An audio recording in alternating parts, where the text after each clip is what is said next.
Hello, everyone, and welcome to Showcase.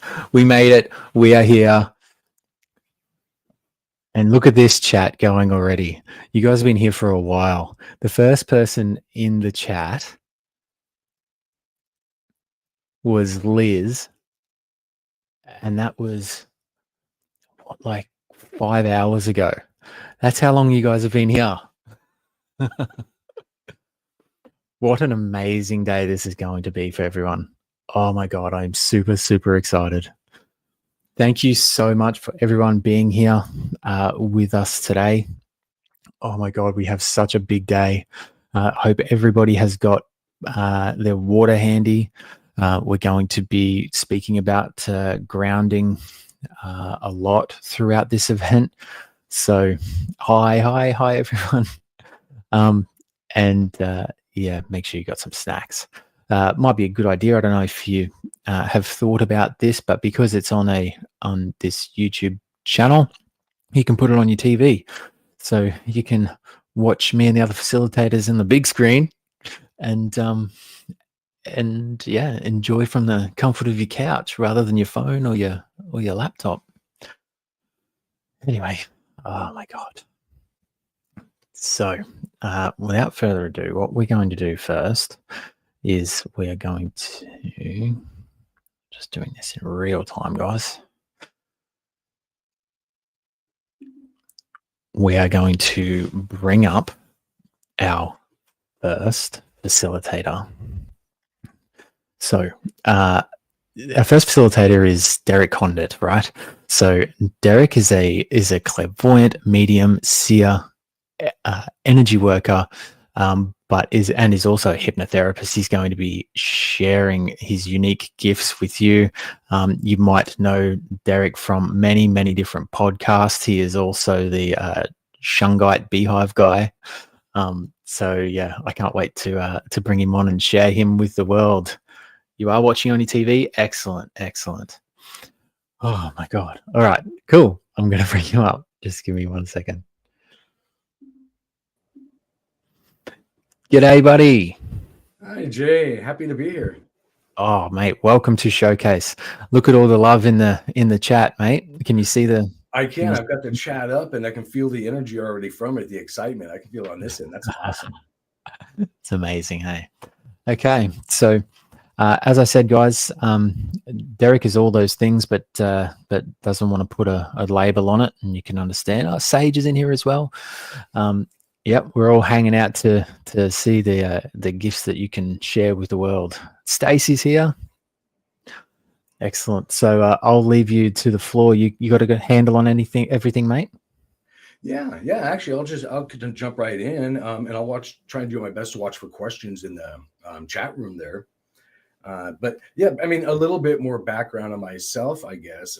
What's kind of interesting is literally my left ear just started ringing really loud, which is, of course, one of the tells for tuning in, sort of thing, at least from my perspective. But again, I'll go kind of quickly, but have me slow down if needed, Jay. But really, I wasn't into what I'll just loosely call the metaphysical aspects of reality for the better part of my life, because it just wasn't in my perspective. I kind of hit the floor running pretty quickly, stuck in 3D life.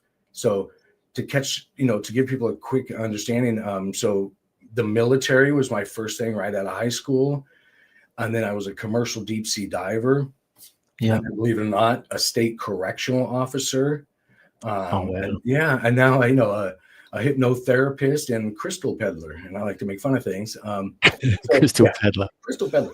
Yeah, I'm a lot of things. And I kind of bring that up because I learned later on that sometimes I'm loose with my words here, Jay, just because there's so many ways of saying things out there. I'm not stuck on that.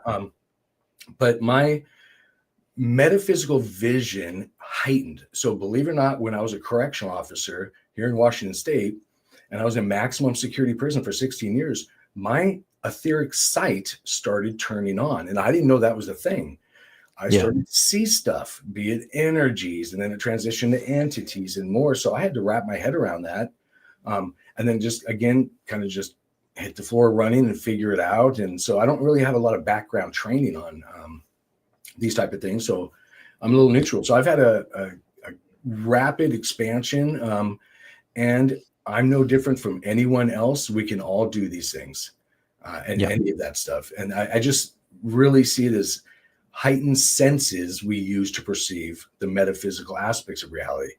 So I do a lot of teaching here at Mystical Wares and talk about that.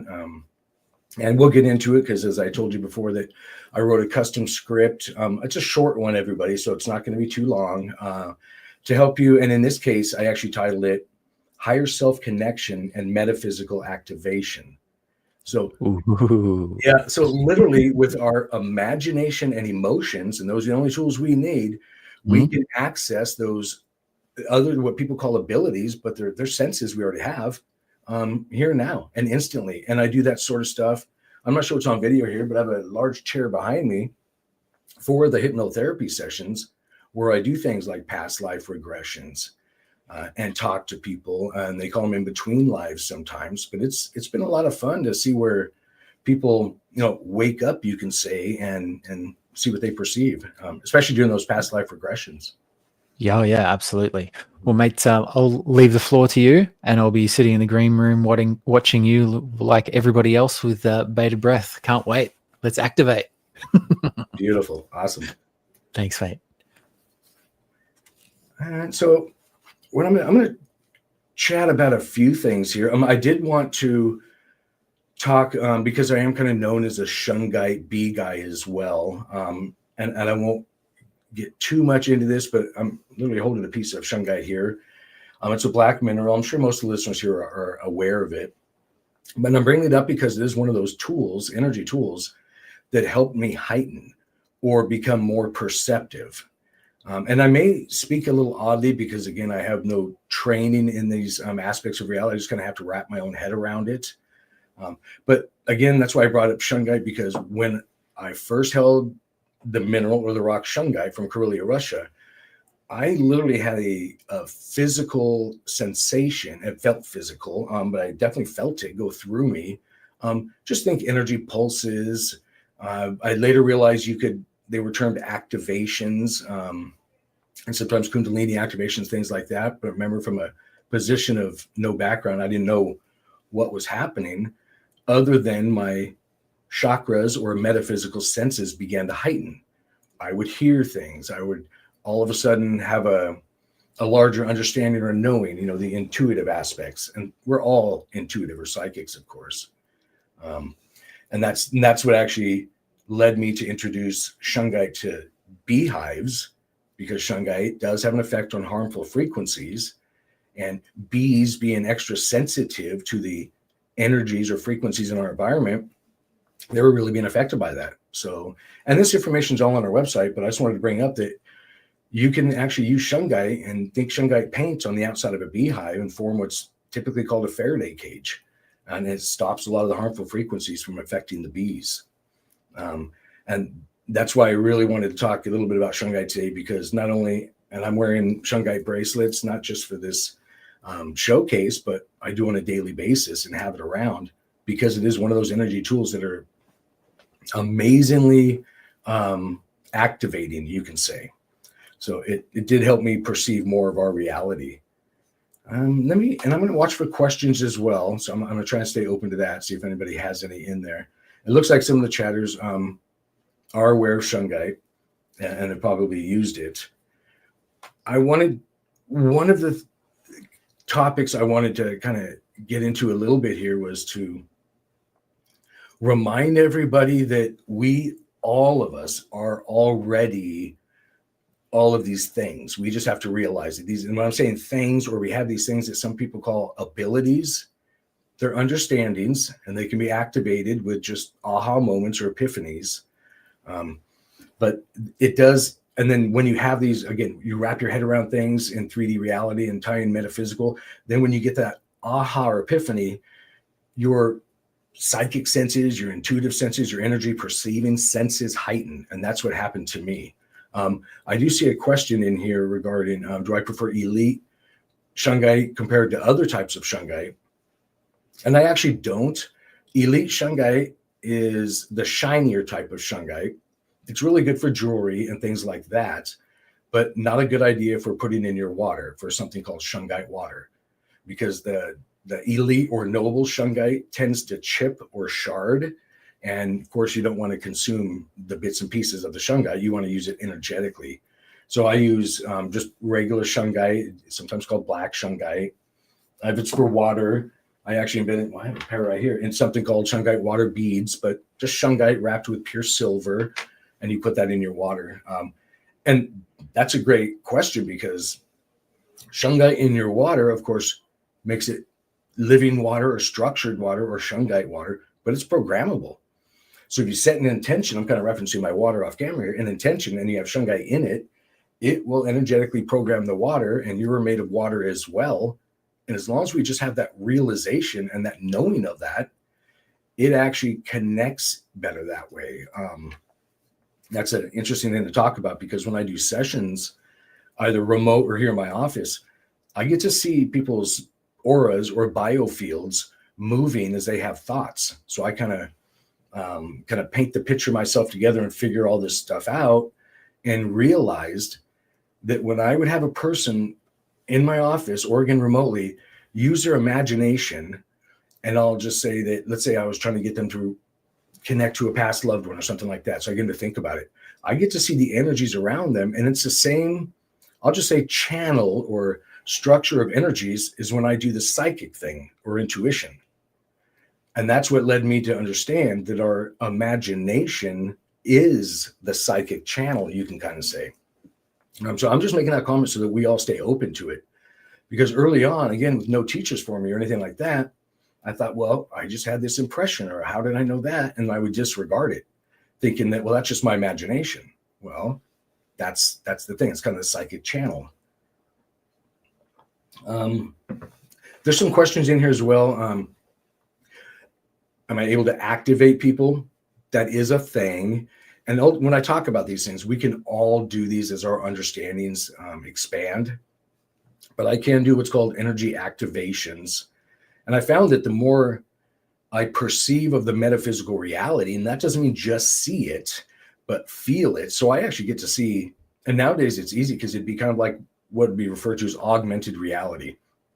I get to see kind of an overlay of the metaphysical densities over the physical, and it kind of merges. And it's always an ongoing living experience. So, and again, I didn't learn any, special things I had to say beforehand to activate this. I just had realizations that it is real and was open to it.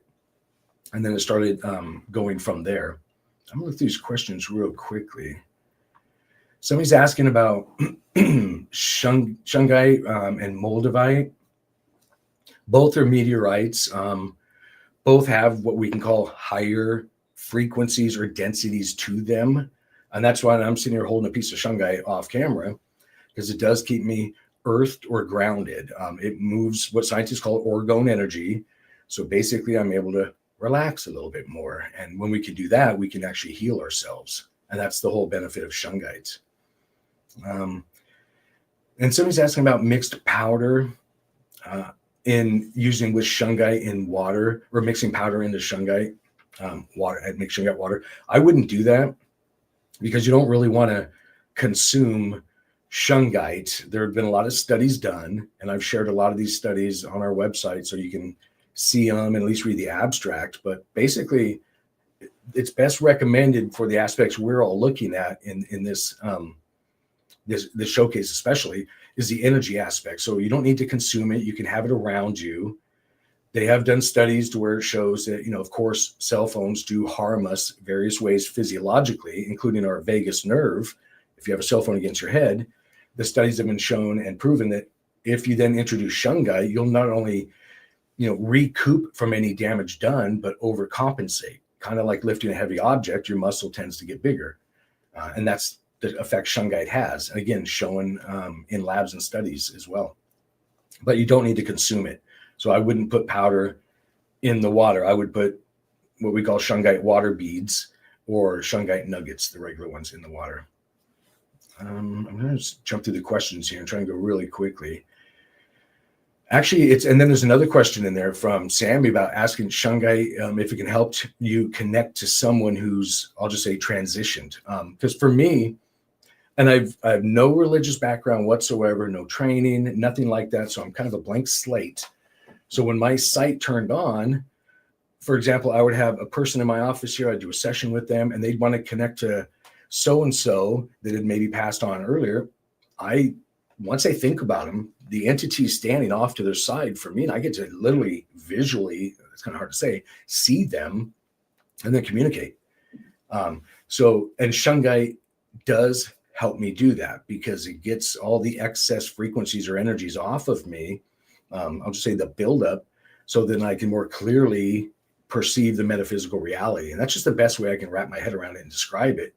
But I've never done a session. I've done probably thousands of sessions now without Shungite in my hand and or Shungite bracelets on my body. So it's a huge thing for me as well. And not just because of the bees. The signs, just to tie into the question regarding Shungite connecting to others that have passed over transition, we can all do that. We literally can. I've walked through stores where I can see and I just use the term entities. So from my way of wording it, I kind of word it as where light entities having a human experience. These are just vehicles. So when I'm walking someplace, I can see the entities, again, driving the vehicle, and we're not inside the body, for those that don't know, all around it, where it's, we're just kind of, it's all over the place, our self, that is. But I get to see the entities usually around them and above them too, trying to communicate. And I'm bringing this up because when you do work with a tool like Shungite, it removes excess stuff. So you start picking up on more. And often it simply starts as like ringing in your ear, tinnitus-like symptoms. Not just the left ear, but often the left ear, you'll hear a little ringing. You'll feel a subtle sensation. And those are the subtle energies that if we pay more attention to, they'll heighten. They'll become a little bit louder or stronger. And that's a thing. And and it doesn't mean you have to get the message from it every time or something like that. But if you start paying attention and integrating that awareness in your reality, you're going to get more synchronicities. You're going to find more breadcrumbs in life. You're going to get more downloads. And that's how I did it. I was open to it, knew it was a thing, and I'll just make fun of it, the psychic thing, because I had met other psychics that did this, and I watched them. I could see the energies around them. So I knew they were actually doing something. I couldn't explain it, but I knew it was a thing. So then I realized it and just decided, well, they don't have any extra digits on their hand that make them extra psychic or anything. It's all in our heads with realizations. And then I started heightening myself with that. I'm going to go through the questions here again. And again, that's seeing the entities thing, and a little more of that. It was, and when I was in the prison system as a correctional officer, so I was in Washington State for 16 years in maximum security. That's when my sight started turning on, or my heightened perceptions of our greater reality is kind of how I like this, because it's always been there. It was just us realizing it. And I'll make another quick comment. I've had people ask me, well, Derek, I want the metaphysical sight or the seer ability like you. And I kind of tell them, like, well, you might not, because it can be overwhelming, but also it's not needed. It's kind of like food in front of you. So food is a form of energy. It gets turned into it. It's a thing you can taste, smell, touch, feel, and all that. You can still do all that and benefit from it, even if you couldn't see. So it's not a limiting factor. And I just kind of wanted to make that point as well. And then healing's a big topic with Shungite, because you can heal yourself just with realizations and then tools like Shungite. Somebody asked where we get Shungite, and it's only found in one spot, and that's Karelia, Russia. And again, there's lots of discussion about where it originated, but basically most people and scientists fall on it originating as a meteor due to the fullerene or carbon-60 molecule inside of it that looks like a U.S. soccer ball with little hexagons and pentagons. And that wasn't lost on me, which the shape there. So what's called sacred geometry or platonic solids, the shapes the universe energies work with, and those energies and shapes aren't lost on honeybees. There's a reason they put their honey and brood or babies in the hexagon-shaped honeycomb. It's not random, and I was aware of that as well. So we actually tumble some shungite in a hexagon-shaped rock tumbler with little pieces of silver. That's how we make what I call our cosmic silver shungite. And somebody was asking to see it, but here's a piece I'm holding. It's just a black rock, really, carbon-based. But again, all the magic in it is that special molecule called a fullerene or buckyball. And that's what helps save the bees as well. I'm watching for questions, so I'll wait and keep watching for questions if any come in. But I'll get into a little bit closer near the end to the self-hypnosis script I kind of wrote that's down here. And again, it's a short one that will help us activate. I wanted to make this point too, that you don't have to have a physical piece of shungite. Yes, it's nice if you have one with you, but for example, now let's say this is the first time you've heard about it. Use your imagination. Just literally just imagine it, and you can tune in to the energies and or frequencies of not just shungite, but really anything. That can be another individual as well. And we all have an effect. Let me look in here, so make sure there's no other shungite questions. It doesn't look like it right now. And it's not just shungite that I work with. Here, I work with all sorts of different tools. Crystals, of course, are programmable. And what I have noticed that with our intention and our emotions, and that's also the placebo effect. So, of course, where somebody's given a sugar cube or a similar type item and told it's going to cure this out of the other, and then a huge percentage of people actually get cured. Well, that's just because they believed it and got excited about it. You don't have to have the sugar cube, of course. So we're all healers is kind of what I'm getting at here. And I didn't know that. And I was the first to question that as I was expanding over the decades and years. It just depends what time frame I'm talking about.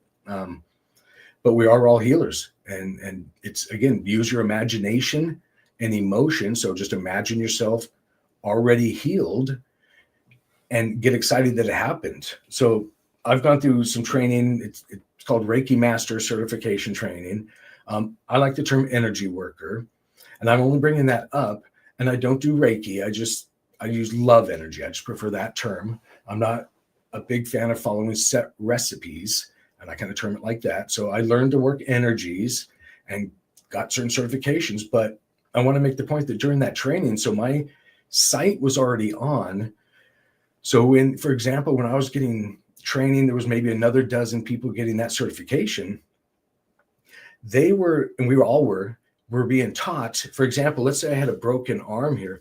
They were being taught to focus those, I'm going to use my words, etheric energies or Reiki energies in their case, at the broken arm, and imagine the bone mending and imagine the blood going there and all of that.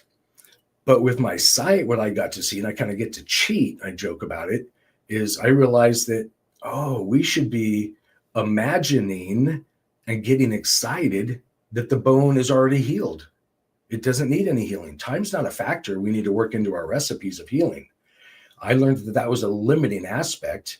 And the other Reiki masters around, they didn't know it at the time. They were just doing what they were taught, and it made sense.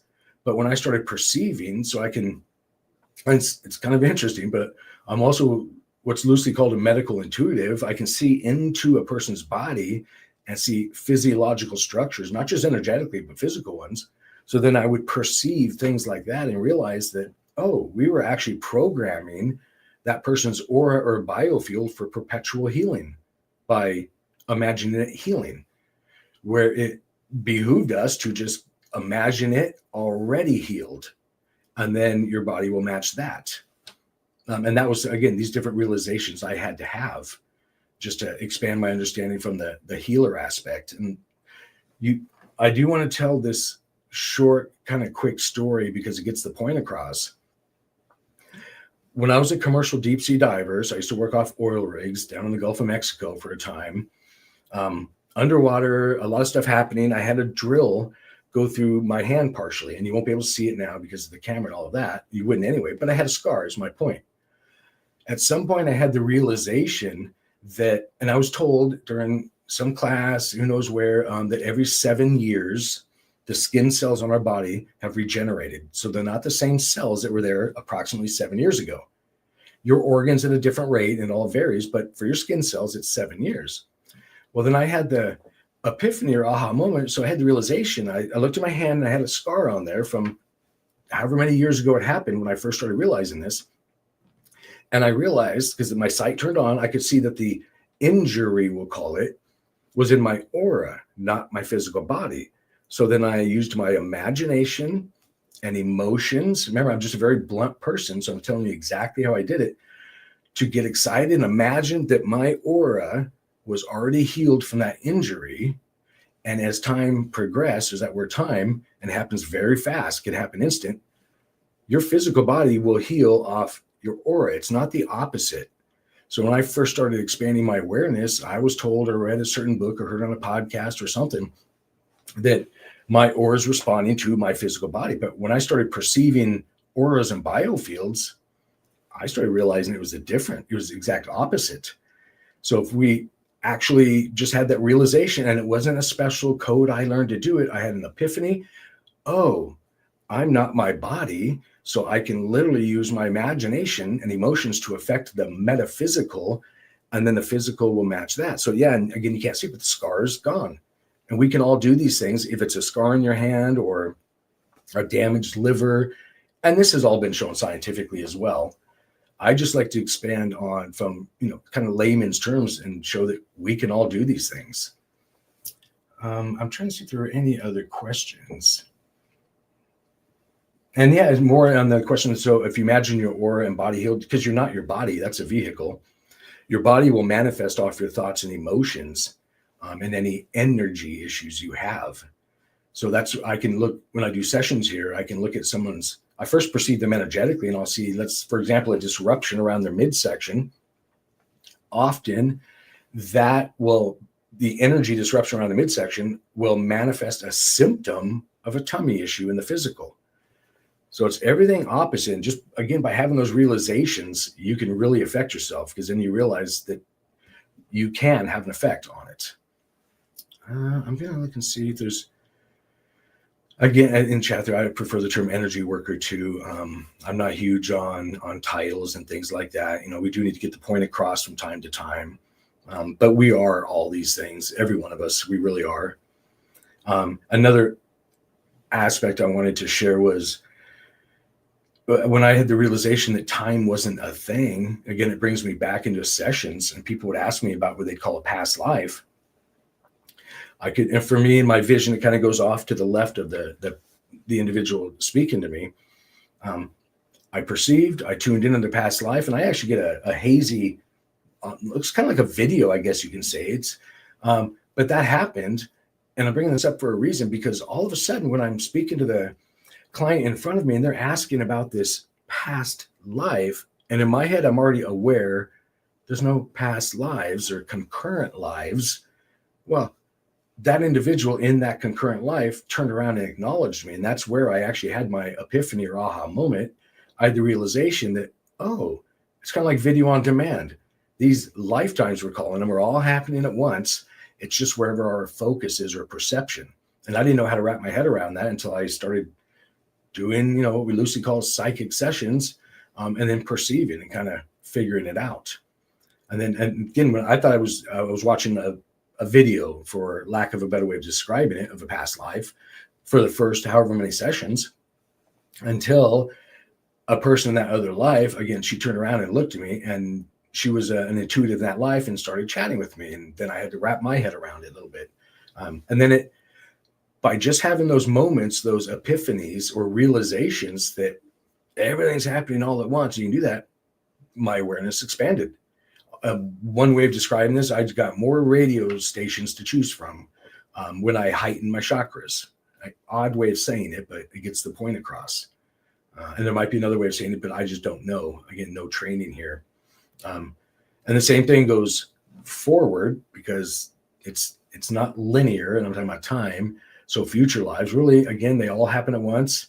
Like video on demand, you can access any show from any season, any episode. at any time. It's just your attention, which brings me into what I was actually really excited to be a part of the showcase and share with you. And that's what this self-hypnosis script is all about, is self or personal activation.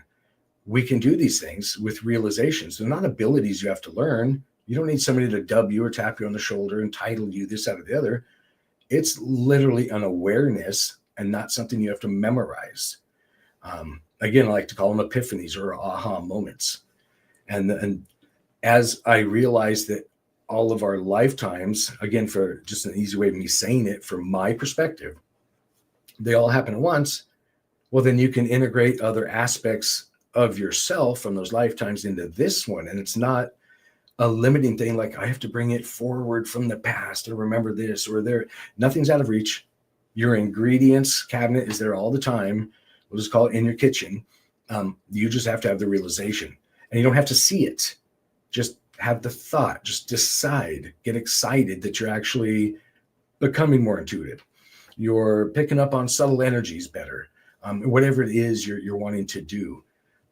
And that's how I kind of went at it. And I absolutely had results from just those realizations. There's a really good question in here. And they worded it such as, so am I saying what we perceive as a past life is running congruent to this life? That's one way of putting it. There's lots of ways of putting things, but from my perception, yes. So if I have a person in front of me, again, it can be here on video or over there on the couch in my office, and I get asked to, what did I do in my past life? It's not like one back either. There's multiples. It's kind of, I'll just say the strongest energy or connection. So it's not a close thing either, is what kind of tunes in. So, but they are all happening at once. And it depends on the person's awareness in front of me. That's a thing as well. Not that their lives aren't happening at once, but whether they pick up on them. So they just have to have those aha moments, and or at least be open to it. And then they'll bring in what we call memories and feelings and things like that, energies from these congruent or concurrent, lifetimes. It's all the songs are playing out there all the time. Again, it's just our focus is the best way I can describe it, because I don't really have a way of putting this. It's just me kind of all of a sudden, again, ex-Army deep sea diver correctional officer, the last person you thought that would be into this type of realizations or understandings, kind of heightened expansion, and then having to try and describe it. So that's where I kind of come from, which is also why I became a certified hypnotherapist, because I knew that, as I point up here, the metaphysical is real. It's darn near 90% of our reality. And at best, physical reality is 10%. And I won't bore you with all the specifics, but the molecules aren't even touching. So really our greater reality is metaphysical. And then there's actually really good question in there as far as how did the information come to me? I go to the buffet, I try things. I experience, I get out there and just, I'm open to it.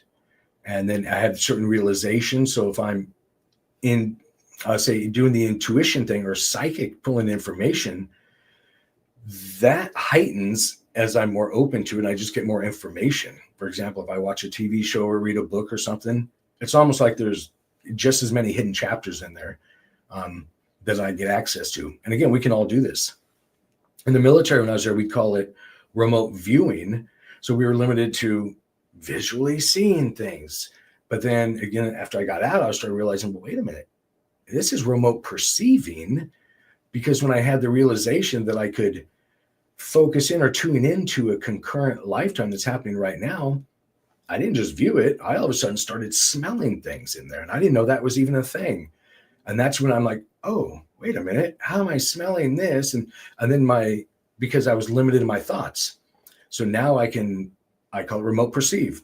You can view, perceive aspects of reality. Let's see if there's any other questions, because I tend to go pretty fast. And no, but I do have an add-on, and I'm gonna have to jump into the guided meditation pretty quickly here. On the healing aspects, because I'll put some air quotes here, I'm not trained. I wasn't trained as a healer or anything like that. We are all healers. So I'm, again, neutral perspective. And I've had such an effect on myself that it would be called miraculous. And this is lone moments. I've had it with others as well, but in this example, it's myself. So I wasn't putting on a show or wanting someone to see this, that, and the other. But I did have many of those moments. I just don't have time to get into any of those stories now, that they would have been straight up called miracles. And it was just me having a realization is what it was. And then realized I was already healed and things like that. So I just want to, again, and kind of summarize there, that everybody realize you're already all of these things, or you have these abilities. It's just kind of, understanding them a little bit better. And that doesn't mean follow a set path or script or way of doing it, just being open to it and going with the flow. So that's what this self-hypnosis is all about here. And I'm going to try and stay close to my mic, and hopefully I don't put you all to sleep. It shouldn't be more than maybe 10 minutes at best. And I titled it, so self-hypnosis for higher self-connection and metaphysical activation. So as we talked about here, we talked about how we didn't quite get into it too much, but loosely we can call it our higher selves, oversoul. I've heard it put lots of ways. The more however you want to word that, but I kind of see it as an awareness state, or a state of awareness. So I wrote this script to help us align with what I'm just going to call our higher selves, or our self, because that's where the true connection is. We need to connect. And then if you're wanting to heighten your senses, your metaphysical senses, which we call abilities, your psychic senses. So you can focus on anything you want to during this guided self-hypnosis or guided meditation, same thing. And you're going to see and or feel results, and be open to actually feeling what's called subtle energies while I'm reading this. So again, it won't take long. And you're basically just going to want to go ahead and just find a comfortable position. Don't listen if you're driving, be careful, or pull over. So I'm going to go ahead and begin. So find a comfortable position. And now close your eyes and take in a deep breath. Hold it for a moment. And slowly exhale, releasing any tension. Now with each breath, allow yourself to drift deeper into relaxation. Breathe in. And as you exhale, imagine a wave of calm energy flowing down from the top of your head to the tips of your toes. Now, imagine a staircase before you, leading down to a peaceful space within your mind. And with each step down, you feel lighter, more at ease, more in tune with yourself.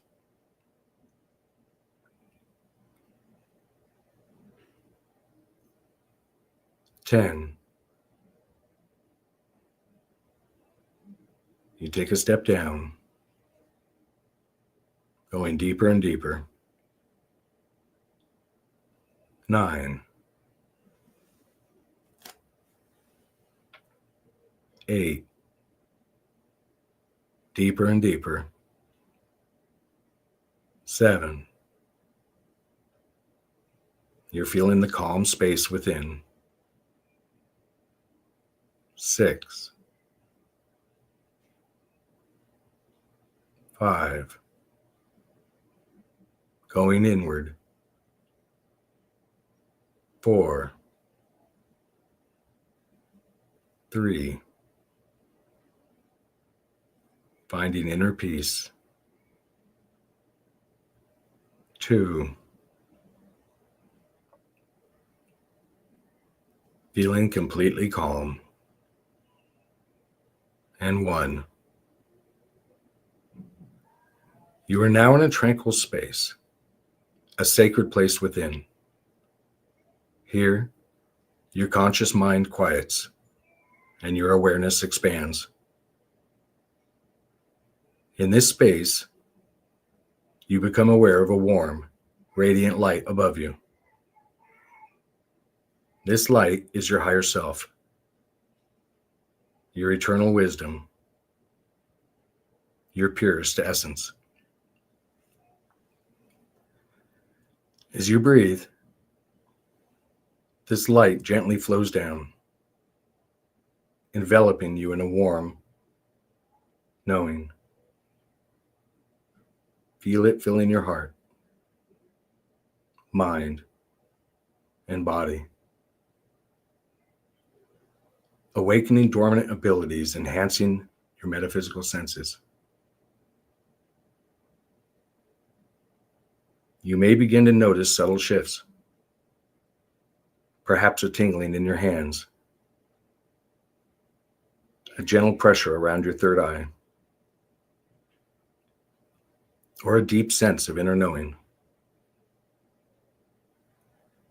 And with each breath, your connection strengthens, your intuition sharpens, your ability to perceive beyond the physical world expands.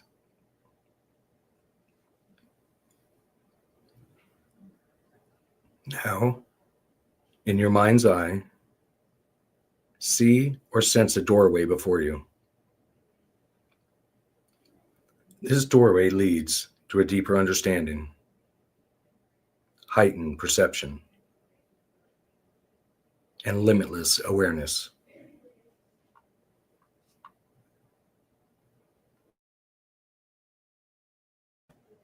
When you step through, your abilities will awaken even further. When you are ready, step forward. And as you do, feel your mind expand, your senses heighten, and your connection to your higher self deepen beyond what words can express.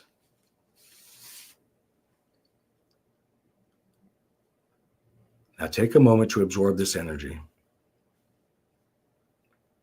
Feel your vibration rising. Every cell in your body is aligning with higher frequencies, unlocking your innate gifts. Know that your abilities are always present, always available. Trust in them. They are a natural part of you. And from this moment forward, you will find it easier to receive insights, sense energies, and connect with the unseen realms. You are awakened. You are empowered. You are limitless.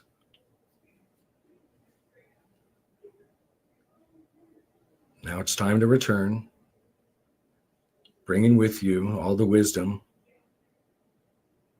You will awaken feeling refreshed, energized, and more connected than ever before. I'm going to count from 1 to 5. And as I do, you will slowly return to full awareness, feeling revitalized and renewed. 1, feeling lighter, bringing all this awareness with you.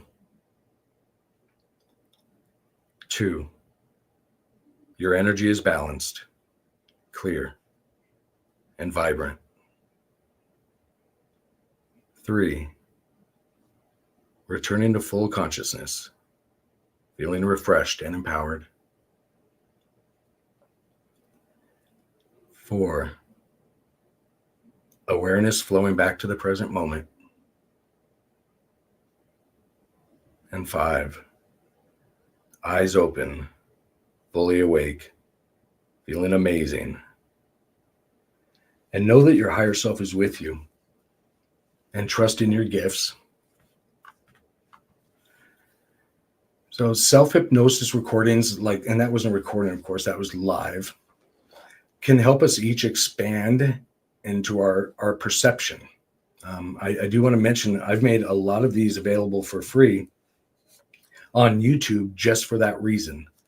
So we can each find that state or space around us, and heal ourselves and become more aware, because each one of us are intuitives, seers, psychics, healers. We're all everything. And I don't say that lightly.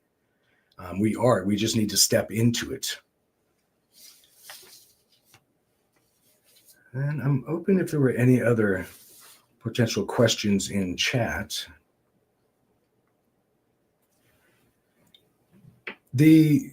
I'll expand a little bit more on the self-hypnosis recordings and or guided meditations. And I do put sometimes some other tones behind them and things like that, so they go a little bit smoother. But they are free, and there's different ones that you can listen to from, and not just mine, but others as well. And you can even, write your own and record them. But it's getting you in that state or space of awareness or calmness. And then when I do that, and I'll give you a quick example that when people talk about meditating, it's very hard for someone like me to find a complete quiet space in my mind. There's a lot going on, and I've learned that I don't need to. That I can just kind of put aside and not really even give any focus to or energy, and then stay in that space. And as I did that more, it just, my abilities enhanced. People around me could feel it as well. So the energies were more perceivable, and I had more realizations as well.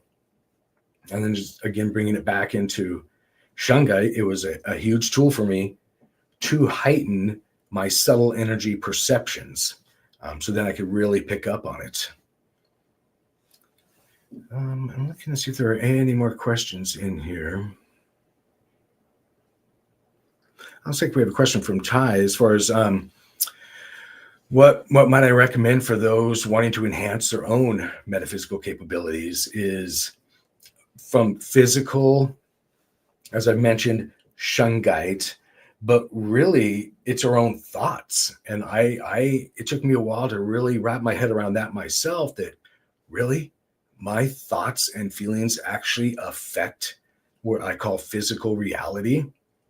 That's a thing. And of course we know it, not that we need it proven, but there have been scientific studies showing that as well, with plants and water and lots of ways. But I needed to individually wrap my own head around it, and again, have that aha moment epiphany, and then do it myself. So as far as expanding, it's really expand your realizations. It doesn't mean memorize this way of doing things or the other. I would just kind of say, get in the kitchen and cook. You don't need to follow recipes. Use your own ingredients. And if something doesn't work out right, there's lots of ways to make bread. Get in there and try it again. So I'd suggest everybody just be open to learning and experiencing, and to go with the cooking analogies. Try different recipes. If one's not good for you, move on to the next. Or maybe there's a part or piece or ingredient in there that's meant for you. So stay open to that. And then there's a question in there. Does our physical state affect our day-to-day ability to connect? So to kind of elaborate on, if you're sick or tired, does that limit us in any way? It can, because it's taken a lot more of your awareness, energy, or attention from the metaphysical aspects of reality to the physical. So it's kind of drawing your thoughts and feelings and emotions to trying to heal yourself or being worried about being sick. So when I find myself in that state, and it's easier said than done sometimes to wake up from the human state and realize, oh, wait, sickness is a metaphysical thing. So I can affect metaphysical things with my imagination and emotions. That's one way of looking at it, because we can affect, of course, physical things by picking them up, moving them, putting them in containers. But a metaphysical thing, meaning just feeling, we can call it out of alignment, or even things like what we call attachments and stuff like that, depending on how your wording is. Well, an attachment, you can't show me that, just like you can't show me a piece of anxiety, but it's a thing, it exists. But if it's metaphysical, then We just need to realize to wake up and affect it with our imagination and intentions, really, and emotions, and then we'll have a huge effect on it. So yes, it definitely does affect it. So in that, if you're in a sickness stage, just realize that you're already healed. Just reprogram your aura, and that's just by your thoughts and intentions and knowing. It's like riding a bike. There's not a set way to ride a bike. There's not a manual on riding a bike. You just get on the bike, and eventually you go with the flow, and you just go. You get your groove, sort of thing. And that's the same learning as far as psychic stuff or healing. Just get on the bike, go with it, and you'll do it different ways. There's been several comments in chat regarding ringing in your ears, and it will heighten during showcases and events like this as well, because we're all tuning in, sort of, and it happens. And that was one of my first perceptions I picked up on, was ringing or tinnitus in my ear, and it wasn't because I was going deaf. I would realize that was I like the term spirit guide, somebody around me trying to get my attention. And I noticed that during sessions as well. I'd chat with a person in front of me. All of a sudden, I could perceive their guide. I could see him over here. And it didn't quite make sense to me because we're talking metaphysical and physical. But when they got close enough, the person would say, my ear's ringing. And then I'm like, oh, so is the energies kind of affecting each other. And I'm trying to see if we have any more questions in here. I don't want to go too much over my time. If not here. There's a comment in there as well as pressure in your head and headaches. And I'll just do a quick reminder. We don't have nerves in our brains. It's mostly cholesterol. So we have no feeling. Brain surgery is actually done with no anesthetic. They don't need to. Now, the sac that's around your brain, you can feel things. So whenever we feel something in our head, it's not nerves feeling the pain. It's a metaphysical sensation. So kind of, again, we have to invent terms or ways of thinking about it here. But you're tuning into something metaphysically if you're feeling tinnitus in your head and pressures and things like that. And it can come in different ways. When I had what I found out later was a third eye activation, or many of them, straight up in my pineal gland. It was sort of like a 9-volt battery. If you put it to your tongue, the little square batteries on my pineal gland, it felt like that. And I didn't understand it. What I did learn, because I want to expand on that for just a moment, it doesn't have to feel that way for everyone to have or to realize what's called a third eye activation either. So I don't want somebody to think, well, I'm not going to be psychic level so-and-so, and there are no levels because I haven't had this. Yes, you can. You absolutely can. There's another question in here. Another great question from Tyel. Some people have made comments about ringing in the left ear means this, the right one means that. It can. I call it my psychic sign language. So I literally will just set the intention in my head. And again, the guides or those I communicate with know what my intentions are. So I'll say left ear ringing means this. And or if I'll just say higher frequency entities will usually come in on my right ear, just to kind of give you my own psychic sign language. To where the spirit guides are with us day to day around, or past loved ones, or just other entities, left ear initially for me. But that's kind of like saying picking up a pendulum and saying if it swings left, it's a yes or no. No, do you? But you can, each of us can expand our psychic sign language, and it just set the intention, tell your guides and those you communicate with, well, I want this, if this is part of the message. And then you can expand your communication. And I would do things like, if all of a sudden I, in my third eye or vision, see, let's say a rope or a banister, kind of like at a movie theater, and somebody's asking me a question, so then I could get the input quickly that way. All of a sudden I randomly thought of that. It was for me to then tie that into them.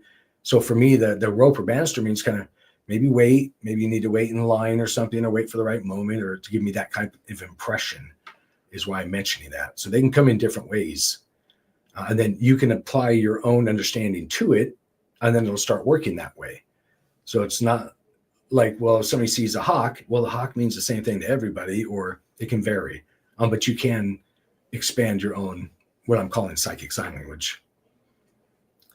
I'm trying to read the questions here real quickly.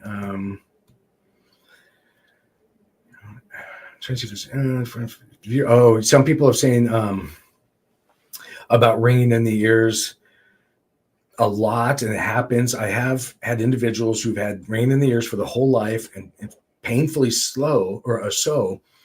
And when I perceive them and they've been in sessions, the only way I can word it is they're almost more out of their body than in their body. Even that doesn't quite fit, but I have to way of talking about it. So their energy is not as cohesive. I'm not saying they did anything wrong or they're being punished. I'm just saying at that moment when I'm perceiving them, their energy is less cohesive, at least from my visual perspective, seeing it. So if I can get them doing things like, I like the word armor rather than protection, but energetically armor themselves, their energy becomes more, again, I've used some kind of word, cohesive, and then they get more control over that. Hey, mate. That was amazing. So I want to tell you what happened in my receiving of the hypnosis. So firstly, I thought it wasn't going to work for me because I was just too excited for the day. And you were for this whole event and you were like, oh, just get deeper and deeper. I'm like, no, I'm so excited. This isn't going to work. And then I felt all this energy in my hands, just big built up energy. And the moment I was like, yeah, all this energy's built up in my hands, you said, oh, you'll probably feel it in your hands. I'm like, oh, this guy's good. And, yeah, it just went all through my body. It was ballistic. It was awesome. So much so in my hands that my hands started crabbing up. You know, they're crab claws. They get tighter. It's so cool. And that was a really truncated one too, Jay. So on the induction, it's called, where I'm going 1, 2, 3. I was jumping pretty quick for, time restraints and to do it. So some of the recordings I put online, I had mentioned, I take much more time for the induction phase. It's called the relaxation space. And then you can really have an effect. And it's really everybody doing it to themselves. Excellent. I appreciate the feedback. That's good to hear. It's like got some good feedback in chat too. Oh, for sure. So, I was watching all the feedback with bated breath. So for them to contact you, they can contact you at mysticalwares.com. This down the bottom right is also Derek's TikTok that he's just created to become one of us. So feel free to follow Derek there. How else can they get in contact with you? Are they the main ways to reach out to you, Derek? Probably mysticalwares.com is my larger encompassing website, but I do have stuff on YouTube, like I mentioned, but it all kind of goes off of there. So that'd be the best. I appreciate that. Yeah, sure. And do you have anything coming up, any events or anything that they can keep in contact with you at? I do. And it's hard because now that we're doing the showcase, a lot of this is remote because Mystical Wares is a physical store. We have local events happening. Sure. And that, so I have a calendar on my website rather than kind of get into all of that. We do have a calendar of people that are going to visit us locally because Mystical Wares is 8,000 square feet. It's a large experience. And destination, including a Shungite room, a healing room, believe it or not. Yeah. So wow. That's awesome. So also Tyel just brought up and reminded me, because I did listen to this the other day, the Cosmic Reality podcast. So if you want to hear more of Derek and like-minded individuals, then that is on Spotify and probably everywhere else you get your podcast. But I know it's definitely on Spotify because that's where I listen to it. And the one I'm on is technically, so Cosmic Reality umbrella, so I have that as well. But I'm on the Shungite Reality podcast. Shungite Reality. I do have Cosmic, so I support and sponsor a lot of different podcasts. But the one where I'm actually on as a co-host is Shungite Reality, and it's on every platform out there as well. We get deep into the metaphysical, not just Shungite as well. Mm-hmm. Excellent, perfect. Well, is there anything else you'd like to bring up, mate, before we let you leave? No, I guess maybe just again remind everybody that it's exciting for me to be on events like this where we can all chat and realize that we can again all do these things and help each other out just by realizing. And then I guess tying it back really quickly to when you talk about events, that's why I kind of directed there, because I do live events, but they're not posted yet. So our events calendar would be the best spot for that, or YouTube videos. But no, I appreciate you making a space like this, Jay, and having so many people sharing it. It's a beautiful thing. Oh, mate, no problem. It was all channeled anyway. So I just follow the direction of the universe. So we should. Like one of those chickens with its head cut off. Funny. You'll end up where you're supposed to be eventually. Exactly. Mate, thank you again for being with us. That was fantastic. It was lovely to have you, and we will catch up again soon. Yeah, I appreciate it, Jay. Thank you. And I'll be in chat with everybody else. Thank you. Excellent. Thanks, mate. All right, people. So, how awesome was that? We're off to a pretty good start. So what I wanted to tell you, firstly, have some water. If you're not hydrated already, that's really bloody important. So next up, we have the beautiful Michaela Karen Davies. For anyone who has never had the experience of a session with Michaela, you've been living under a rock with your eyes closed and your fingers in your ears. She is, first of all, like one of my closest friends. She is a psychic, but she's also a white witch, a powerful yet lovely individual. And I can't wait to share her with you. So I'll bring her up right now, the beautiful Michaela. Hello, superstar. Hello, my gorgeous, and how are you tonight? I am so bloody good. How are you? I'm buzzing. I don't know what is going on, but I'm absolutely buzzing tonight. I actually have 3 spirit guides around me, which is quite unusual. So something's going on. A lot's going on. Yeah, the energy just in the lead up to this event was just palpable. Hey, now that gentleman was talking, I was getting like hot flushes, and it was amazing, the energy, and I've just gone, blimey. Yeah, spot on. So, like I said, for anyone who doesn't know Michaela, she's psychic and white witch. She is the fairy godmother of spirituality in general. So awesome. I'm so happy to have you here. So for anyone new to these events, like you said, as you know now, it's live and interactive. So you are welcome to fire away to your questions to Michaela. She will just keep running through and make sure everybody is seen to. And yeah, this is your time to ask questions specific to you and your growth. Okay. Anybody can ask me anything, spiritual, card-wise, anything, and I will go for it. Ah, perfect, Michaela. All right, love you. Can you hear me okay? Hang on one second. Can everybody hear me okay? Because a new microphone. Is it a weird one or is it okay? No, it's fine. It's perfect. How many microphones have we been through? I know. But you got a good one now. I'm sticking with this. Thank you very much for your advice on the microphone, by the way. No problem.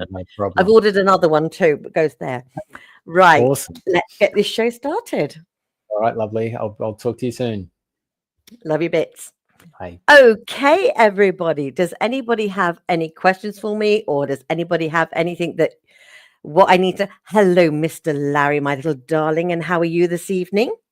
You're the one I'm so pleased is on tonight, because this is really crazy. I've said I got 3 guides on tonight, and my Juicy Lucy, as I like to call her, definitely has some news for you. The project that you're playing with is going to make you go further. So you're going to hit the spots where you think, oh, bugger. Don't give up, darling. Keep going. It's going to be great. Sun Goddess. God, I love that name. Hello, my darling. If I do miss you out, please scream at me. So keep screaming because they keep going fast. But Miss Sun Goddess, Lucy pointed to you straight away, and she said, along the pathway, you lost a little bit of faith in yourself. That's okay. I've got enough of both of us. You'll get through this. I always call it my dippy days. When I have a funny 5 minutes or things aren't working, I call them my dippy days. I know you've had a couple of dippy days and somebody's messed you around a little bit, but darling, you got this. I just go forward. You can't fail. Star, anything I need to know about my spiritual business? Just going to put some cards down for you, Star. I have a good feeling. Lucy's yelling in my earlobes as always, but I'm just going to have a quick peek for you. Worst card ever, patience. And I'm not very patient because I want everything to happen for you now. And it says outpouring. 100% you're on the right pathway. Do not even consider giving up. This is where you're meant to be. Miss Vanessa, that has gone too fast. I'm sorry, I couldn't see that. Miss Vanessa Holbrook, what do I need to do with my career or anything else I need to hear? Lucy pointed at you. Let's have a look here. With your career, it's almost as if you've got a bit fed up at the moment and you're sort of stuck in a place where you're not meant to be and it's time to go forward. God, Lucy's on a roll tonight. This is really weird, having 3 spirits around me at the same time yelling at me. But they're all saying that you're on the right pathway. But there is a new opportunity that you've been also dabbling with or thinking about. Now is the time to give it a little bit more interest because it seems to be a really good path for you to go down. Debbie Jenin, you have a message for me. Work, love, what I really need to know. Thanks, lovely. Right. Let's have a good. Oh my giddy aunt. I do love it when there's good cards. I just absolutely love it. With your love life, you have been hurt, sweetie pie, and I can see that. I know everybody's been hurt, but you mentally, physically hurt. So love is around you. Open your eyes. That's what Lucy is saying, and I never argue with her, otherwise she pokes me. But Lucy says the love is around you. It's literally there. So if you want to talk to me again, please send me a message back because there's definitely somebody around you and she likes them. I'm going to listen to her and she really likes this person who is around you. Helen Martlew, Miss Helen. It's almost as if I should be getting a message from you. You should be actually writing what you want to know. There is something on the back of your head here, but you're not letting me know what it is. So let me know what it is you want to know, and I'll try and find out for you. But there is definitely something you really, really want to know. Let me have a look here. Miss Bubblehead. I'm going to steal that name. That is the coolest name. Jasmine, are there any guidance or messages for me, please? Yes, 100%. There's a message for you. There is a gentleman here who is very proud of you, and he said he never said it enough, but he's letting you know now he is very, very proud of you. Don't ever forget it. And he's an older gentleman, not a young gentleman. So I hope that makes sense with you because Lucy keeps interrupting him. Very rude, Lucy. Be quiet. And he says, hi, Lucy. So that means be on your best behavior. Tabitha Ann, the Holistic Phoenix. My God, I'm impressed with you. Any messages for me?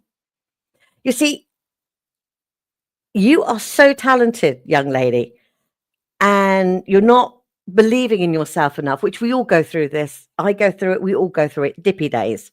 Sometimes you accidentally forget how bloody brilliant you are. So come on, remember how good you are. Go forward and don't you dare give up. Karen McTass. That name rings a bell. Why does that name ring a bell? Next steps in my work, my spiritual work, please. I'm going to put some cards down for you. I'm having a good feeling for you. I'm going to put some cards down for you.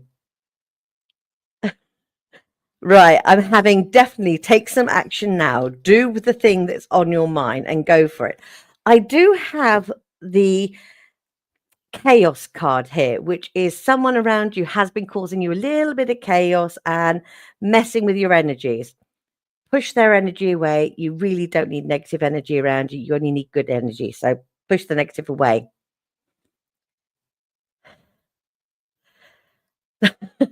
Charlotte, I'm pleased to see you on here. That's really cheered me up. Got to quickly tell you that the cards are still saying about that money. That's what I'm going to say. They're still talking about that money. So I'm going to leave that one there with you. You know what we're talking about. Now I have... Lucy is telling me that there is somebody that I've got to check because they're moving. 1 second, please. Aha. There you go. Soul Nurse Linz. Lucy was just saying to me, you've got to tell her that she's moving to the right place very, very soon. Have you found it yet? Because I don't think you have. You're looking in the right place, but you haven't found the right one yet. So please don't give up. It's there, she's saying. You can find it. Now,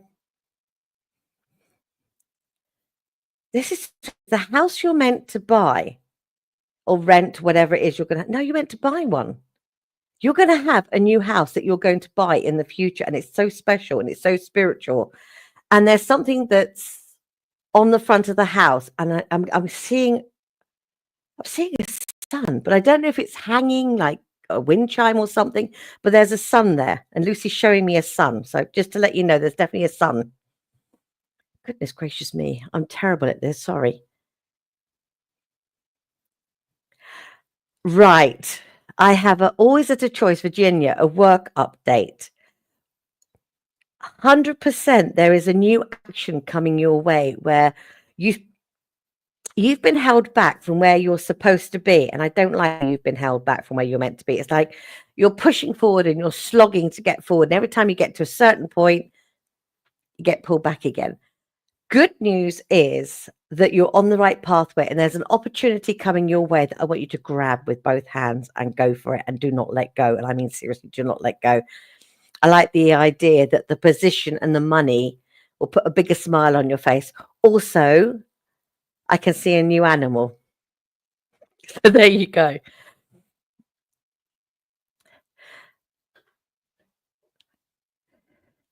Oh, baby girl. Right. Lucy's on a roll. And I also have a friend here called Elizabeth, and she's the witch who was a gypsy who taught me how to read tarot cards when I was 13. And she just pushed down to Deanna. Hi, Lucy. Would love to know my guides' names. Feel lost and distraught like I belong nowhere. Well, darling, you belong in my team. You are so strong. And Elizabeth picked you up straight away before even Lucy saw you, because I didn't see you. I must be honest, I didn't. Elizabeth is my guide. She is absolutely amazing. And she said, you're on our team. You're on the team. Why are you wondering where you are? You're on the team. If you want to contact me privately, please do, but you're on the team. I don't want anybody of you on here not thinking you're part of this team. We're a part of a team on Showcase, number one. Number two, you're my team. Always. Anybody asks your team, you're my team. So, Deanna, you do belong and you have got the gift. I know you're doubting yourself. We all do. Dippy days. You're as strong as I am.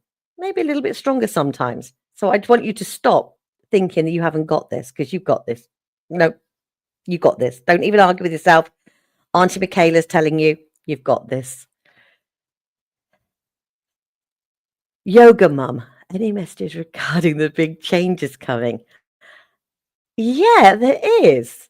You're calling yourself the Yoga Mum when you should be the one with the classes. You should be the one making your own little team and going forward. I'm liking this very much. Miss Amanda G, Miss Amanda G. I'd appreciate any messages in general that come through. I'm going to shuffle the cards for you because Lucy's pointing again and she's in one of those moods and I'm not going to argue with her. If anybody sees anything moving in their house or anything, do tell Lucy to buzz off and leave you alone, because she is a mischief, as most of you know.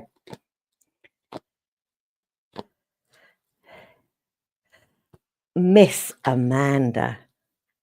Happy families and reunions. That doesn't always mean our family members. It could also mean a really good friend that we've lost or we've lost contact with, who's not part of our group anymore. I am getting that someone is coming back into the group. Sorry, my dog is having a dream there. If you can hear woofy noises, that's Sunday sleeping. Apologies for that.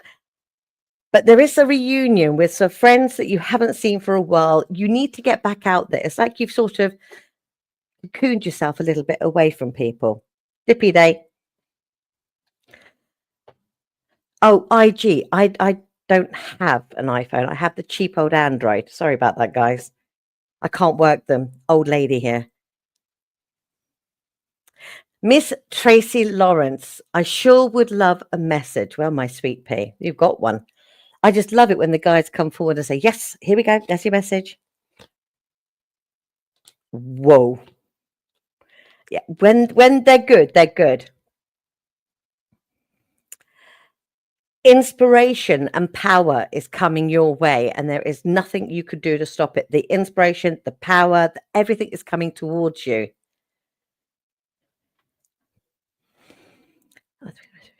Oh, goodness gracious me, I do apologize. Miss Emily, hi, does anyone know what's going on with my health right now? If I'm on the right path with improving and things are going to improve? 100%. No doubt there, 100%. With your health, sometimes people don't listen to us. We do know our own bodies. I know you've got people sending you healing and everything like this, and you've got a lot of good people sending you a lot of good healing. But sometimes you've got to believe in that healing for it to work as well. So I do know that it is going to be found out what is going on with your health, and you are going to be okay. So I'm not worried about you, but don't give up, darling. Right, Miss Sammy again. Does Lucy like my new love? She hasn't tried to steal him yet. Obviously, yes. So yeah. Moon. Let's have a look for you, my darling. Lucy, have you got any guidance for Moon, please? Elizabeth, Red. Oh, that was a bit powerful. Okay, Miss Moon. I see you're a witch like me. I see that you dabble sometimes and then pull back, and double sometimes and pull back. Do it your way. Nobody has the right to tell us how to do things. They can advise us, they can help us, but we're all doing these different pathways. Just follow your own pathway. You've got it. But when it comes to you, I wish to goodness you would listen to your guides and you'd listen to yourself. You are really talented. Seriously. I don't know which, Miss Helen Martlew. Probably said that wrong. I don't know which route to take. Any guidance, please? This is a hard one because Lucy clutched her heart as if to say she's been let down too many times and she's lost faith in what she believes is right, and you're double questioning yourself.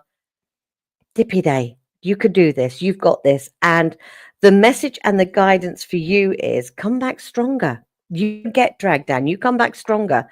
There is an opportunity of a new, I want to say project, but that's the wrong word. So I don't know if it's work or project. I'm getting both. So I don't know if it's a work project or it's a project or it's work, but Lucy's being crazy. Grab it, go with it, do it. This is what most of you at the moment are asking for, the right pathway, and you've all got it inside of you. I think we all have dippy days. This is what is going on. We're all having dippy days. Oh my God. Magic is cool. YouTube. Pretty cool. Hey, gorgeous. Any beautiful. Anything for me? Right, my gorgeous. Let's have a think for you. Now, Red, I want you to come forward. Elizabeth, I want you to come forward. Wow. I see that you're incredibly talented. Number one, incredibly talented, because I don't know who you are, but the energy coming off you is absolutely amazing. You seem to be in the public's eye somehow, and you're amazing. Seriously amazing. So please, please, please let me know what you do, because I can feel my body tingling. So I know there is something going on that you're doing, and it says keep doing it. Hey, Miss Sammy. Do you know something? I've got Red here today, and Red is also very, very powerful for me. And he's definitely the one who says your mum is good, your mum's okay. And yes, she is around you both. She's moving a picture, and I don't know why. Red's also showing me that there's a picture moving, and I don't know why the picture's moving. I'll have to look into that more, Sammy, and I'll get back to you, because it'll take too long on here tonight. But there's something about a picture, and I want to know more about that. Okay. Goodness gracious me. Deanne, Miss Deanne, contact me afterwards, okay? Get my information from Jai. Contact me. Promise? I want to hear a yes. You better contact me afterwards. Can you tell me one of my guides' names, please? Karen. Karen, they won't tell me at the moment because they say you know. And it's something to do with a plant. I have no idea what it's got to do with a plant or a flower, but it's something to do with a plant or a flower. That's the only thing they give me at the moment. It's either a plant or is that a flower?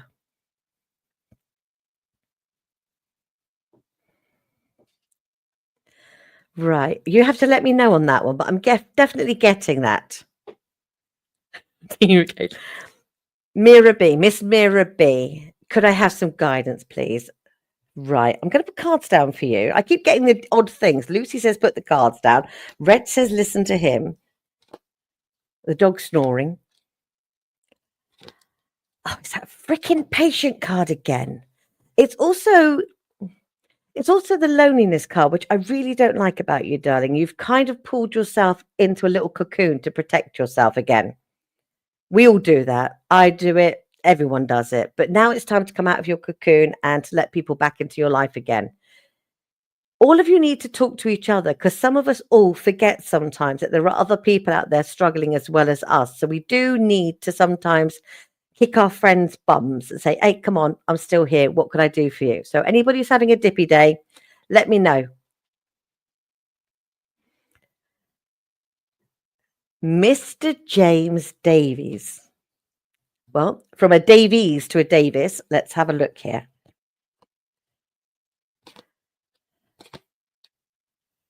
Ooh, okay. What is going on in your love life?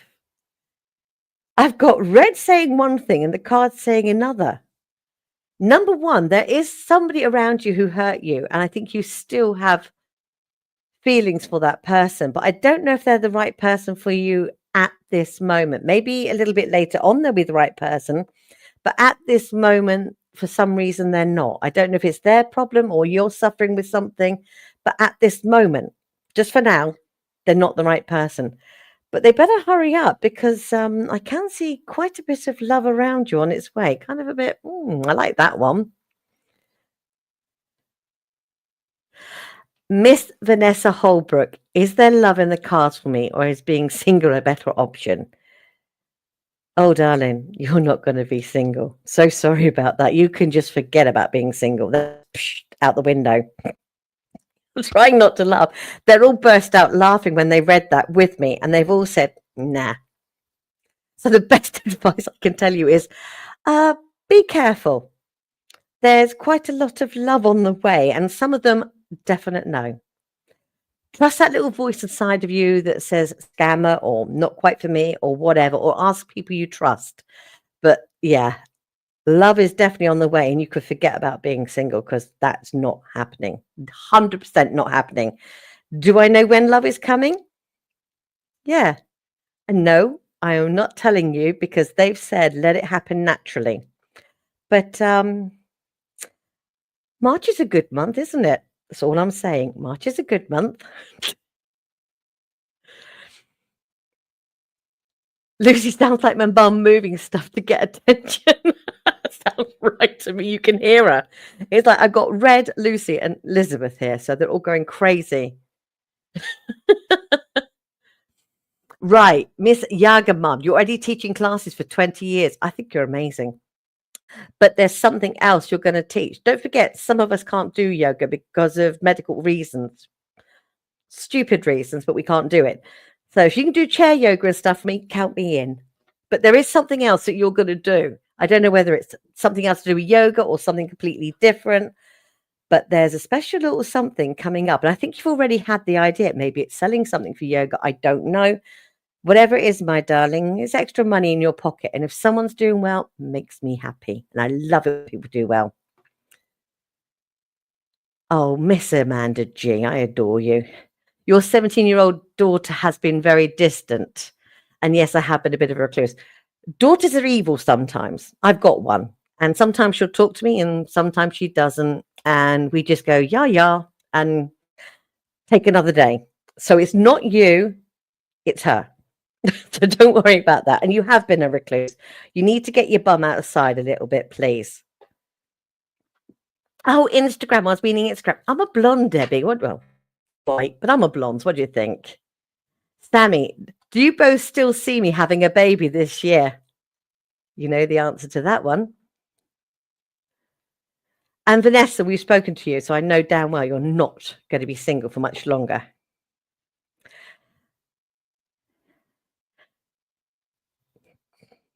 Miss Vanessa, sorry, I'm going to come back to you again, because they're telling me that there is somebody missing from your life. and they will be back in your life. Does that resonate with you? And it's a family member. Red's telling me there's a family member missing, but they're coming back. I hope that says to you, because it doesn't make sense to me. So yes. Oh, Shanna Lorray. I have 6 daughters. A cruel world.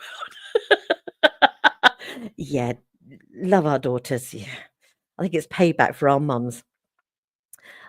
And education, I'm not sure what I signed up for. Coming for it. Learning new things is such a joy sometimes. And if halfway through you think, nah, I don't like this, go and find something you do like. Nobody has to stay in things they don't like. Sometimes you have to go, nah, and go and do something else. So what you're being told to do is go and try something new. If you don't like it, go do something else.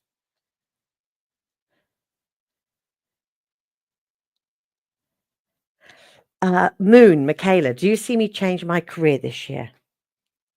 All right, Lucy, I won't bother picking up. Lucy says yes, and you already know what you're doing. You already have an idea where you want to go, what pathway you want to go down. And she says, cheeky little monkey says, do it, do it. Michaela, tell her to say it, do it, do it. Sun goddess, what can I expect coming in for me? These go fast. I'm so sorry. I'm trying to go through them. They are so fast.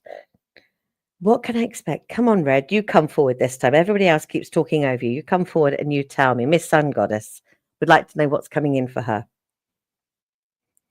We have learning something new, something that will lead you on a path of happiness. We have something to do with a move, but he doesn't mean a house. So you're changing something is what he means. Something is going to be changing around you. I've got to interpret what he says. He's foreign. Sorry about this. So we've got to change, we've got to move. And I see you're going to earn away. He's showing me piles of money where people are going to keep giving you money for something. So I'm looking forward to that. Keep me updated on what's going on. Sammy, we both know the answer to that one. So I'm not answering that because we both know. Stacey Elena, you would love a message. I'm going to put cards down for you, my sweet pea. I'm going to have a look at the cards and see what the cards say about this. Let's have a go here. Let's have a look. Do you know, I'm sorry. I'm bad. I can't hide my face. If they're bad cards, you see. If they're good cards, I smile. So, Miss Stacey, I've got you at the moment. I've got, you feel like you're sat on a fence at the moment. You don't know what to do, whether you should go this way, whether you should go that way. Don't let anybody tell you where you should be or what you should do. Stay on the fence till you're ready. Nobody has the right for you to go this way, do this, do that. No. When you're ready, you'll do it yourself. And we have a choice based on sincere feelings. So something's coming along that you're going to go, oh, hell yeah, that's for me. Sorry, I wave around. So something is coming. So sit on that fence, stay where you are until you're ready to go, I want to do that, and then go and do it. I do have my favorite card, which is talking about the stars, and look up into the sky above and it will tell you where your next pathway is. And I love looking up the stars. They always give me the answers. So there is something connected with stars and you and dreams coming true.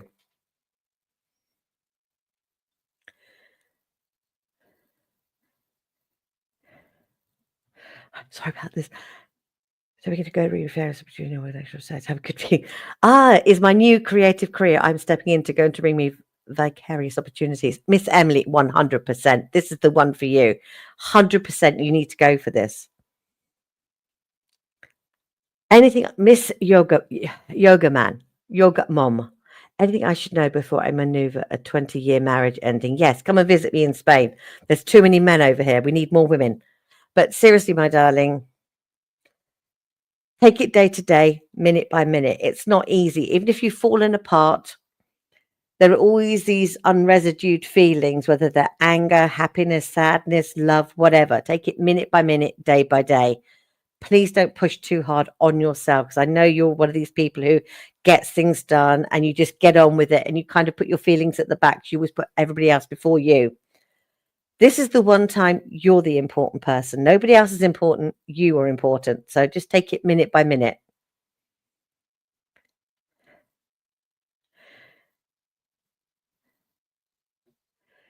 Right. Goodness gracious me. Kelly, 2821. Is there any messages for me in love, and when will I be moving soon? Right. I'm not asking Red. He's gone into a strop now. Oh, this is kind of interesting. Patience obviously needed, because you will be moving. You will be moving soon, and I think you already have the idea and the plan almost set in motion, so it's all happening on the right pathway. But there's something stopping you, and I can't see what it is. It's something you've got to do for yourself so that you're able to go forward. What's that? Come on, you lot, help me. I do get a touch of dippy days with you, so I know that's a pain in the ass for you. Love life, not worried about that. That's totally fine. You're on the right pathway. You can't go wrong with love. So just be patient for that. What I am curious about is this move that's on its way. This is something really, really special for you, and it's going to make you very happy. Just hang on with love. Not a problem. All on its way. We'll be sorted. We'll be happy. But the move is going to take a little bit longer, and I don't know why it's going to take a little bit longer. So I'm sorry, Miss Kelly. Apologies for that. Nicole Brown, will the pain ever stop? Yes, darling, it eases. It never stops. It eases. And that's the honest to truth. I'm not going to lie to you. You just learn to live with it. So I'm not going to lie to you. The truth is, every day you live with it, and you wake up some mornings and you don't think about it. Honest advice there from me. I wouldn't lie to you. Coming to Spain for my 50th. Can't wait to meet you. Oh, hell yeah. That's definitely happening.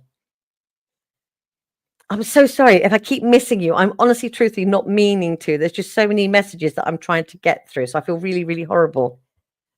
Now, I have a lady. I'm going to put the cards. I have a lady who keeps coming forward, and I can't pronounce her name. She has a foreign sounding name, and one of her family members is on here, but I can't pronounce her name.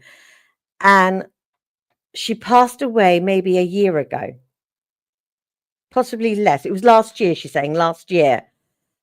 And she's saying the family members have all sort of gone away from each other. She used to hold you all together, and you've all kind of pulled away together, and it's making her sad. But I'm so sorry, I can't get her name, but she's just sad that you're all falling apart. But she understands that she was the glue. But one of you is going to have to stand up to the plate and be the bigger person and bang all their heads together and try and bring a few of the family members back together again. I hope that resonates with one of you, because she's very adamant, but I do apologize. I can't say her name. God, I feel useless. I can't say it. It's driving me insane. Right. Miss Amanda G. I would love to be less of a homebody. I struggle with physical energy and motivation. How do I get back to feeling healthy? COVID has kicked my hiney 4 times. You bum. Blinking COVID. I know. Take it day by day. Do small things and count those as victories. I have fibromyalgia, and I have days where I don't want to do anything, and I do a little victory, and I think, did that today. Well done. Don't look at the big things. So if you've got washing up to do, go and wash one plate. And if you've done one plate, you've done good. Brilliant day. Go and sit back down, have a chocolate, have a cup of tea. Don't stress about the rest of the stuff. Do that a bit later, and then maybe an hour later, get up, wash your cup. Do it bit by bit. You're not 100%. You're trying to push yourself too fast. Every time you push yourself, you go back to stage 1 again. So just take everything slowly, bit by bit by bit. Miss Amber McLean. Nice name. Am I in the right love relationship? I'm actually going to go to the cards. I'm not going to listen to them because they're all rabbiting on. I'm actually going to put some cards down for you. Do you know something, you lot? I'm going to send you Red tonight. He's being a pain in the bum. So Red, go and annoy somebody else, please. Things start moving, it's red. He's being very annoying tonight. Oh, Miss Amber McLean, who broke your heart? I'm going to shoot them in the bum. Give me a blinking water pistol. I'll shoot them in the bum. Honestly, you didn't deserve that. Somebody treated you really bad, and I know it broke your heart a bit, and it's made you very hard to trust love again. But right now, you're doubting the person you're with because of what you've been through in the past. I understand very well. I think lots of us understand well. This person you're with now is so kind and so loving, but they let you down in certain places where you want them to do better. And I think it's because you're not telling them what you want, which for some of us is very hard to tell people what you want and what you need. And we're not very good at explaining. So I hate to do this to you, my baby, but I think you're going to have to say, do you know something, love? I hate it when you do this, and I'd really rather you did this. And try and talk to them that way, and they might start listening. They will listen to you. And Miss Yoga Mum, can't wait to see you in Spain. Miss Karen McTass. Oh my God, you ladies have the most beautiful names. Do I have a change of residency coming? Now, Lucy is screaming, yes, 100% yes. And she says, you already know the answer. You know where you want to be, and it's time to start getting ready to go there. The place you are at the moment is not where you're meant to be. Now, the other lady, I saw a picture of a sun, something connected to a house. With you, I see yellow and kind of yellow and a purpley flower out the front of the house. So that's the one, you know, it's yours. It's kind of in a box. So I don't know if it's a block of flats. I don't know whether it's a house. But there are yellow and purpley and red flowers in the front. I can see you moving there and being happy.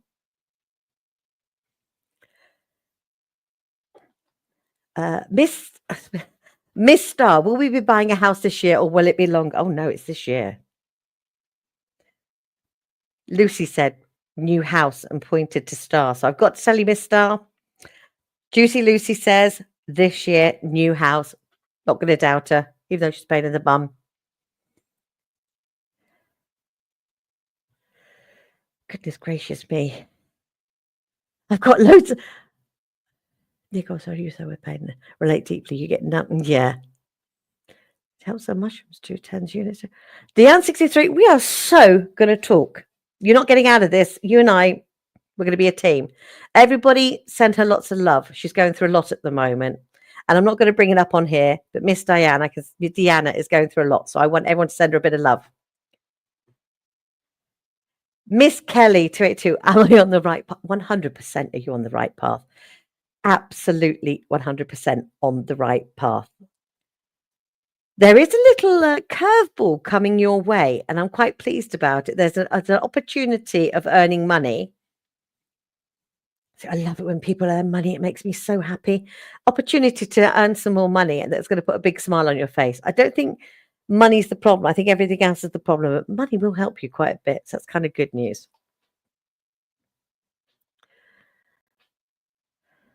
Deborah King, I would love to hear from any of my family on the other side, please, or guidance. Sorry, my darling. I don't mean to miss you. If I miss you, please, please, please forgive me. And I honestly don't mean to do it. I'm just trying to keep up. Now, Miss Deborah King, I apologize if I've missed you before. The guidance part I can help with the family, because I only have an hour. It's very hard to bring in all the family members for us at the same time. But the good news is, with your guidance, start listening to your spirit guides, darling. You know you've got spirits around you. There's also something more important that you're supposed to be learning. I know I look away from the camera. Sorry, when I look away from the camera, I'm actually listening to Lucy. I apologize for that. It looks very rude. I've just realized. Lucy says your guidance, you're completely on the right pathway, but you're going to learn something new that is going to blow your mind a bit and open you up and sort of give you a kickstart in a direction that you should be going in. So, Miss Deborah King, totally on the right pathway. But if you can contact me another day, I would honestly try and contact family for any of you. I can only do family when they want to come through on this because I literally only have an hour. But if you want to talk to me privately, I'll sort something out for you. Hello, Miss Cat. You'd love a message. Right. I'm going to do the cards for you. Let's have a little shuffles.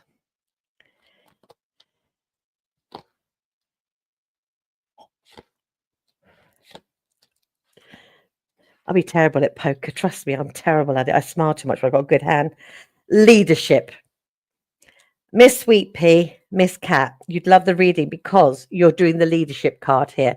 The leadership card says, you are a leader, but sometimes you pull back and let other people overtake your life and kind of tell you what to do. Something is going on at the moment. There's a big change. I don't know if someone's pushed your buttons and you've gone, do you know something? Whatever's going on here, you're back and you're going to kick butt and you're not having this anymore. So whoever's ever tried to bring you down can't. So start fighting for what you want and what you believe in. But there's definitely something new that you will be trying, learning, do. Lucy, you could be more helpful, Sweet Pea, and say something more than that. That's very annoying.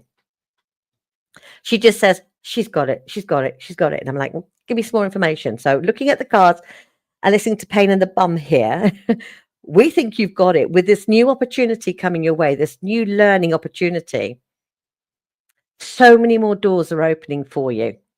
Seriously, more doors are opening for you.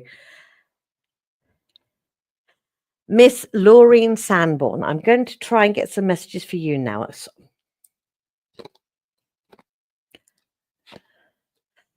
Holy Monkey's uncles. Miss Laureen. New beginnings, good news. Creative spark. Thanks, Luce. Okay, this is kind of interesting. Everyone in here believes, obviously, in what we do on here because you're all in here to hear us. But most of you, surprisingly enough, don't realize you've got the gift and you're doubting it. And Miss Laureen, sometimes you doubt how blinking brilliant you are. I'm trying not to say rude words like bloody, but you are really, really strong and you are really, really good. Start investigating what pathway you want to go down and what you want to learn and what you want to do. You never know. You could start the tarot with me. I'll show you how to do it. Great fun. Miss Shona LeRae. Oh my God, you have the most beautiful names. Any messages for me, my dear? I'm going to put cards down because Lucy's being a pain in the bum. Right, first one I hate. It's the budgeting card. It says they want you to start saving up for something that's on its way because prosperity is coming to you and there's a new beginning. So it says just be a little tiny bit careful with your pennies at the moment. Don't go crazy and book a holiday in the Seychelles. Hang on to your pennies because something is coming that you really, really want or something you really want to do. So hang on to those pennies and don't spend them for the moment.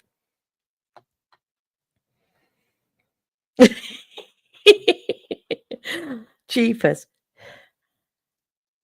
Travel coming up for me in 2025. Miss Karen McTass. Oh, yes. 100% have you got travel coming up. So if you do start in Europe, come see me in Spain. Got a spare room. Come on over.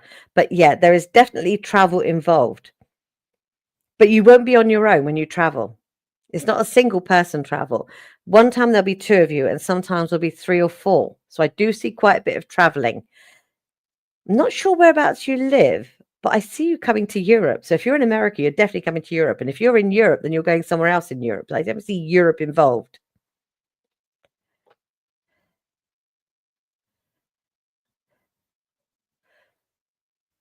Miss Sherry, any messages, please? Always. Now, I see you also are having a few problems as where you're having a few dippy days at the moment. It's not that you're not losing faith in yourself. I think you're just losing faith in other people and different things that you're dealing with. And it's time to start believing again.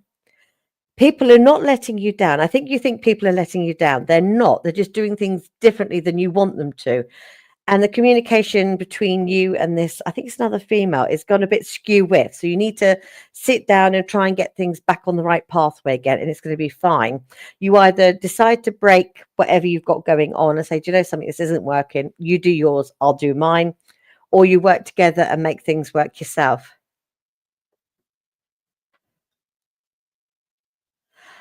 Miss Anna Marie, I was told my main spirit guide is Athena. Any messages concerning that? That's correct. There's also a male spirit guide. Find out his name next. Wow, this is, let's see.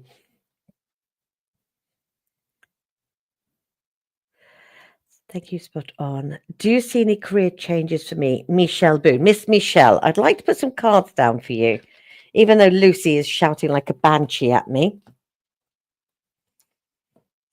Have anybody got red with them at the moment? Has anything moved in the house? He's definitely left me alone now and he's annoying somebody else. So if anybody's got any weird noises or anything, it's red. It's not me, I promise. Miss Michelle. Oh, wow. You are a talented young lady, aren't you? Miss Michelle, you have artistic abilities. Now, I don't know whether that's writing or painting or creating something, but my goodness, you've definitely got something going on there.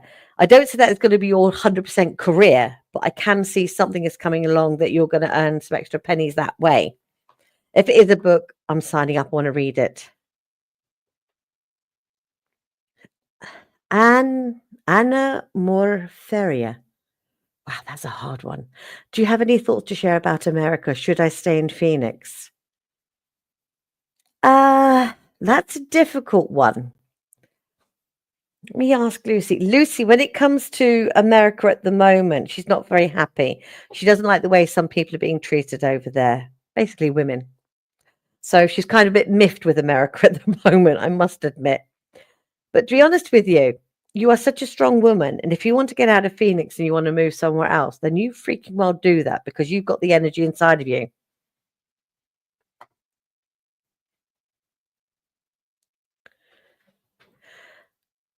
Right. Maria Garza. Beautiful name.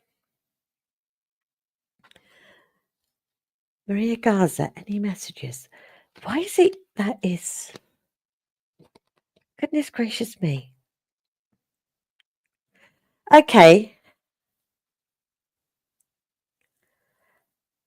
Maria Garza, I definitely see you need the strength at the moment because somebody is definitely stealing your energy levels and they're having dippy days more than usual. And that's not like you. You're like me, you bounce. So there is somebody stealing your energy. It says stand your ground, work out who it is who's driving you batty and basically cut them. Do the cutting ties and basically say, look, I'll be your friend, but you're not having my energy anymore, and start saying no. It's not fair because you're such a good person. You've got such a good soul inside that I don't like the thought that people steal your energy. Little energy vampire. So it's time to cut ties and say, look, no more energy for you.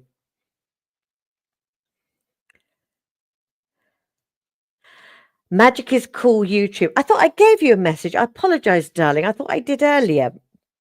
Blonde moment. Messages for you. I'm not sure, but I definitely think Lucy thinks you're fun. She's got this big sort of yay sort of thing going on here. You're doing so much to promote yourself and to bring yourself back up. It seems like you've had a few dippy days and you've brought yourself back up again. There is something around you that is going to promote you. I know it says, what is it, YouTube on you, but there is something that you are going to do that is going to catapult you a bit into being a little bit more infamous. Might be famous, but you can be infamous. But there is something coming your way that you're going to be a little bit more infamous and have some fun. So I kind of like the sound of that. Vanessa Holbrook, is my career path towards marketing or a healer? What's wrong with doing both?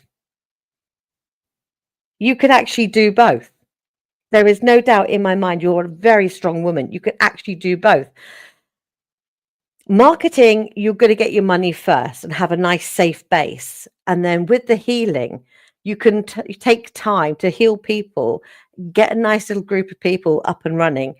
And that way you don't run out of money. Because that's the only thing I worry about with everybody who does what we do, that they give away so much and they do this instead of also another way of earning money. And then they lose a lot of money. So whatever you do, don't you dare lose money. Tell Lucy you feel the same way as a woman in a rest. Yeah, bless you all. I tell you one thing. Seriously, you've got my... Seriously. Sammy, do you see when my baby will arrive, boy or girl? I never ever choose this bit of a, never ever choose whether it's a boy or a girl, even if I might know. Any guidance through his current health struggles, what to do with home life, what to make ends meet despite these struggles? Miss Nicole Brown. Right, my darling, I can see that you are really struggling with money. Lucy's telling me that you really are having a hard time and it's really hard days for you. Can you do me a favor, darling? Find me on Facebook, send me a message, let me know it's you, and I want to talk to you privately, please. I know I can help you. So if you don't mind that, please. But do you know something? If anybody wants to contact me for even a private reading, please do. My Silent Army. That one called to me. God. I'm going to have a quick go before Jay comes in and tells me off for talking too much.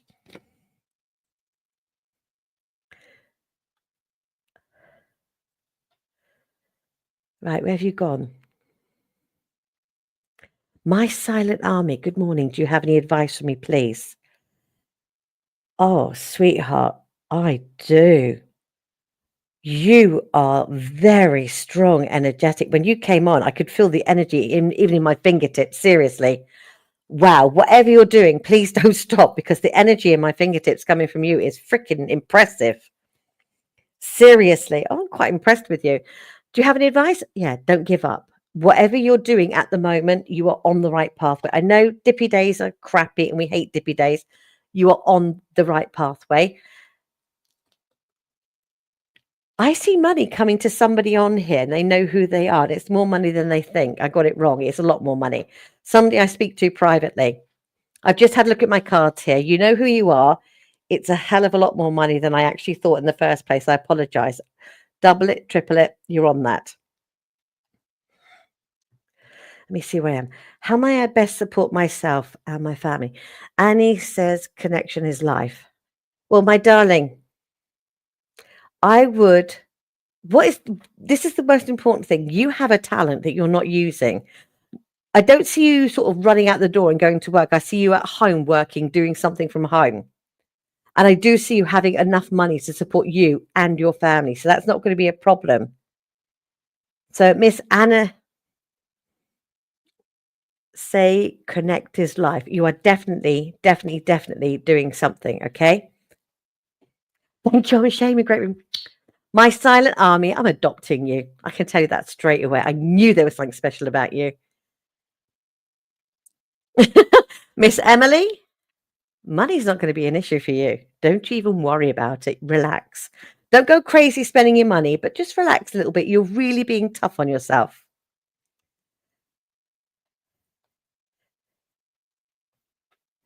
Miss Nancy, Lucy does see you, but I think you might be stuck with red at the moment. I'm not joking about that. So I think you better listen out.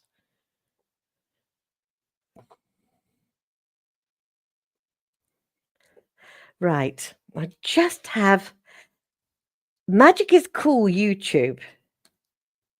Why do I know you? Crazy. Why do I know you? It's so weird. I just get a feeling I know you. Ah, now we have the young Mr. J.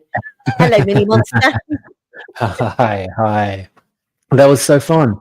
I think you nailed through everyone. You did it so quick. It's amazing. I just the messages go. Oh man, And I'm not good at you moving them. and Lucy. My God, my I'm goodness. sending her down to you. She's being annoying. You can have her. Oh, I'll have her. Yeah, I'm more than happy to. By the way, one of the messages was for you. I think you know which one.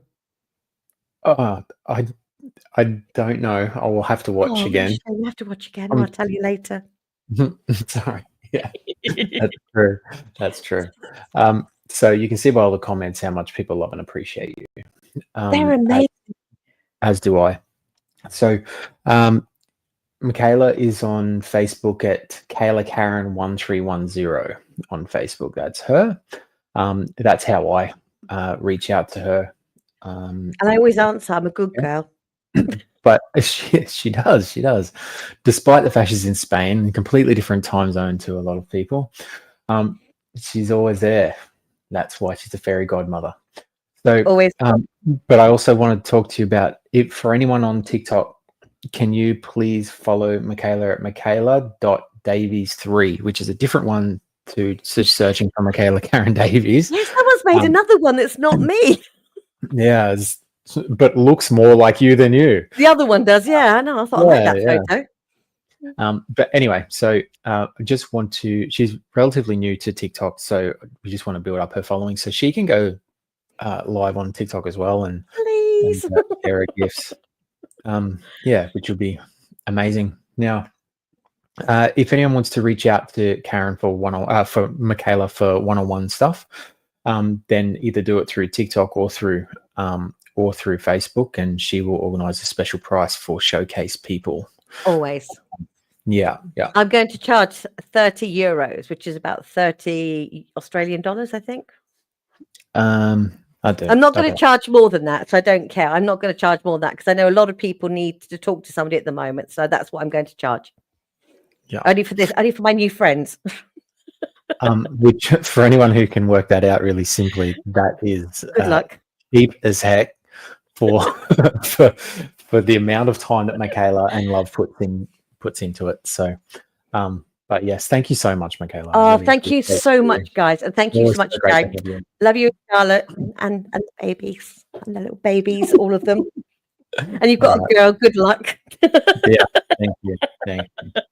All right. Thank you so much. I'll talk to you again off air. Talk to you soon, my darling. Take care. Bye. Love you lots. Bye. Oh, guys. Isn't she the loveliest? Okay. So make sure you guys are hydrating. Yeah, make sure you're grounded. You're just about to do something pretty extraordinary with the beautiful Chrissy channels. For anyone who doesn't know Chrissy, she is a trance channeler. She is a teacher. She is a guide. She is a spiritual leader. And if anyone was at the last showcase, the last upgrade summit, you know just how amazing it was. We did a blueprint activation, and I must have, I don't know if I told Chrissy this, I must have rewatched that and received that blueprint activation maybe 10 times. And you guys will get access to this replay, so you get to keep rewatching it whenever you want and keep re-upgrading whenever you want. So yeah, it's going to be so fun. Anyway, without further ado, I'm just rabbiting on here. I will bring up Chrissy 1 second. Hello, beautiful human. Hello. Thank you so much for having me on here. Oh, it's so good to have you back. So good. So everyone say hi to Chrissy. You can get a hold of Chrissy through her new link tree that she created. I did. And I'm on all social media at enlightened.channels. I post there pretty frequently. I also just started a Patreon, so that's going to be exciting. We'll have a lot of fun things and fun ways to connect in terms of group readings and group channelings, workshops exclusive to Patreon members. So I hope that you guys will be interested. There's also free content on there too. There will be. There's nothing. It's brand spanking new today. So today we're making. Oh wow. They're like, you've got a deadline, Chrissy. You've got a deadline. Got it. Thank you. So yes, we all have deadlines. Mine was today. Awesome. So what are you going to be doing for everyone today, Chrissy? Wow. So today is going to be a lot about anchoring in the goddess energy. We all have access to the feminine and the masculine energies within us. And right now we are all processing a lot of this very high frequency goddess energy that is coming through. It's going to be anchoring in through what's called the black ray. The black ray is known as the void. It is the energy of all things and no things at the same time, right? It is where creation comes from. It is beautiful energy that we are taught to be afraid of. So we're going to walk through. I'm going to be channeling Hathor, as well as some of the other goddesses that we know. We have Mary Magdalene, Mother Mary, Lady Nada, you have Lilith, you have these energies, these beautiful feminine energies that are all very connected to this energy because it is sacred. So they're going to be talking a lot about clearing and releasing some of the shame that we have around the energy of our sexuality, our access to all the higher dimensional frequencies, how both men and women need to anchor this energy in order to truly embody and embrace their creative principles, right? We're human beings, we create here. And how do we do that? We do that through our energy.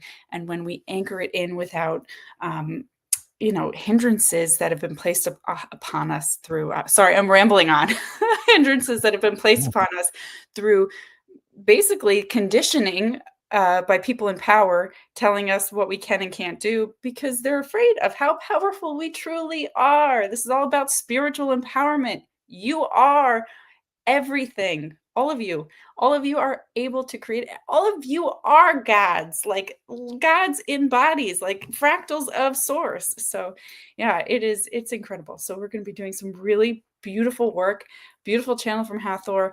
And the other women will kind of all be speaking together as one to help activate, clear, and create change. Oh, beautiful. Excellent. I can't wait. I'll jump off and be down in the green room and watching you again with bated breath. Wonderful. Thank you. Okay. Thank you. Love you. I'll talk to you soon. Okay. Love you. Thank you. Okay. All right, my friends. So here we are. So I am going to drop in. One of the things that's very interesting about this whole process is the idea that you are all powerful beings. That is what I teach and what I help people remember and go back to is you are the source of your spiritual power.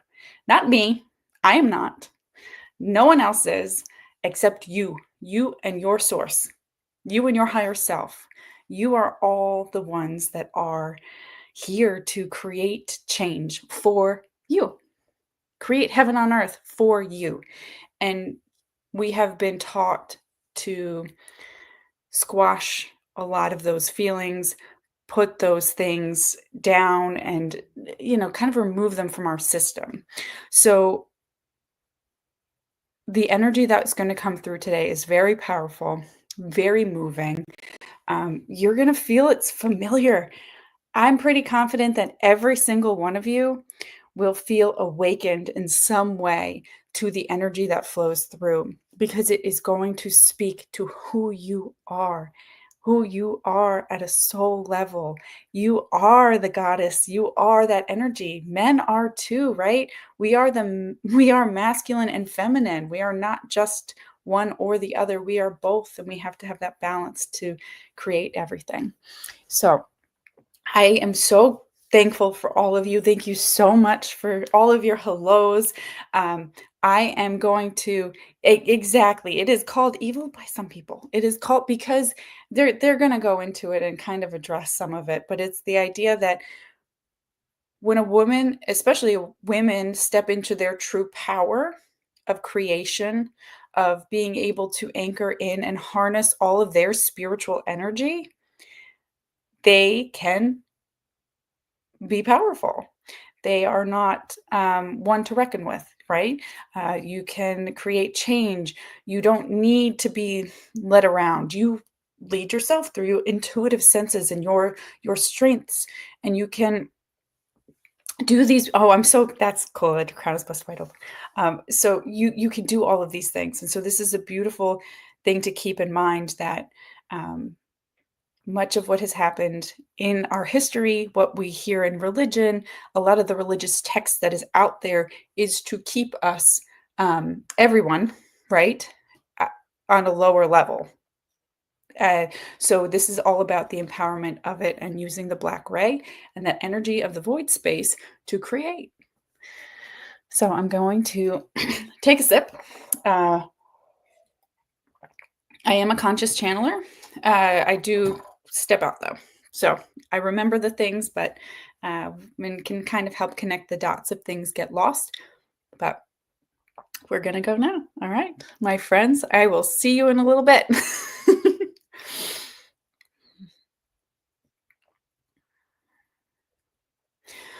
We are so blessed to be here with you.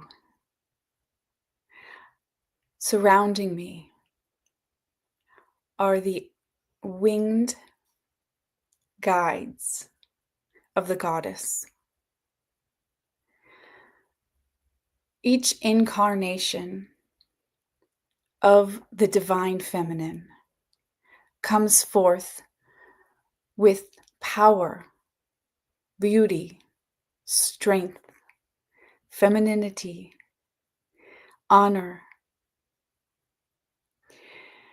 Each incarnation steps forth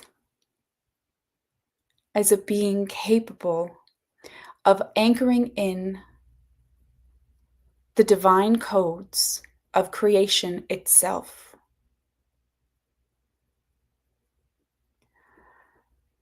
Close your eyes and feel our energy surround you. The orders of the mystery schools, of the societies, of the lineages that you were a part of surround you. You are a member of all of it. You belong with the goddesses, with the gods. You belong amongst the energy of creation, for you are the creator.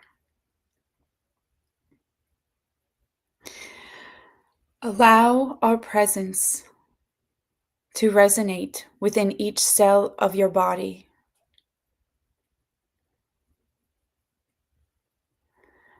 Mother Mary stands before you. She holds for you a sash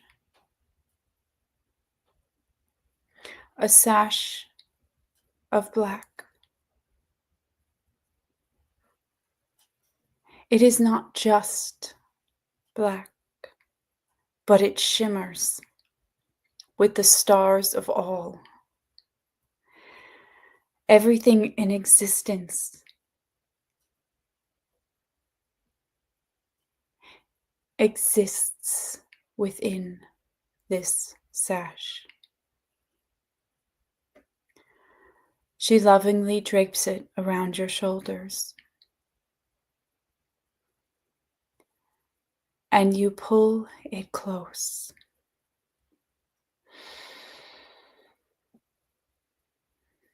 The energy of the black ray surrounds you. The black ray of all things and no things. The void. Black, like the fertile land, the soil that can grow everything, that brings life. Black, like the abyss from which creation sprung, from which the spark ignited, from which the first thought sprang. Black, like the womb of no things.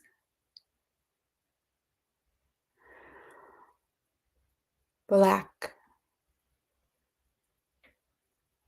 like the energy of all absorbed into one.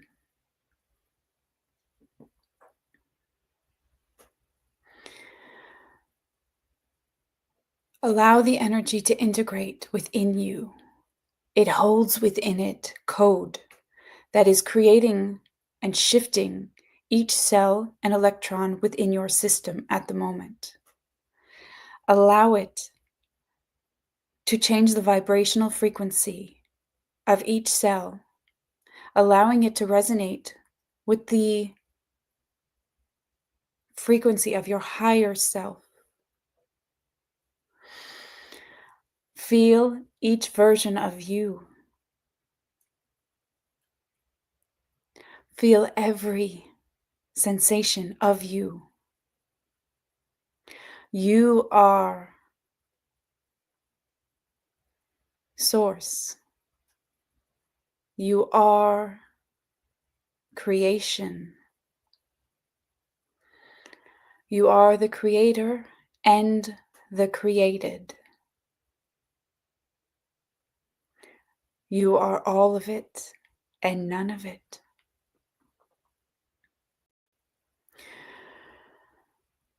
The power and energy that exists surrounding you and now within you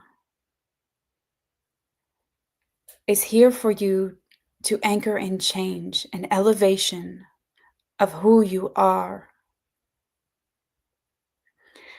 As you breathe in, feel the veil lift. And as you breathe out, allow all preconceived notions to wash away. For the information you are about to receive will shift and change your perception of your human existence and your feelings towards your physical vessel and the energy in which you are able to harness within it.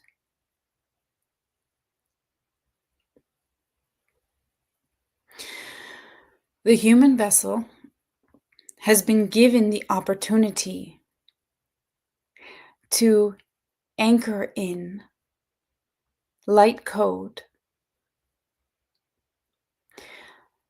There is an amplification process that occurs through bliss.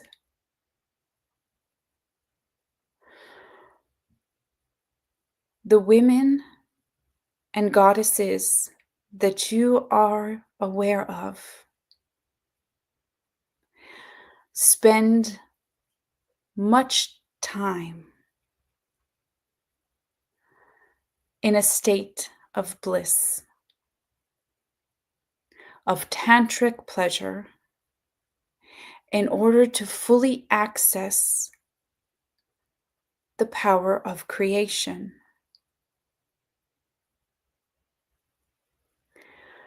There is an energy that flows through you and your higher self that pulls in the energy of all versions of you.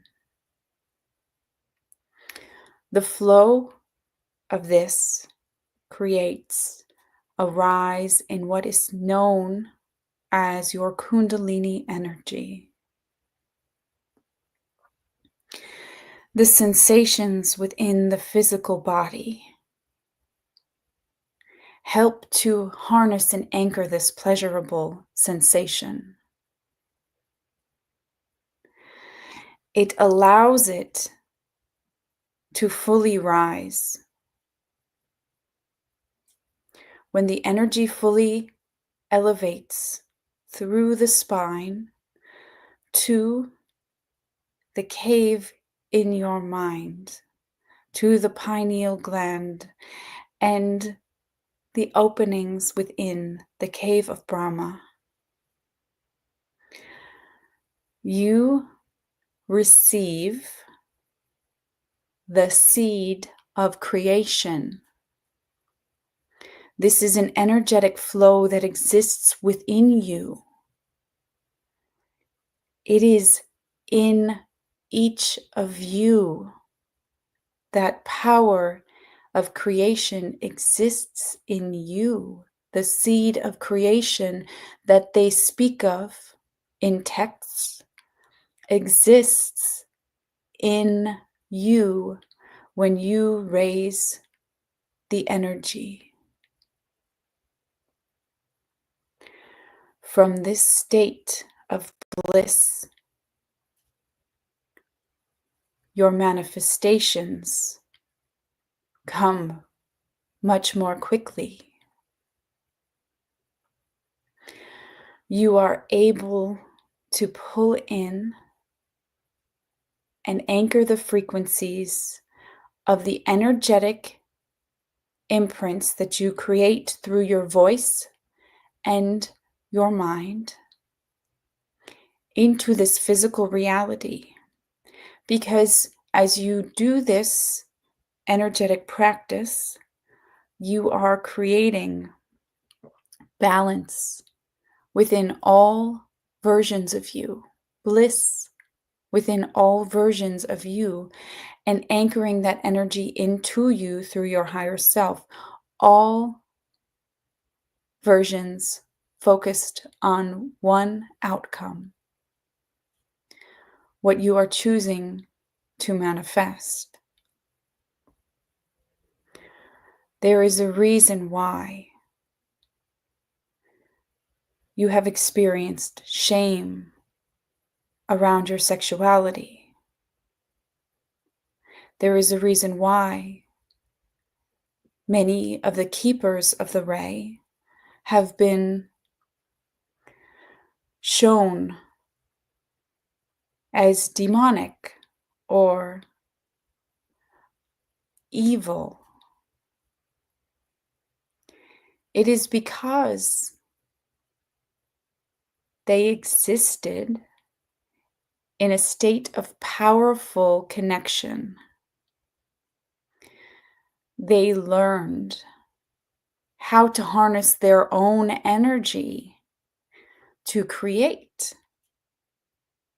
to anchor in their own manifestations, to be led by their own intuition and spiritual gifts, to use the codes that were given to them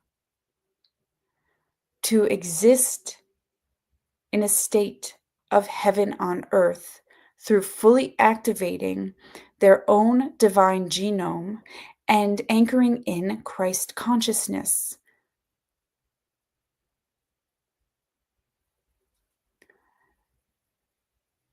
There is a reason why sexuality is spun as sin. Those who are in power choose to make it that way. For if you truly could embody and understand the power that you wield, you would no longer be so easy to lead. You would stand tall, confident. Well, the time is now to stand in your power, to understand that the energy of all things, of all creation, exists within you. You are the key. The energy of the goddess is the key. The key code is within you, and you now embody it if you choose.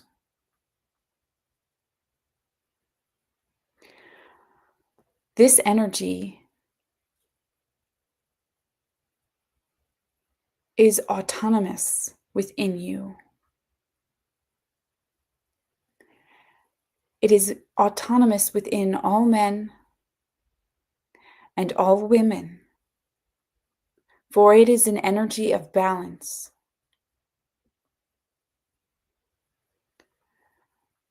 With light, there is dark. With yin, there is yang. There is balance that exists. And when the darkness, the black ray, is ignored, the vessel cannot be in full balance to create as it was made to create.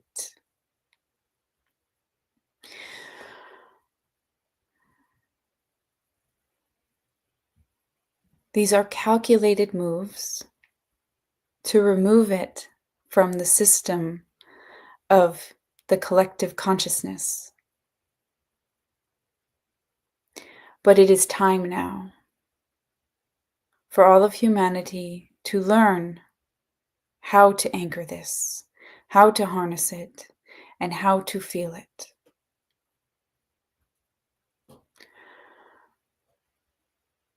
Removing shame from the experiences that you have had in your life is important. We ask you to call upon a time when you have felt shame around your sexuality.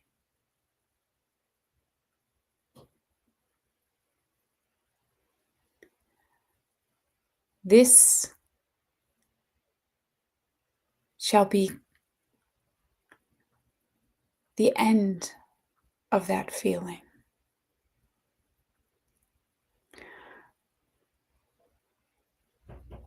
We would like you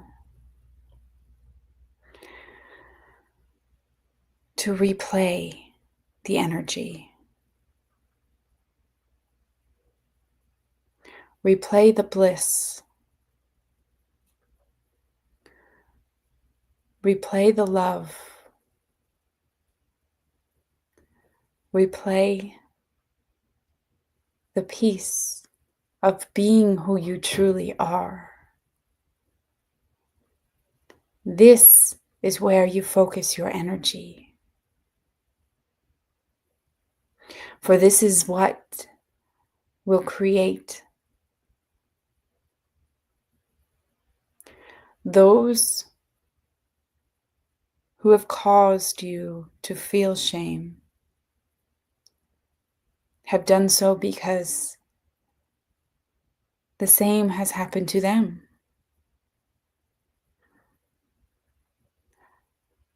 The cycle ends when you choose to stand in compassion, understanding,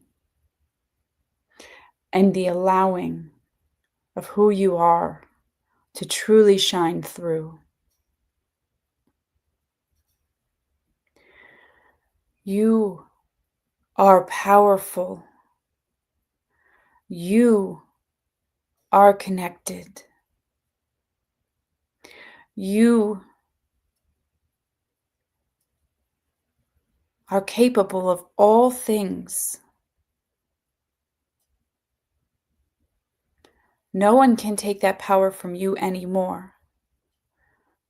No one can take your bliss, your peace, your happiness, your creation. You are in control. You are source.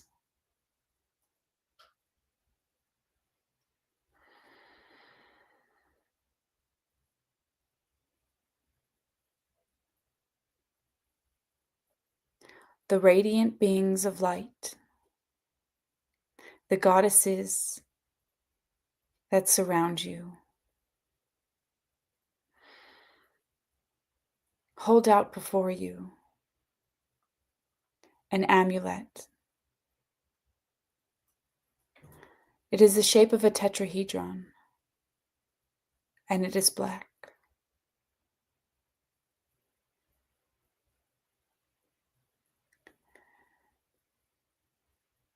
Should you choose to honor this tradition, to harness and anchor the energy that exists within you and the power that is yours to reclaim, you may take the amulet. Allow it to be part of you. Allow the ray to fully anchor in. You are divinely protected by the goddess, whether or not you choose this path. You are divinely guided by the goddess. Regardless, you are loved unconditionally by the goddess. You are the goddess.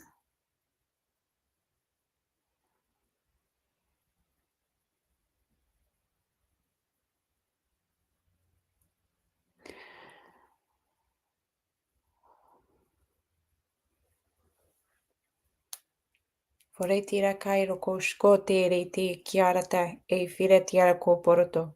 Iskiarata e kiarata ashkoto. Vore tirata. Yerato skoforate. Pi tirata. Ye kirante. Iskiarate kuroto. Vore tirata amparate. We are so grateful to be at service to you always.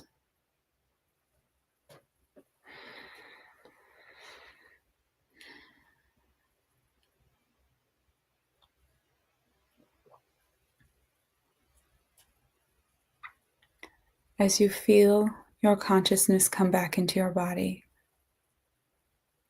breathe. Feel the energy as it drops down into you.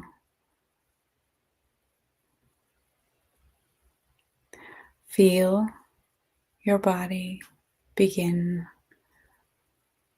to move, to shift.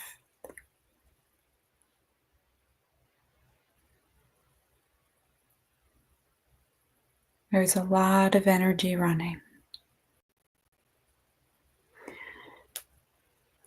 You can take your time as you open your eyes. Take your time as you begin to ground. Envision a silver cord running from your crown through your chakras. Allow it to go and split down through both of your legs, out the bottom of your feet, through your earth star, straight down to the center of the earth. How's everyone feeling? Beautiful. Thank you guys so much. That was a beautiful energy, very powerful. Hathor is a sun goddess. She is essentially a very important part of Egyptian history, right? And I'm so glad you guys. Beautiful expression. Thank you. That's beautiful. Kuan Yin was with you, Karen. Powerful, graceful. Okay. Thank you guys so much. I'm glad you're all still here. You are all powerful beings. As a human who has felt shame around her sexual inclinations her entire life, I have struggled when this started to come through for me. But when we look at the beautiful teachings of like Mary Magdalene, right? They painted her as a whore, but she was not. She was the other half of Yeshua, the one that helped. They lived in divine union. It is a beautiful space. But we have been taught our entire life and conditioned to think that this energy is tainted and sin. And so it's working to rewire all of that. So I'm so glad you guys enjoyed. It's so cool to hear all of your different experiences. You're seeing faces. Vanessa, beautiful, and felt vibrations everywhere. Energy still around. Thank you so much, guys. I am so Maria Madeline is my name. Maria, that is incredible. That is beautiful. Hathor and I are well acquainted. Moon, oh, that's beautiful. I'm so glad. Yeah, perfection is not ever needed. We never need perfection, right? We always just need to exist. Like we are. The beautiful thing about perfection is We are perfect the way we are right now, right? You are experiencing your experience perfectly as you are right now. It is made for you in this moment. So in this moment, you are perfect. You will change. Everyone changes. Everyone becomes different things. But perfection is something that is, constant. That's how I like to think of it. Nicole, you got stuck at the hips, made me cry and push through. That's, Nicole, when you feel sick to your stomach like that, a lot of times it's releasing. You're releasing a lot of things.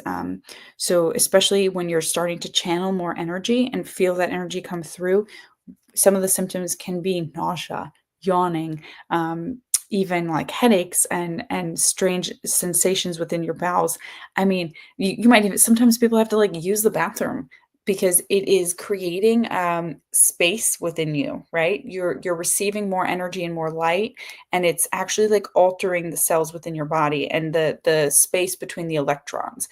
You're becoming less dense when you're channeling that energy, and so if your body's not fully used to all of that, it can be a little jarring on your system.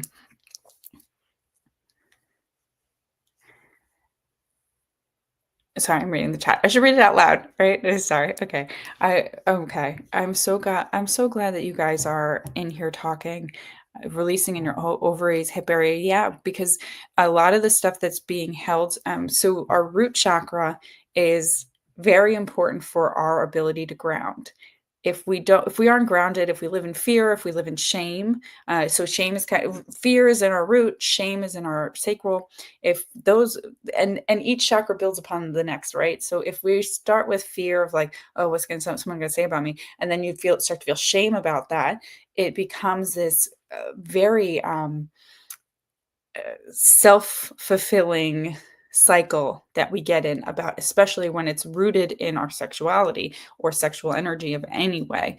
So this is something that we can release and let go of. So that is beautiful to feel any physical sensations in there, or movement, doing something like hip mobility, stretching, things like that, if you're capable, can really help. Warm compresses as well as like a warm bath can also help to like clear things out, to like release and to just truly focus on things.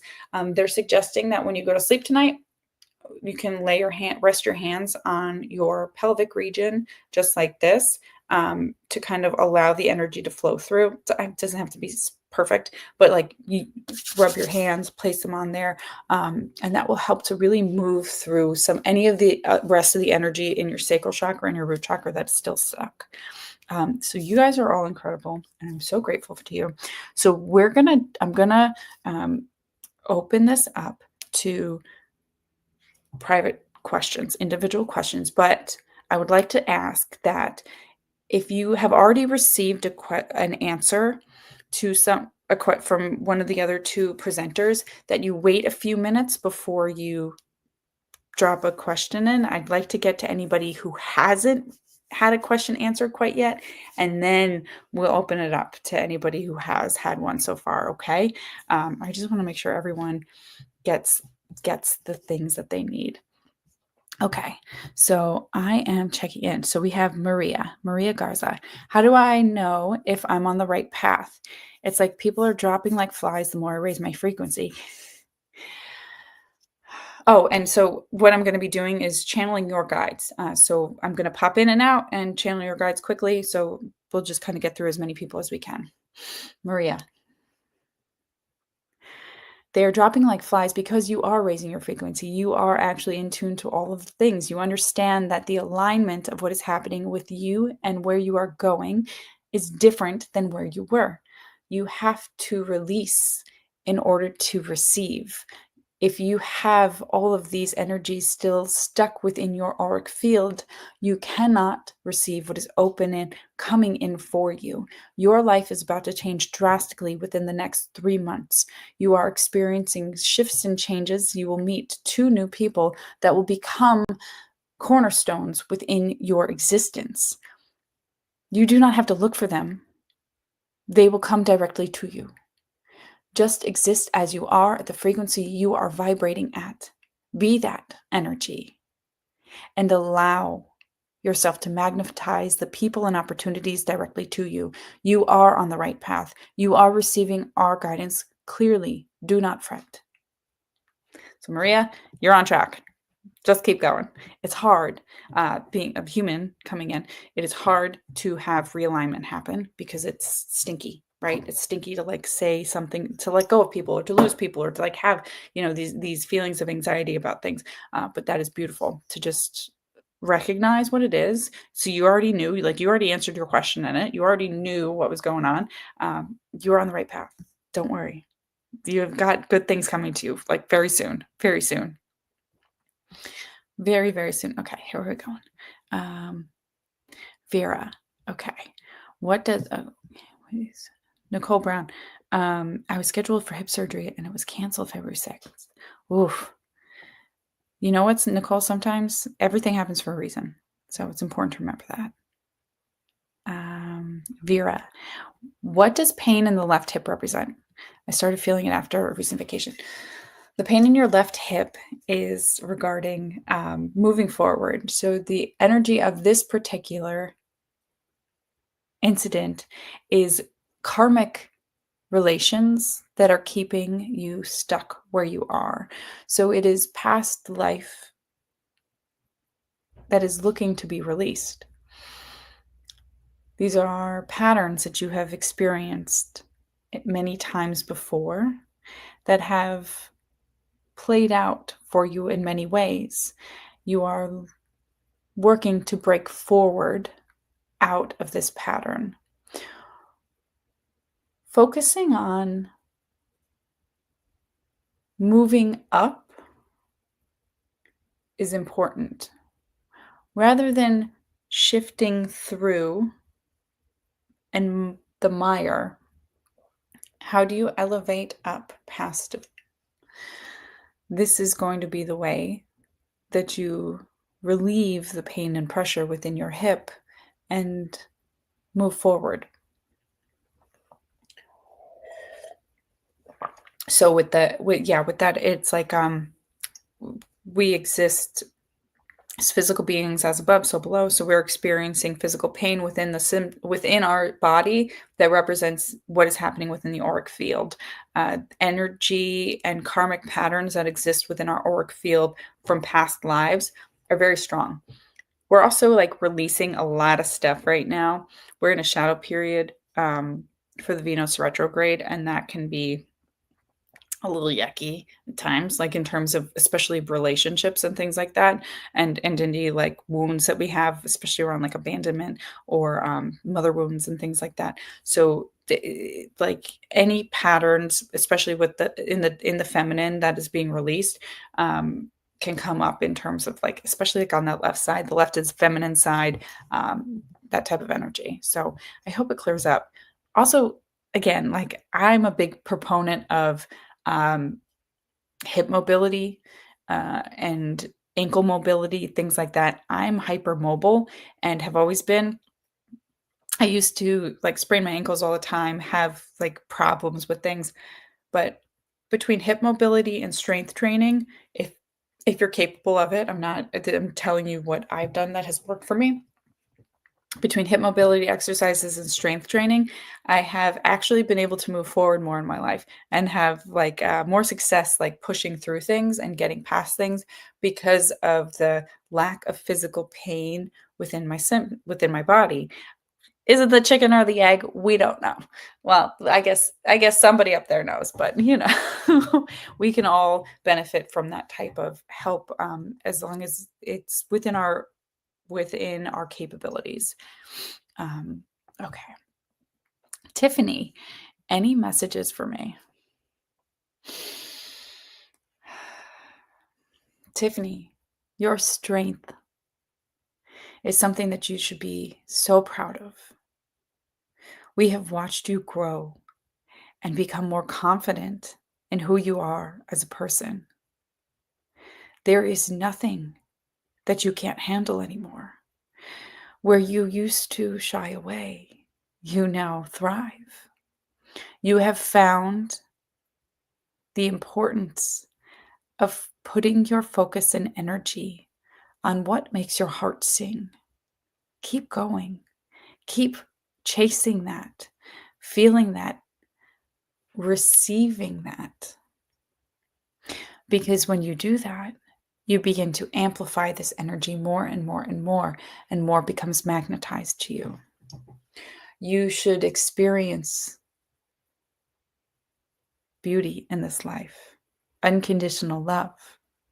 And when you do that for yourself, as you have been working so hard to do, you begin to receive it as above, so below. That's pretty. You have a pretty team. You have very heavy hitters on your team, Tiffany. It's cool.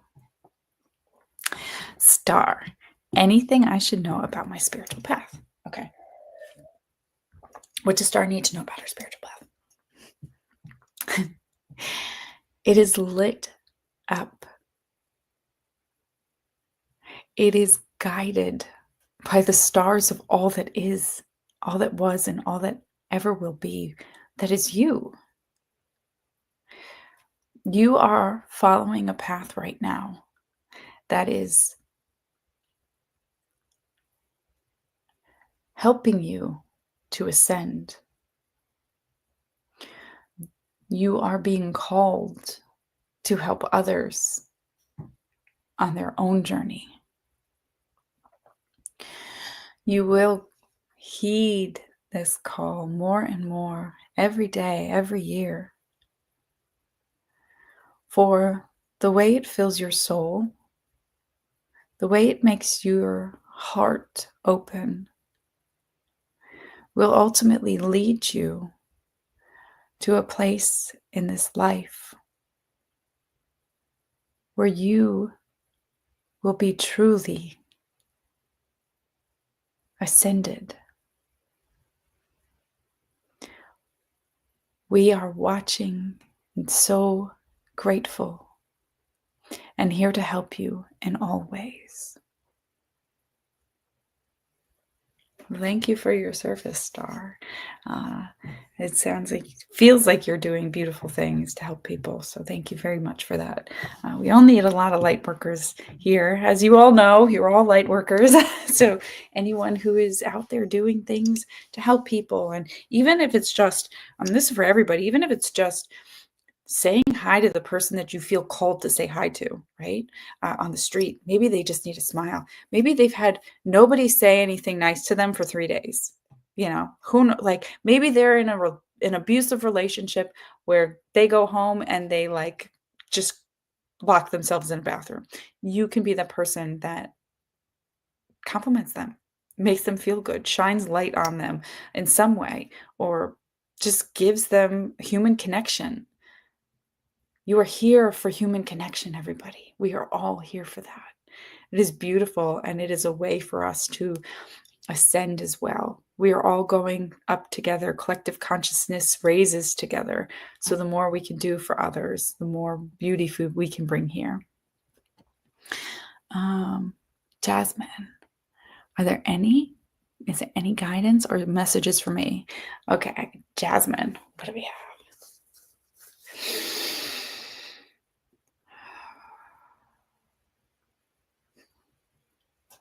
Jasmine,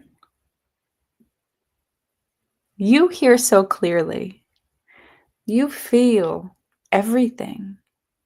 Your intuitive senses have come so far, and yet you still doubt them. Believe in yourself, in your power, in your presence. You are creating beautiful things in this life. You must honor yourself with the recognition of how incredible you truly are. Remember this. You can do what this vessel can do. You can be out there experiencing these things. Choose to, and you will. It is up to you.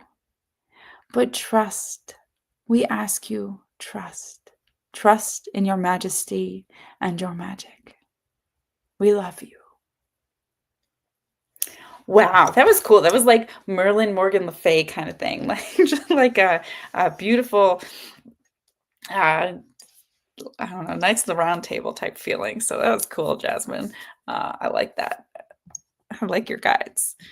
Sherry, I call Isis Hathor. Oh my gosh, Mother Mary, Mary Magdalene, Kuan Yin, and White Buffalo Woman to my healings. A lot of emotions. Thank you, Sherry, for sharing that. Yeah, it's beautiful. It's incredible. All of the energies that can come through, and all of the beautiful ascended masters that exist and are capable of truly helping us anchor in that goddess energy.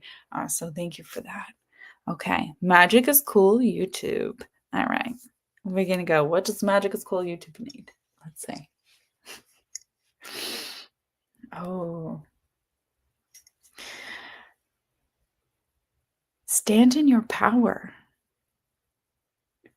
Stand in your power. You truly believe what you are capable of. But there is a small aspect that doubts. It is time to release that. It is time to release any self-doubt that you have.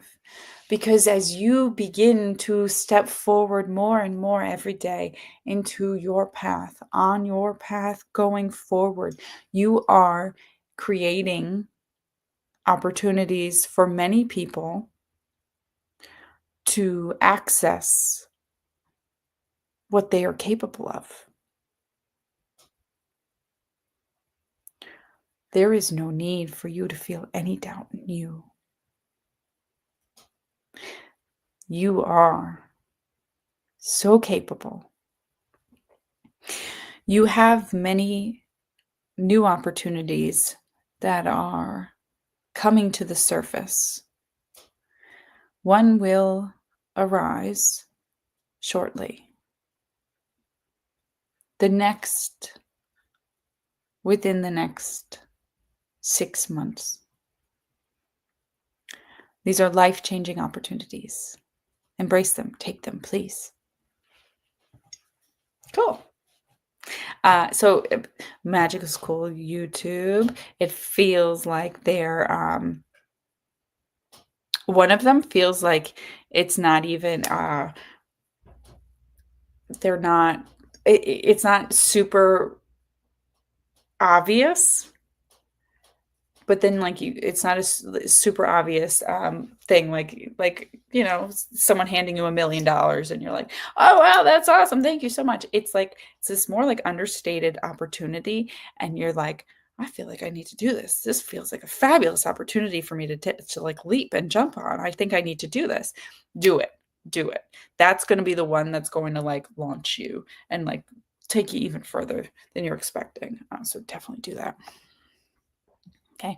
Hi, Lauren. Okay. Any advice or insight on my near future, please and thank you. Okay. What does Lauren need? Oh.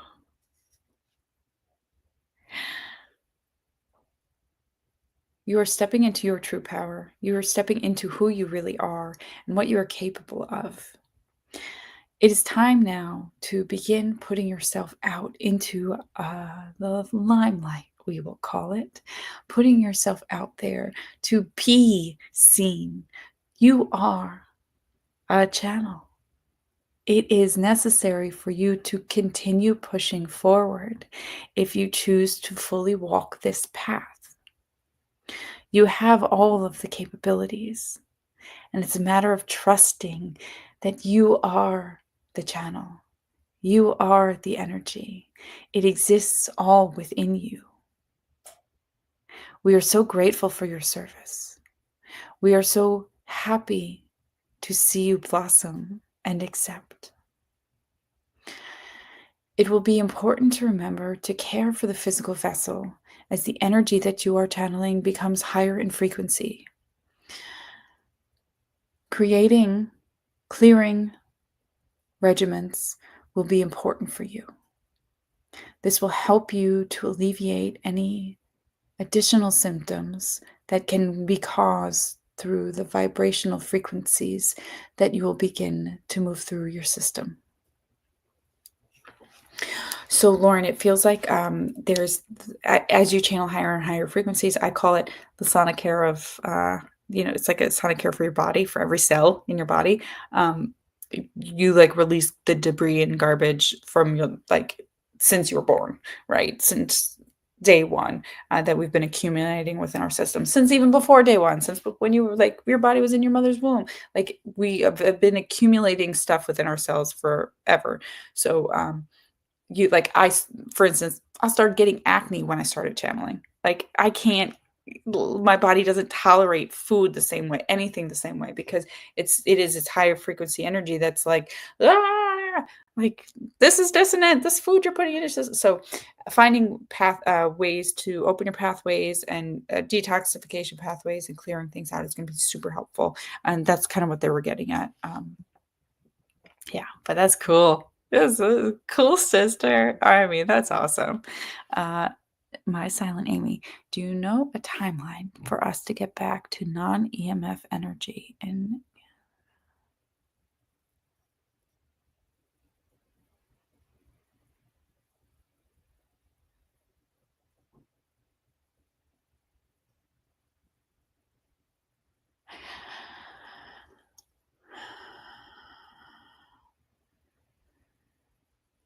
focusing on this is quite a large endeavor. Learning to counter will be the best use of time for now. There will be a collapse of these systems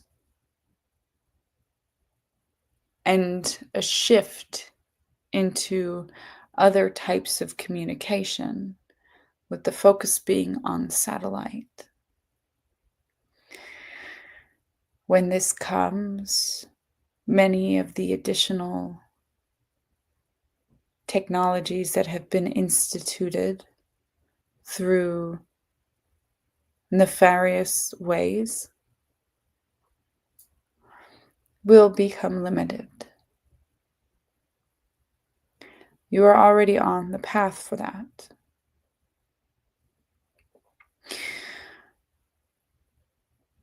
The energy of healing will become more prevalent when the frequency healing begins to take over medicine. There will be more of a shift away from harmful frequencies and advancements in the reduction of them. So it feels like with this, there's this big shift in general it's going to happen because put my hat on, hold on, tinfoil hat. They're all poisoning us with the radiation and all the things that they're doing. So what is going to come out is that they are doing that, and it's all shifting and changing. There's going to be studies released, all of these things. And so there's going to be backlash and a shift towards removing a lot of the technologies and energy sources that are harming us. 555 people. Check that out. Big change coming with this. So there's a shift towards that, and globally, actually. And there's going to be some infrastructure changes that are forced, and it's a good thing. And it will cause differences, like cell phone towers won't really, in our lifetime, they won't be a thing anymore. It's going to, they're coming down. That won't be around. So there's big shifts that are coming with it. Helen, how do I align with my immediate family as I become more aligned with my higher self? Becoming more aligned with your immediate family as you are shifting who you are is a matter of stepping into compassion and unconditional love for them, understanding that their experience is what they need and what they are choosing to have as a soul. When you accept them for who they are, rather than wishing that they were someone else or presenting energies of somebody else, you begin to accept them.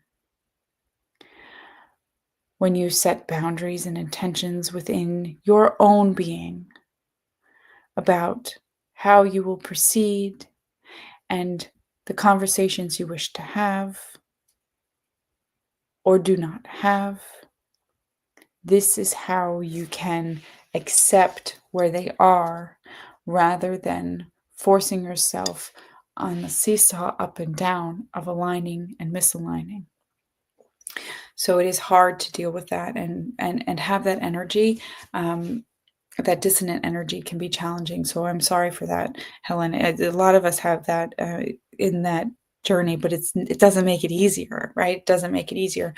What I can say is that it feels like as you begin to align more with your higher self, it actually becomes easier, because what's happening is you're like leaning on, I am my higher self. That's cool. Let them. If they need to be like that, let them. I don't need to participate. And that's kind of this idea, like, I don't need to truly participate in engaging in bad behavior, the fights, the petty stuff, the tally making, the tallying up the score. You don't have to participate in that anymore. You don't play the game anymore. Like, you woke up and you resonate with your higher self. Like, you don't play the game. Like, you left the table. You're done. So that's something to keep in mind. Okay, do we have more time to? Okay. Am I getting? There he is. Hi. Hi. I'm sorry. No, it's okay. I was like, oh man, do I have any more? I got no more. I know. I could watch you do it all day, but yeah. Thank you so much. That was so good. That was so good. Thank you. Charlotte and I did that because, for anyone who doesn't know, Charlotte is my partner and she is upstairs with the baby. So Charlotte and I did that meditation that you did, channeling session upstairs, and that was pretty wonderful. We got to do it together. That's beautiful. Thank you. Thank you for sharing that. Yeah. All right. Certainly so much love in this room.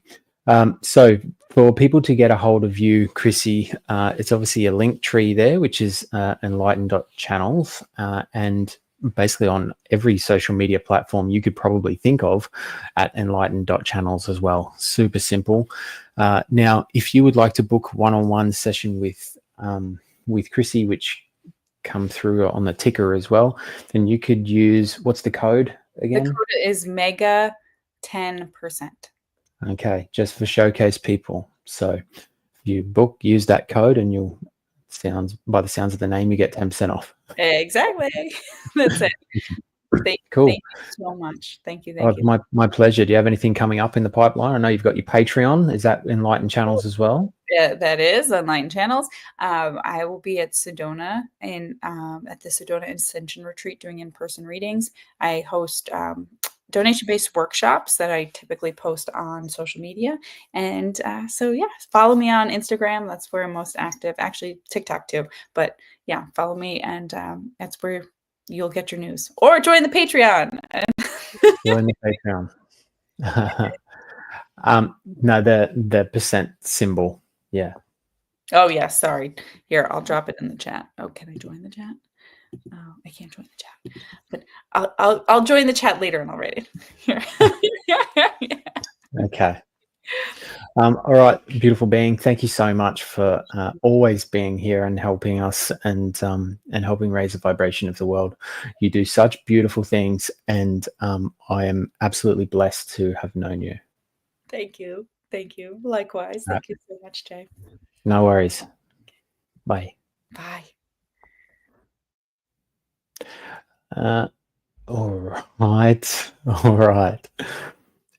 So that was fun and big, and you guys are probably going to want to watch that replay again to do that whole channeling session because that was beautiful. But next up, we've got the wonderful Sage, who's going to share a whole lot of stuff with us. It's going to be such a fun and engaging session. So I'll bring her up 1 second. Hello, wonderful. Hello, can you hear me okay? Oh, I can hear you perfect. Yeah. Perfect. Yeah. Okay, I am super excited to be here. Thank you for having me. Oh, my pleasure. Everybody, please welcome Sage. If you don't know Sage, you can check her out at Soul Harmony Magic.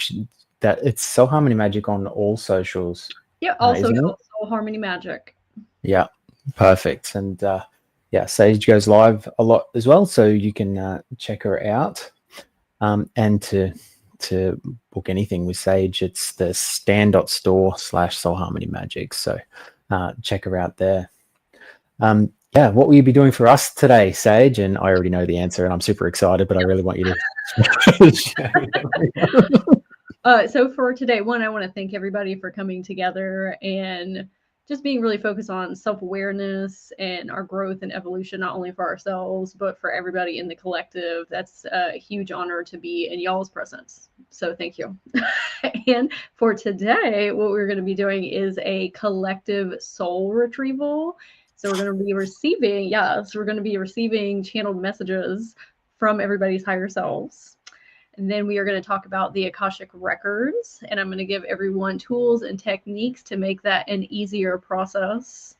And then lastly, we're going to be doing a channeling activity that's going to be super fun for our inner children. I love working with people's inner children, so everybody's going to get in their silly goose energy for this. Awesome. Well, I'll leave you to it. I'll be back in the green room watching with bated breath as well. Great. Thank you so much. No worries. Hello, everybody. Thank you so much for all of your beautiful love and kindness in the comments here. Because of the nature of how I have this set up today, I'm going to be answering questions at the end of all of our activities, so I can stay in channeling and teacher mode. And then I will leave space for y'all to ask anything that might have come up during our time together.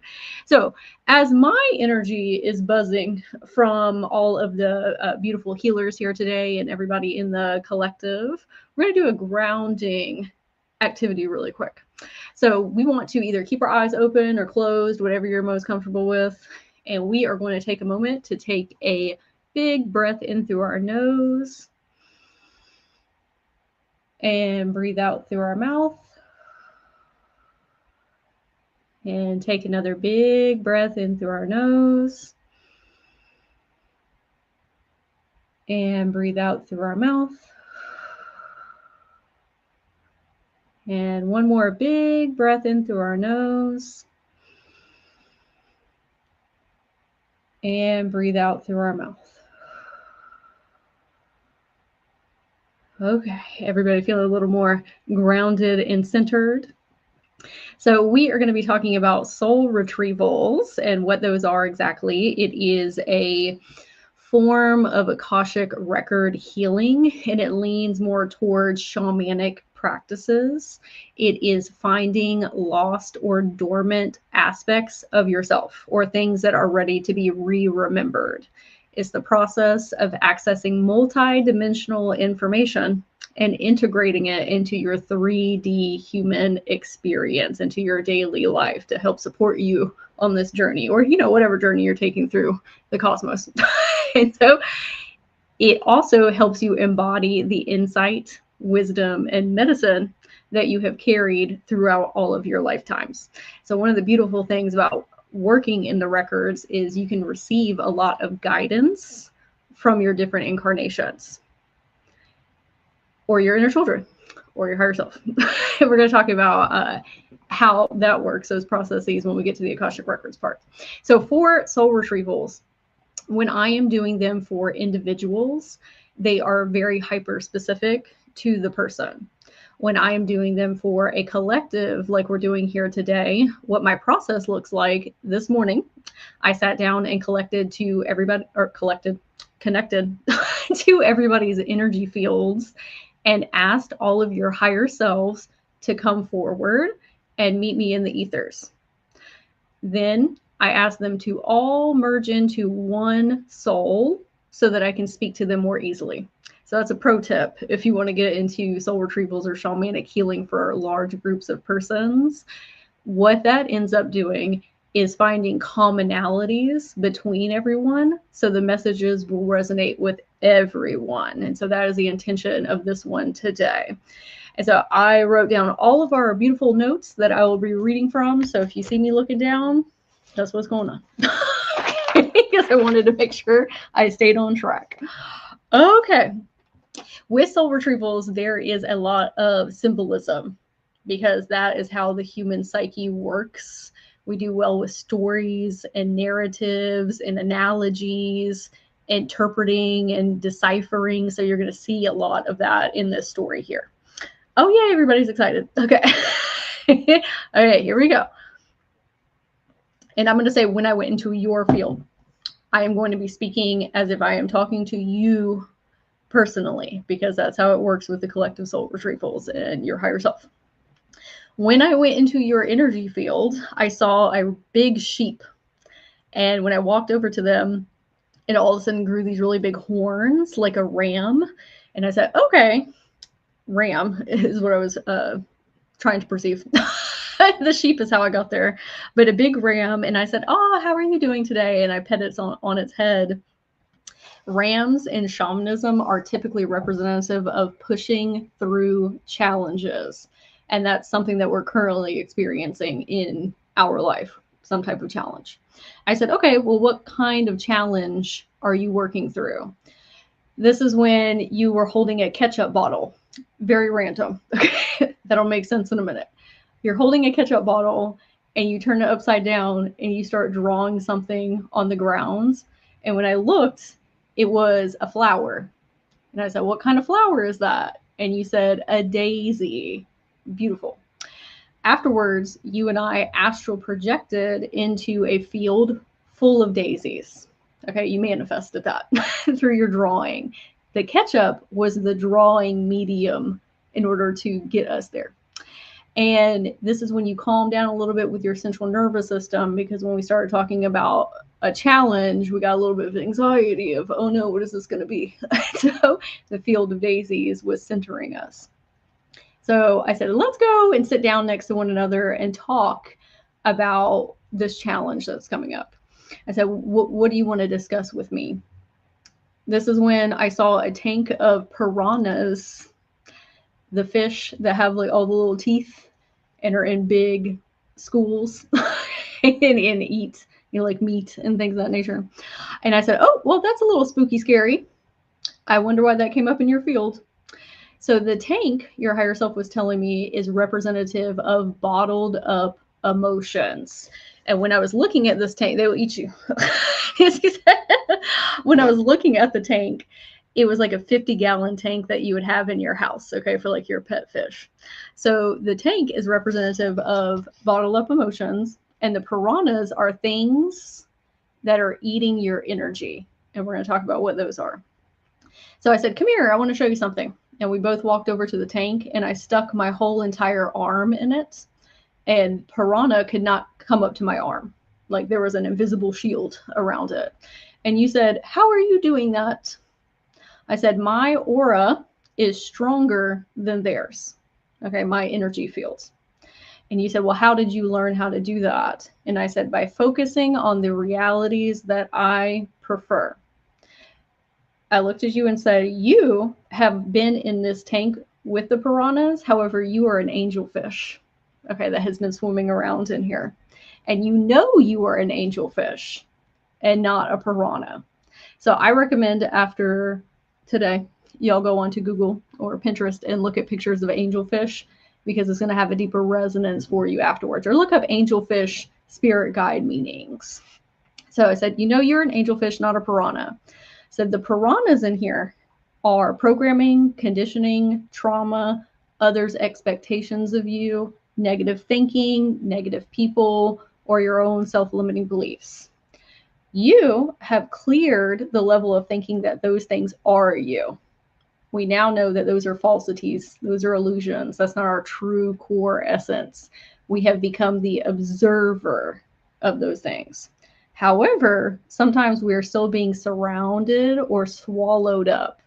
This is when I saw the imagery of you as the angelfish, but all the piranha were like just swimming around you and you couldn't really see the light. I said, when we feel this way, something that we can say is, I do not subscribe to that reality, whatever it is that you do not prefer. So your higher self wants you to anchor that in your consciousness. I do not subscribe to that reality. At the same time, we need to have, what do we want our reality to be? And say, I am choosing this one instead. So it's going to be a little bit of homework. And then you started to have this really big, beautiful glow around you as the angelfish. And it was a sign of you strengthening your auric field. Then you were able to move around the tank freely. So yes, the piranha were still there, but because your aura was projecting so big, you were kind of just blipping in and out of them and able to have a lot more freedom. And then the song started playing, Just Keep Swimming, Just Keep Swimming. That is Dory from Finding Nemo. Okay. And then you looked at me and said, what if I don't want to be in this tank anymore, now that we have found this newfound freedom? I said, well, what do you think that you need to do? And you said, subscribe to a new reality. I said, absolutely. So this is when the piranhas in the tank turned into baby angelfish, like really small, cute ones. You're a little bit bigger, okay, a little bit more advanced, if you will. So the little baby angelfish are swimming around. They represent a shift in perspective.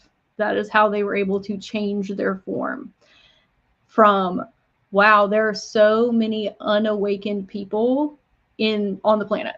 So many unawakened people on the planet. That is a collective consciousness paradigm that a lot of us have, which is not saying that that's not true, but sometimes we can get really hyper-focused on that. What our higher self is asking us to say instead, or to feel or to think, wow, everyone is so focused on their self-awareness and their growth.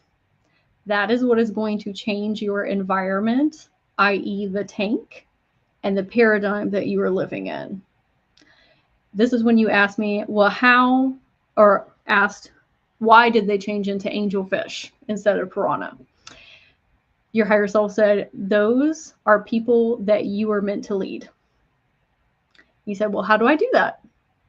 And your higher self said, by being yourself and sticking to the path. By being yourself and sticking to the path. That's what helped them turn into angelfish in the first place. The angelfish, the little baby ones, are representative of your family, friends, co-workers, and your community members. Your higher self said, it's time to look at them through new lenses. When you focus on someone's negative traits, you'll see more of that. On a bigger scale, that's what we were talking about before of there's so many unawakened people, okay, and letting that get us really bogged down. Feels very dense, very heavy to work through. When you focus on their more positive traits and get excited about where they can head in life, their potentiality, that's where the real magic happens.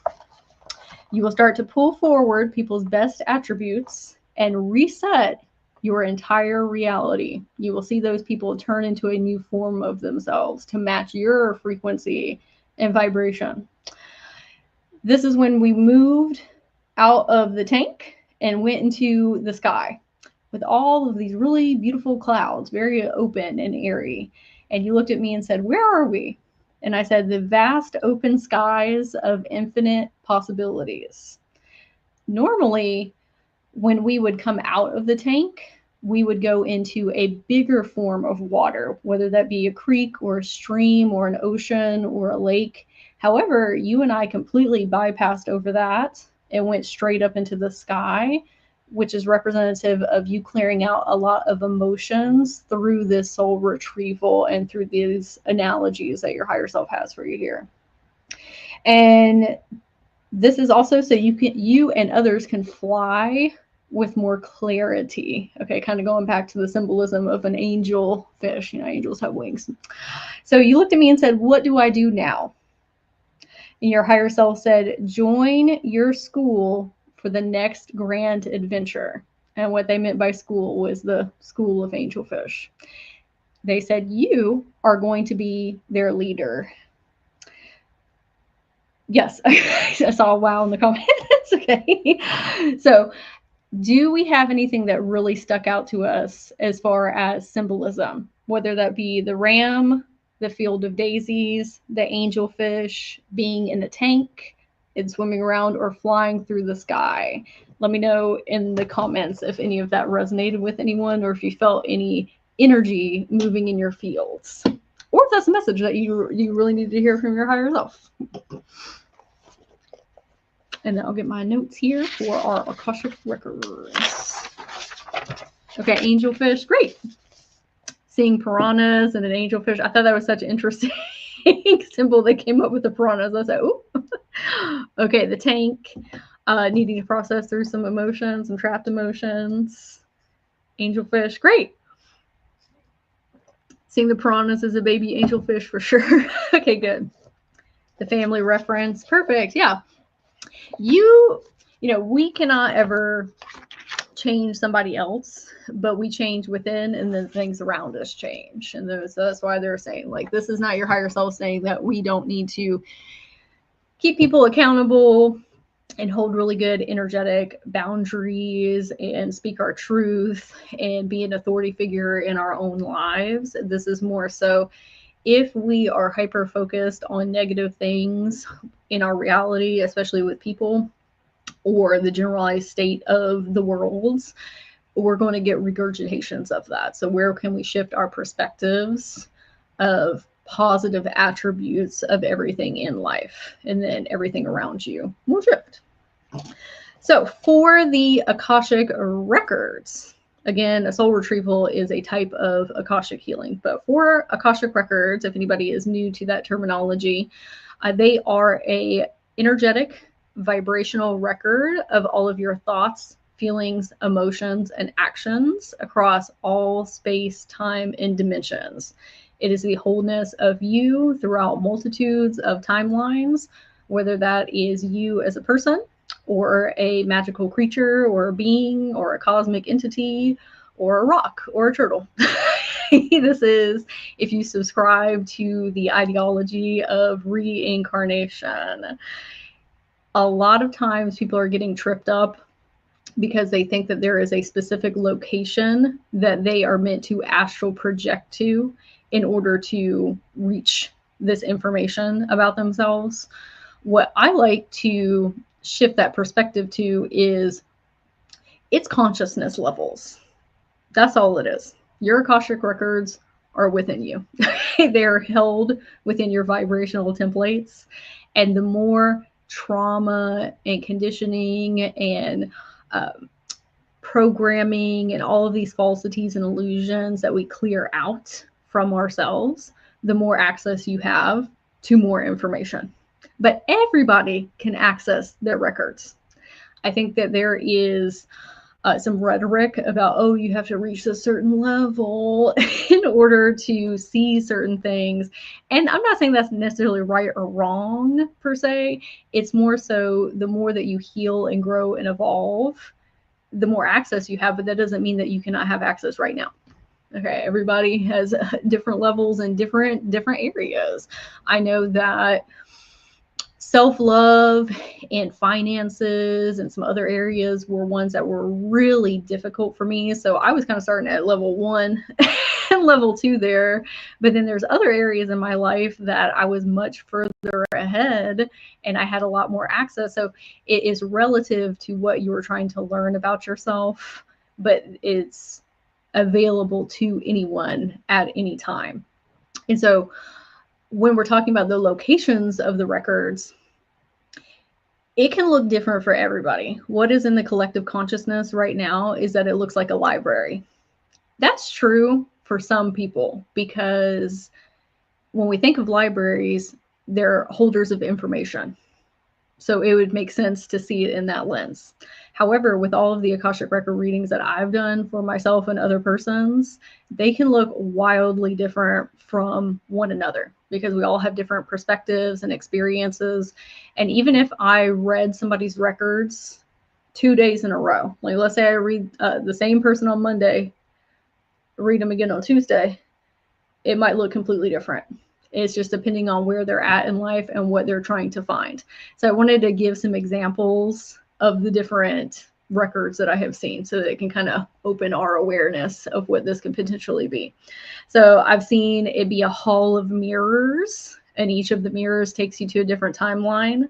There was a river that was full of rocks, and each one I picked up was a different past life. A kaleidoscope, the computer from Batman. That happened the other day when he's in his bat cave and him and Robin are looking at all the different computer screens. Those are all different timelines of that person.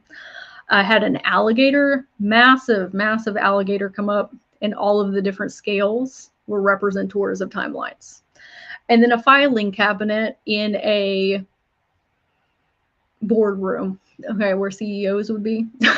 And then I had to go through all of the files. And so be a little bit more exploratory and imaginative with what you want yours to look like. You can choose what you want. Yes, can it be preset with what your spirit team and higher self are going to think that are going to be the most relevant for you? Absolutely. But if you want to perceive your Akashic records at the beach, do that. There's nothing stopping you from doing that, or going to an amusement park, or going to the lake, going to the mountains, whatever is going to be the most fun and enjoyable for you. That's going to make it an easier process. It doesn't necessarily have to be a library. If you want it to be a library, that's okay too. Let's see here. The more you work on your shadow self, the faster energy healing and access happens. Absolutely, because programming and conditioning and trauma takes up so much room in your energy field. It's very heavy and dense, and it makes you feel very bogged down and weighty. The more you clear that out, the more room you have in your energy field for new downloads and insights and understandings, and more clarity of mind to hear your higher self and your spirit team. So the Akashic records are all about seeing yourself in different perspectives. Where I see people get tripped up is they're asking yes and no questions, which that is not really how the Akashic records work. Your higher self and your spirit team are not trying to give you the right answers or the wrong answers. They're trying to help you become the Sherlock Holmes of yourself so that you can trust yourself and make aligned decisions. They are not necessarily trying to give you exact answers. They want you to become sovereign and for you to be able to do it on your own. So when you're asking yes or no, you're really constricting yourself to these two different realities. Okay, two is great. Okay, that's all well and good. But if you start opening up to possibilities, you can have so many timeline options that might be way more in resonance with you, but you have to be a little bit more exploratory. So what I suggest when we're going in to access this information, whether it's different incarnations or your inner children or learning about your soul mission or your spiritual gifts, we need to be asking how, what, and why questions. How, what, and why. Those are perfect. And I'm not saying that you always have to use those three, obviously, but for the general consensus, that is what I have seen to be the most beneficial, not only for myself, but for my clients. It is open-ended to interpretation. It is teaching you how to be a channeler, an effective channeler when we're coming in with those type of questions. And learning how to ask questions is not only going to serve you in the Akashic records, but anywhere in life. Becoming a great communicator, becoming a great leader, it helps you rewire your brain to just be open to so many new things, new people, new experiences, new opportunities, because you're not stuck in these hyper specific timelines and outcomes. We're stepping out of being controlling or holding a lot of shame and guilt of, is this right? Is this wrong? There's no right or wrong in the Akashic records. It's all perspective. It's all just experience. Your higher self and your spirit team don't see things the same in our human perceptibility lens. They're not worried about you making right or wrong choices. They're more concerned about how can we teach them to better navigate life and how to understand themselves better and find information easier. Let's see here. Awesome. If it's only two realities, my brain, right? We need to diversify. How, what, and why? Yes, those questions are best. If you have ChatGPT, I absolutely love utilizing that for finding how, what, and why questions. You can ask it, hey, what are how, what, and why questions that I can ask in my Akashic records about career, finances, my kids, my romantic partnerships, and it will give you some great prompts. Let's see, healing your inner children. So one of the ways that I started working in the records was working with my inner children. I was having an incredibly difficult time hearing my higher self at the beginning of my spiritual awakening journey. I could not hear anything. And that's also because my clairaudient abilities weren't very strong, or any of my psychic abilities at that time. So I said, you know what? If I cannot hear my higher self, I'm going to teach myself how to be a higher self to my inner children, because they need one. At that time, I had a lot of unprocessed trauma, unprocessed emotions. I was experiencing so much anxiety and depression, and I was just in some really not great places in my life or things happening. And when I took the time to sit down and figure out what are these major pain points I have experienced in life, or what are the challenges that I am currently facing, where am I trying to get to? You know, all the self-discovery work that we're all doing in here, okay? I originally was on track to become a clinical psychologist, which love therapy, okay, love therapists. I realized, or subconsciously, not even consciously at that time, that there were going to be some things that came into my life that were not going to fit in the common therapy toolkit. So in therapy, most oftentimes we teach about healing memories, okay, or rewriting the narrative, which that works and that's beautiful. That wasn't deep enough for what I was trying to access. And so I would go into meditation and I would say, okay, I'm really dealing with imposter syndrome. Where or how far back can I go that I remember dealing with this? And once I found that age, let's say it was 8 years old, I would go in and ask my 8-year-old to come forward so I could have an actual conversation with her. Because you have many different inner children within you. Okay? They are all different consciousness levels.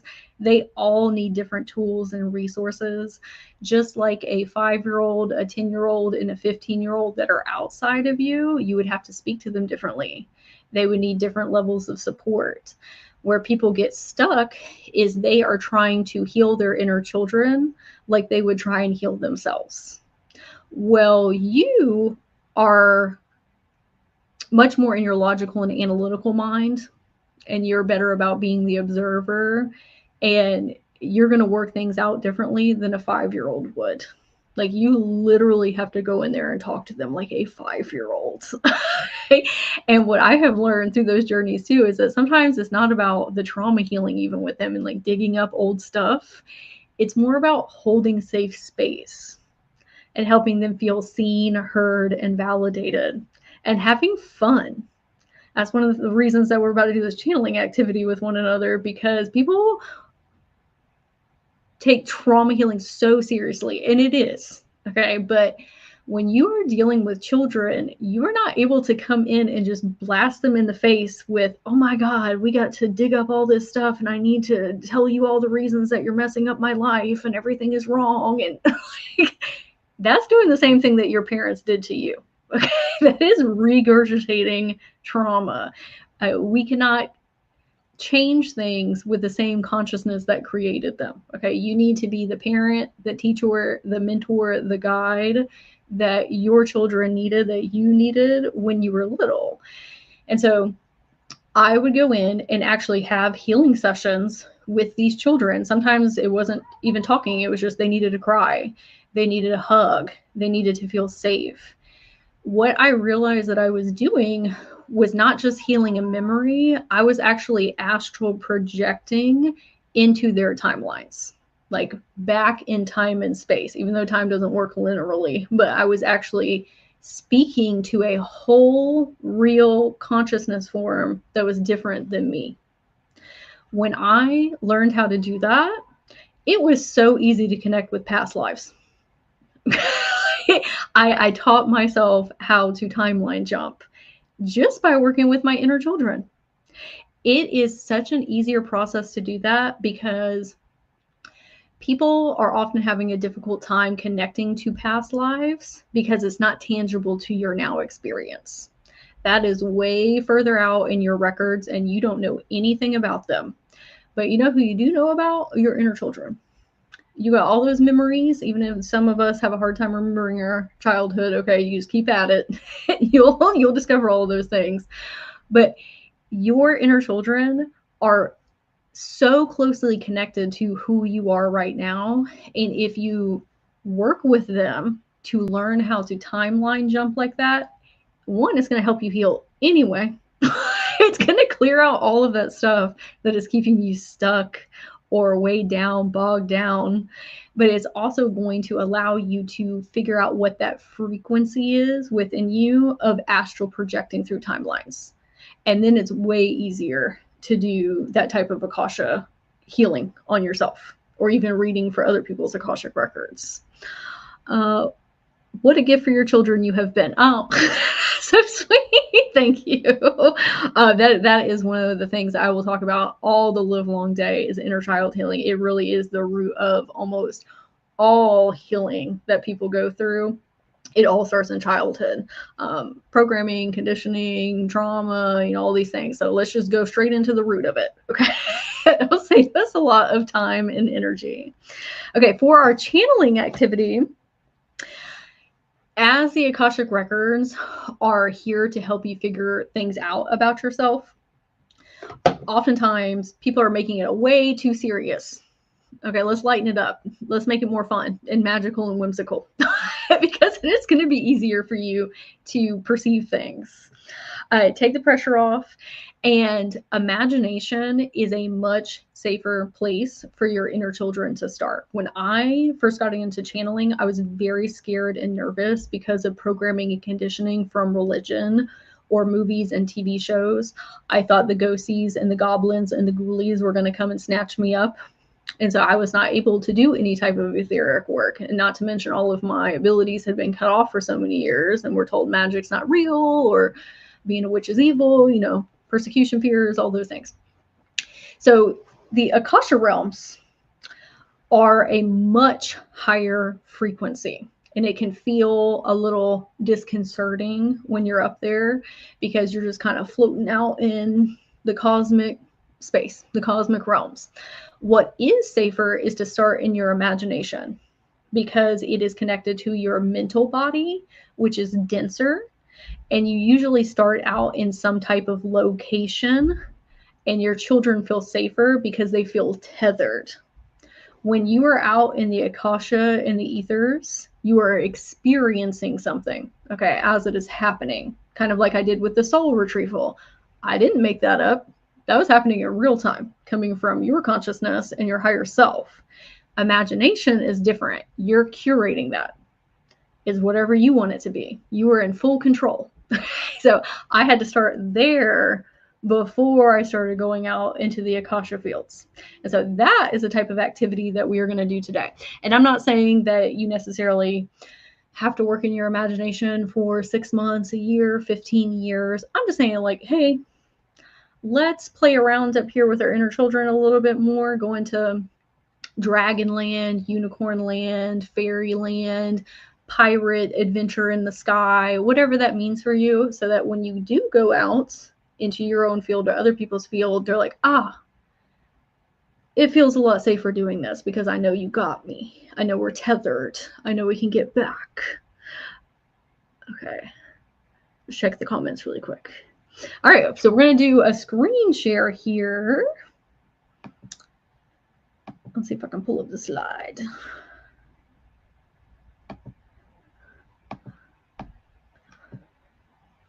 Oh, great. Okay. Can everybody see my screen?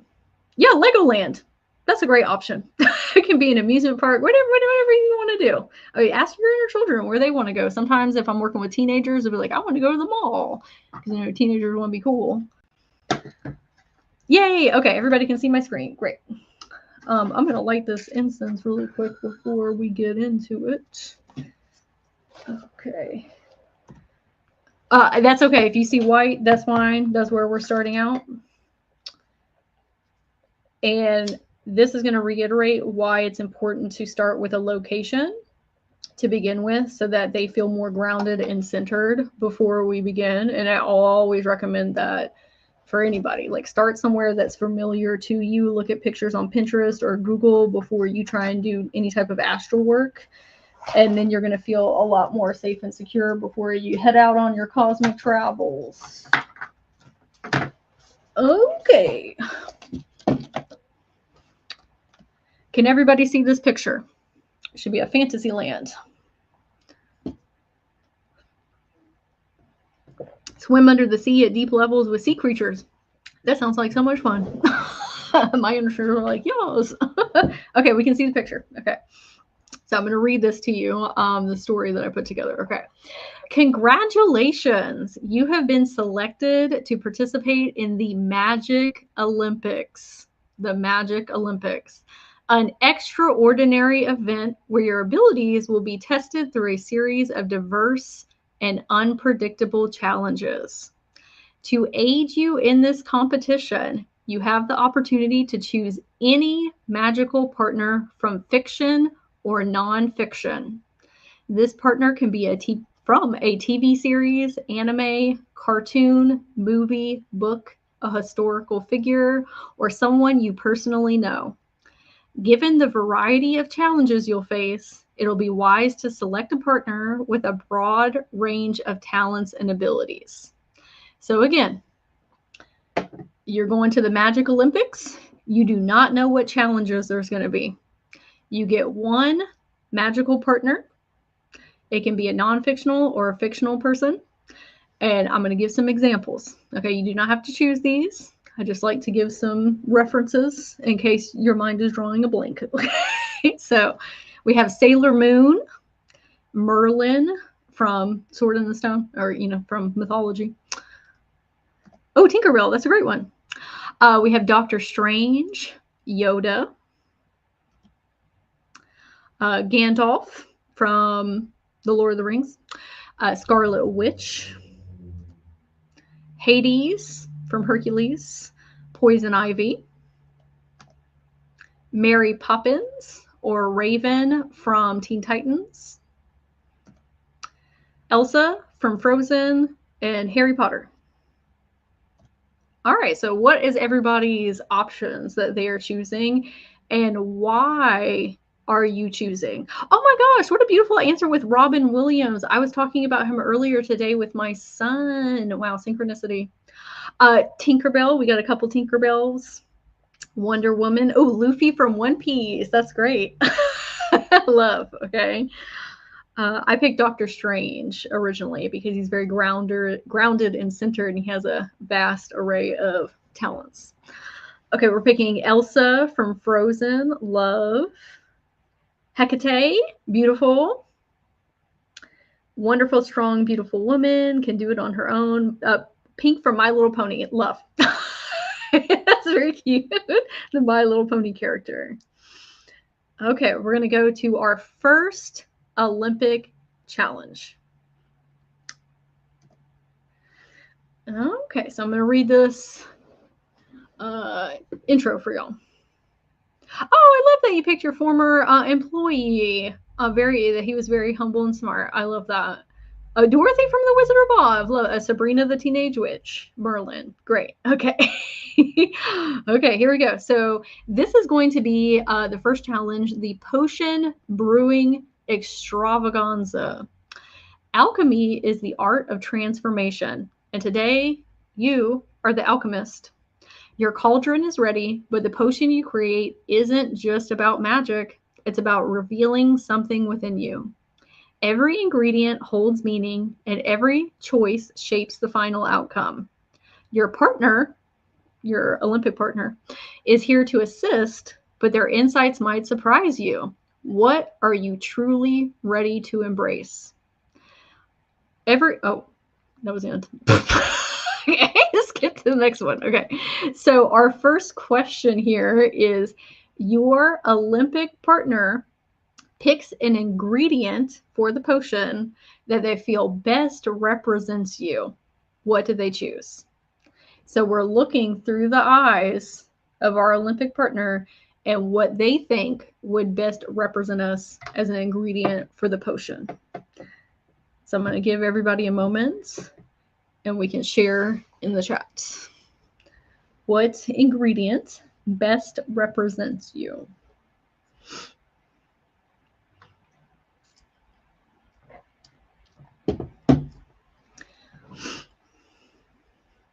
And I'm going to stay quiet for just a moment because I don't want to interrupt anybody's mental processes.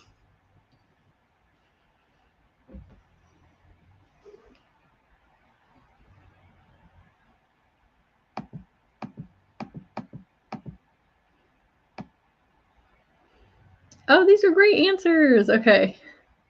Stardust, sandalwood resin, feathers, sprinkles, rosemary, peace, love, liquid courage, lavender, bones. I love how diverse everyone's answers are. Love, lavender, peace, a clip of fur from my dog's ears. That one's great. That one resonates with me because I have dog hair on everything in my home, in my car. Sade, we have so many lavenders. I love that. Okay, giving witch. Snow, rosemary, beautiful. Frankincense.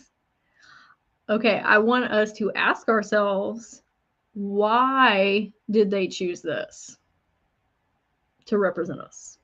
And you can share that in the chat, or you can ask or that can be a homework question for you as well. Why did they choose this for you?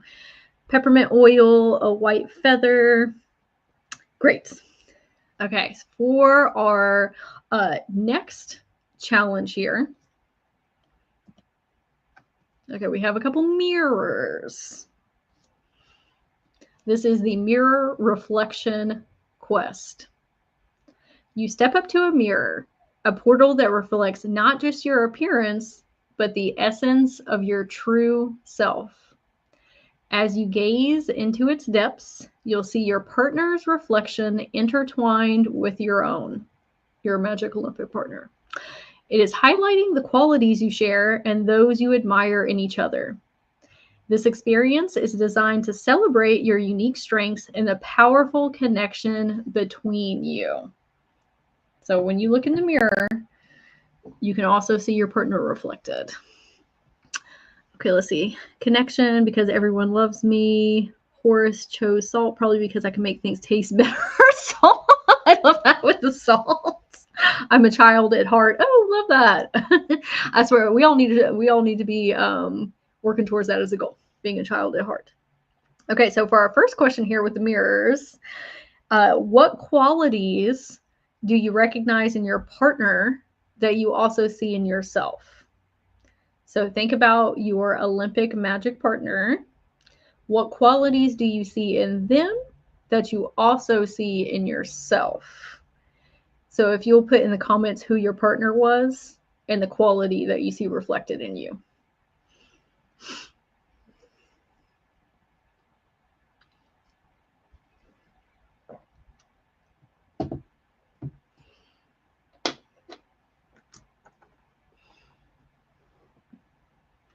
There's silliness and playfulness. Don't take things too seriously. Oh, you picked your grandmother. Oh, I love that. Strength and love, stability, to follow your dreams and take risks. Follow the yellow brick road. Dorothy, Wizard of Oz. Trailblazer, Phoenix, getting back up, rebirth, Isis, power, strength, loyalty, and love. Oh, look, Merlin, service to the collective. That's a really good perspective on him. I like that. Giselle sings and the animals come to help. Wonder Woman, strength. Shapeshifter, ability to adapt. Robin Williams, humor is shared quality. See the positive, lighten up. Heaven and beauty.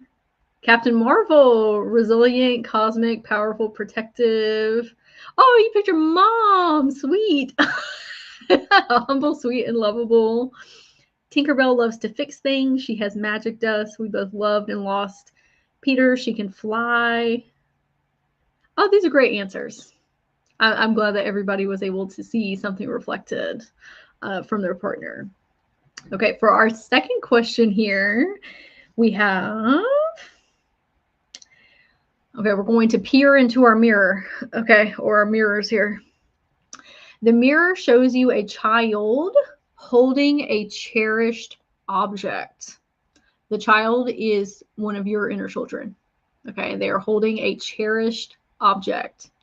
What is the item and what happy memory does it bring up? What is the item and what happy memory does it bring up? I will say, if you do not remember a lot of your childhood, okay, like some of us, you can make something up right now. You can offer something to your inner child as very symbolic for you and make a completely new memory with them right now in this time and space. That is also okay. Okay, we have a puppy. Great. White fluffy cat that I love dearly. Oh, love that. Mine was a frog.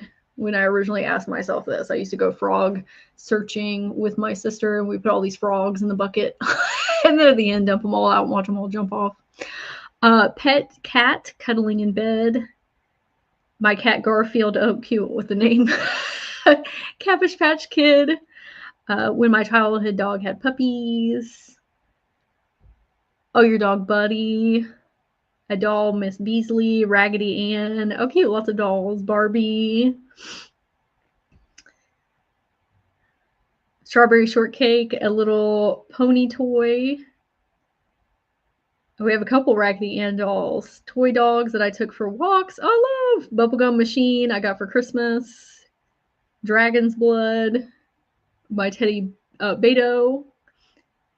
Oh, cute. Okay, so for this, again, because we are trying to explore the depths of ourselves, we want to ask ourselves, why is this what I saw? And you can ask yourself from your own perspective as an adult, and then ask your inner child why they are holding it. Because that might be two completely different answers. And it's a great time to showcase, like, oh, they really are their own consciousness and they have their own perspectives and experiences. So why did they show this to us? I used to love Raggedy Ann. Oh, not the Annabelle doll. Blessed mommy in there. Okay. Let's see. I want to leave space for questions as well. So we will go to our here. Okay. So for our Magic Olympics winners, it is everybody. For participating and for going on this exploratory journey with us all, with the soul retrieval and with your inner children. We are all winners when we do that self-awareness work and pouring love and magic back into ourselves. And the reason that I wanted to share this activity with everyone is it doesn't always have to be scary trauma work that we are going through. Like, yes, there's times and places for that, but that's not the only way to do healing and to figure things out and to connect with your inner children. It can be really silly goose, lighter activities. It doesn't have to be like this intensive process. And I'm not saying that there aren't going to be really dense things that come up that need to be worked through. Absolutely. But if you especially are newer to inner children work, there's no inner child that wants you to come in there and immediately start talking about all these heavy things. We got to build trust. We got to build communication. We got to build connection first. Like, let's do some fun activities and build that bridge, something like this.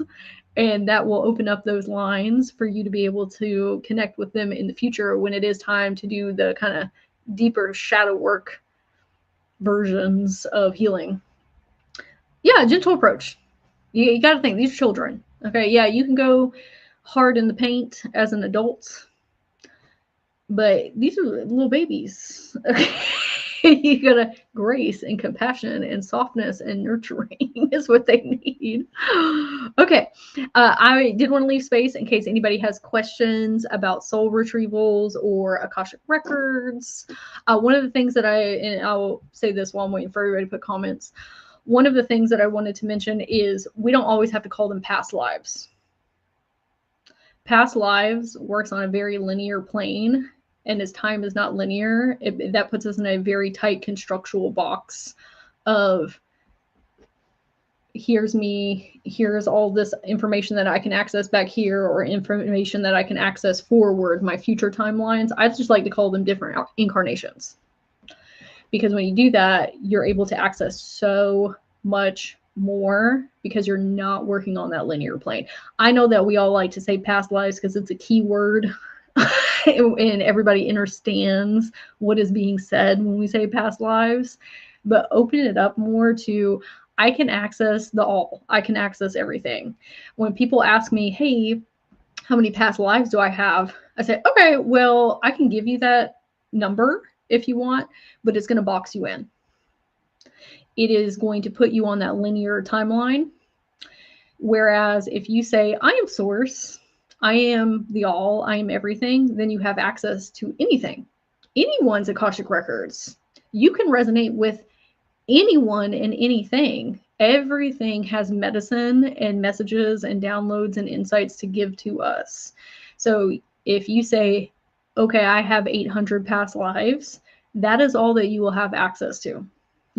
Potentially. Obviously, I don't want to make a blanket statement, but that's all your mind is going to be able to perceive. But if you say, I have access to everything because ultimately I am source, you are going to be able to timeline jump into so many different portals of access to different dimensional planes and frequencies and fantasy magical realms that maybe your current self isn't resonating with because of that limited perception. We'll open it up and now you can find resonance with anything. Okay. I love your shirt. It kind of looks like I see music with chromiosthesia. I hope I said that correctly. I love that you have that ability and that gift. That's beautiful. And thank you. What would be one good step to see these records? I would figure out where you are feeling blocked up or challenged in life, or something that you're trying to find access to. Your spiritual gifts, your soul mission, your greatest personality traits, how to become a better leader. It doesn't always have to be negative things. And find a lot of questions to ask yourself. So the how, what, and why. So many of us are neurodivergent.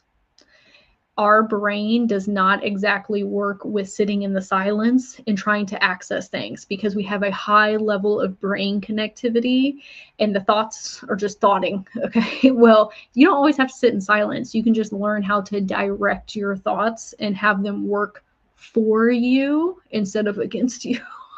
And one of the ways that you do that is by getting really good at asking questions, because now it's an exploratory experience and you're going to get results. Where I see people get tripped up is they're going in meditation and waiting for something to happen, or they're waiting for their higher self or their spirit team to tell them something. That works if you're a little bit deeper into channeling. Or you could come in with a plan and with specific questions to ask yourself, and either your subconscious or your mental body is going to kind of help prompt you to go forward. And now we're getting a little bit deeper into a meditative state, and then it's going to be easier to access that higher awareness information within yourself from your higher self. You've got to kind of guide yourself there in the beginning if you're newer to getting into the records. I found that to be incredibly helpful for myself because I wouldn't hear anything. All I was hearing was intrusive thoughts and negative thoughts and catastrophizing and getting in a lot of fear and anxiety and shame and guilt. That's not fun. Well, don't do that then. Like, become the Sherlock Holmes of self and get into journaling or automatic writing. But coming in with questions is so beneficial, and just keep asking yourself how, what, and why. Every time you get an answer, how, what, or why it. Find questions on Google. Find questions on ChatGPT. Let's see here.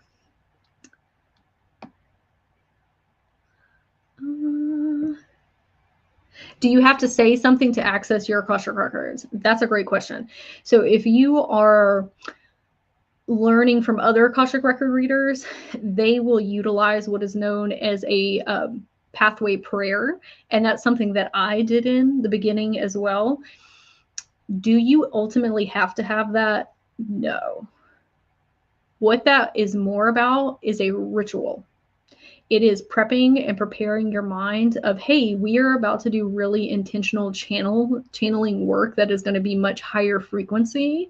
Let me say this thing or do this thing so that I can get my brain to let go of all of the 3D stuff that's happening around me. So I can stop thinking about the grocery store and what my kids got going on and needing to get air in my tires. Like, saying the prayer allows you to put all of that aside, step outside of yourself, become the observer, become objective, not be so emotionally attached to things. Just like when I do Akashic record readings, I don't necessarily do a prayer, but I pull oracle cards. I build a crystal grid. I light Palo Santo, sage, and incense. I do pre-channeling before my sessions. All of that gets my multidimensional self prepared to step outside of sage and kind of put that down for a minute. So that is what a pathway prayer, or it can help you feel more rooted and grounded in connecting to your higher self or your inner children or your different incarnations or your spirit team. It's kind of putting a call out to, hey, I want to do soul work. I'm ready. I would like for y'all to come and meet me so we can have a conversation. But there's no really requirement for you to do that. It's just a kind of permission slip and to prepare your energetic field to get into the records. Now, you might hear something different from a different Akashic record reader, but that's my understanding. It was easier for me in the beginning, but as I got deeper into it, I was like, oh, I don't really need this necessarily. It's more so, let's be intentional and have a ritual that helps us shift into that consciousness state. But there are great pathway prayers out there. Also, if y'all want to get deeper into the Akashic Records, there is a really beautiful book. It's called How to Read the Akashic Records by Linda Howe. Howe is an orange cover. I think it's like $13 online. That's what I started with. It was super beneficial. It made it much more easy and tangible for me to understand. I really recommend getting that book. She has a beautiful pathway prayer in there, if that is something that you want to incorporate into your channeling practice. Okay. People charge thousands of dollars to learn this. I try and make things very accessible and easy for people.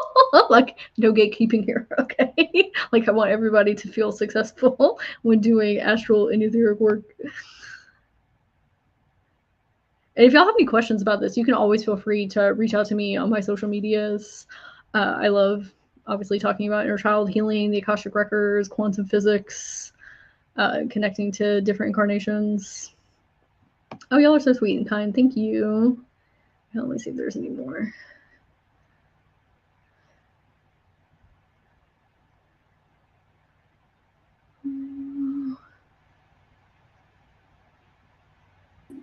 Oh. Hi. Sorry, I was going to keep letting you run all day, but these people probably need to eat. And but man, that was so fun. I was just, even Charlotte was saying before, what we love about you is your light-hearted take on everything, that it doesn't need to be so straightforward and matter of fact and deep dark work. You know what I mean? I do. Navigating through this minefield of spirituality, like, it can be fun. It can be fun. And that's what I try to instill in my lives and basically wherever I present myself, and that's why I felt very aligned to you, Sage. So thank you so much for sharing your beautiful gifts with us. It is, once again, another thing that we're going to want to watch on replay as well, so we can keep practicing. But you've packed a lot of information into that hour. So yeah, it was beautiful. I don't know how you did it. I was hoping I could fit it all in, but we did. We got it. Yes. You did great. All right. Well, thank you so much, Sage. Now, if anyone wants to get a hold of Sage, it's Soul Harmony Magic everywhere. To book one-on-one sessions, as I said on the ticker down the bottom, it's /Soul Harmony Magic. You got anything coming up that you might want to tell them about, Sage? I do offer Akashic record readings where we can also do soul retrievals. I do those in one-on-one Zoom meetings. I have a psychic development workshop. It's coming up it's coming up on March the 15th. And that's where we're going to learn how to decipher symbolism, because that comes up a lot in channeling. And then I have a soul retrieval and past life masterclass as well, if you want to learn how to do readings like the one that we did at the beginning of this journey together. And for a special discount for the beautiful collective here, you can get 20% off of a one-on-one session if you use the promo code MAGIC. And you can get $10 off of either of the Psychic Development Workshop or the Soul Retrieval Masterclass if you use promo code MAGIC. Oh, that's beautiful. Thank you so much for sharing everything, Sage. You're unbelievable. And everybody is so obviously grateful. You can see in the comments there. Yes, grateful for you being here. All right. Have a beautiful evening, Sage. And we'll talk again soon. Thank you so much. Love y'all. Bye. Bye to your inner children as well.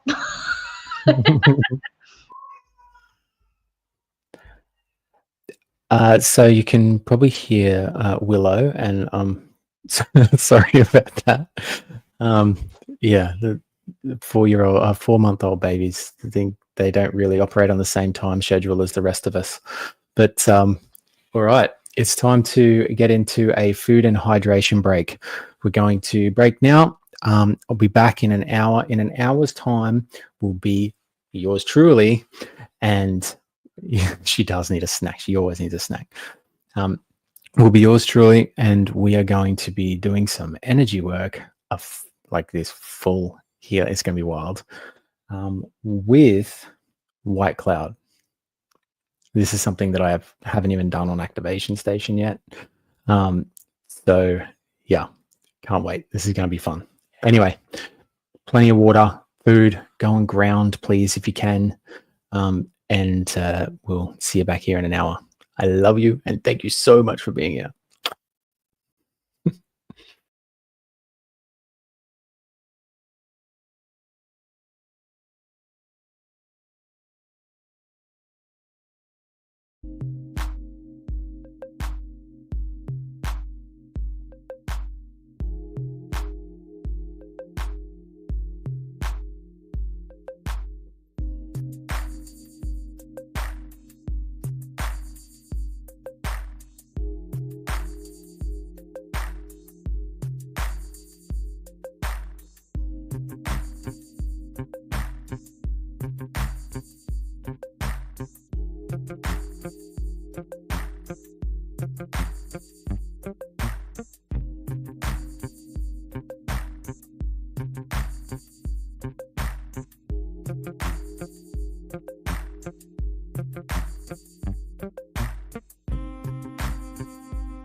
And here we are.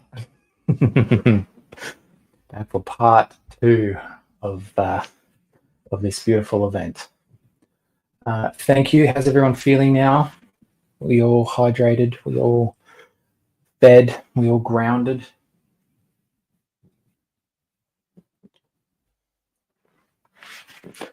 This is going to be fun. It's been a very activating morning or evening for you guys. Oh, my goodness. Crowd erupts to applause. You want activating, hey? Hold my beer. This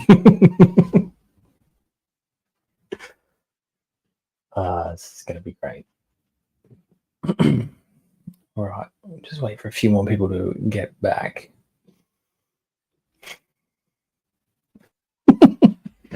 So, I'll smooth this mic. So, as I mentioned before, we are going to do a full activation healing with White Cloud.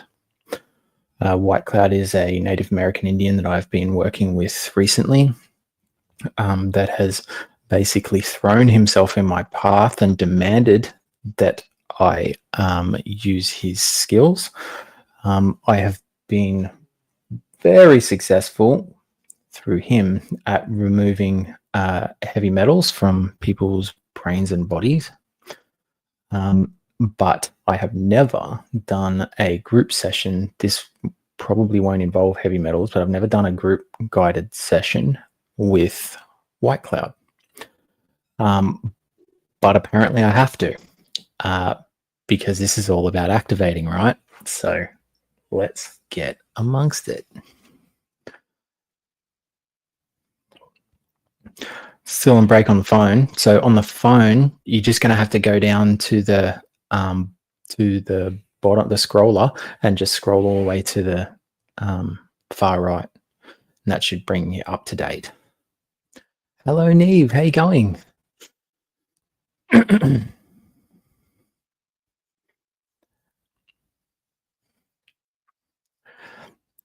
Yeah, so I can see that's a problem for a few people. Just make sure you just slide back across to the far right.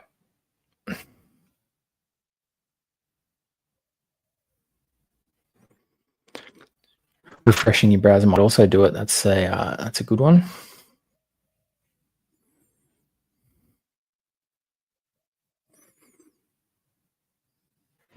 Oh, I'm glad you're enjoying it. It's fun.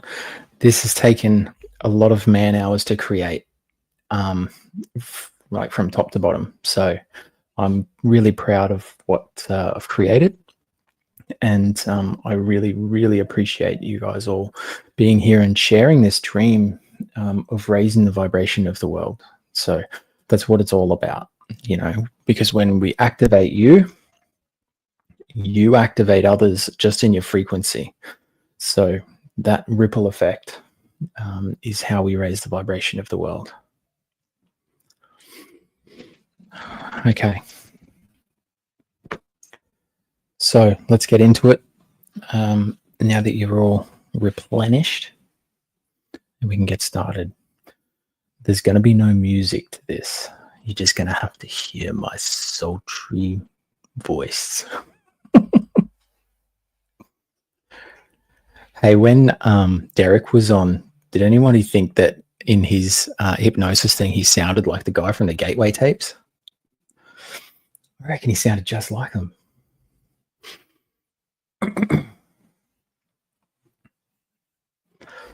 All right. So can everyone get comfortable?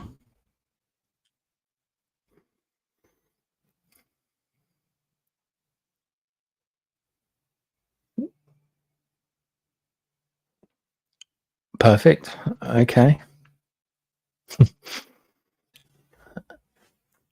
All right, let's do it. So if everyone can please now close down their eyes with me. And let's begin by taking a slow, deep breath in through the nose. Just feeling all that light travel right up to the very, very top of your head. Put all your attention there and hold your breath at the top. And on the exhale, just letting go of your day. And one more slow, deep breath. Just feeling all that light travel right up to the very, very top of your head. Put all your attention there and hold it.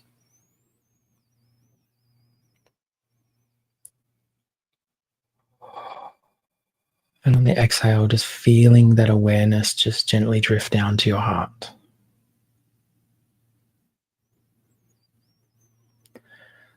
Just bringing your breathing back to a normal, comfortable rhythm. But on each in-breath, just feeling that awareness in your heart expand.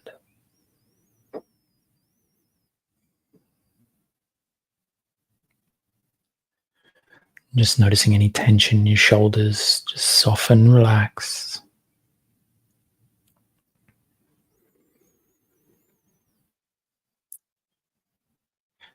And just letting go of any tension in the muscles in your jaw and your cheeks.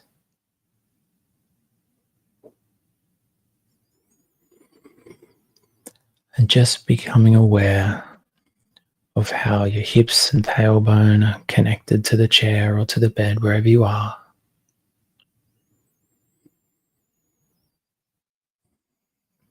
There is nowhere you need to be except here and now in this present moment with us.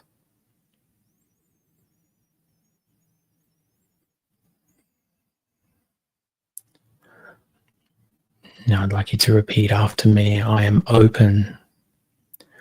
I receive. I fully surrender. I trust. I am so safe. I am activating. Perfect. Now, together, I just want you to imagine yourself standing on a field of grass, bottom of a hill, just feeling the grass between your toes.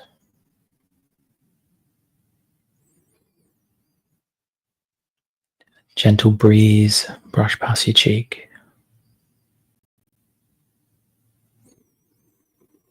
It's a beautiful starry night, and you are safe. We are all standing together with you. And from deep in the earth, I want you to imagine white light coming up through the soles of your feet. Feel that light travel up your calves, past your knees, up your thighs,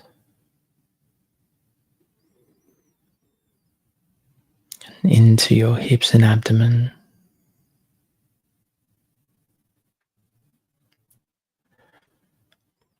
Just observing as this bright white light travels up through your stomach,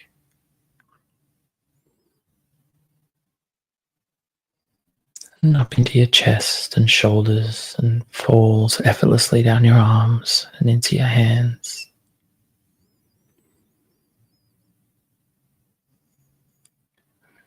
Feel that light as it travels up into your throat and into your head, filling up every cell in your body. And just feel as it shoots out the top of your head, out of your crown, and goes deep, deep into the universe. So you now have one strong energetic cord of white light connecting you between the earth and the universe.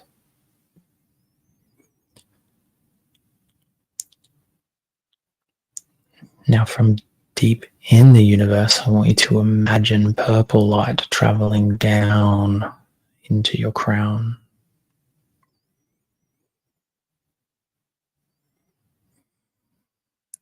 Just feeling yourself relax more as it travels down into your third eye.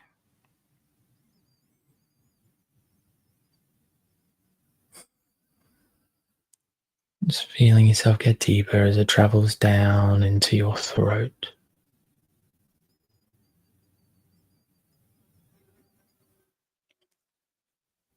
Feel as this bright purple light travels down into your heart.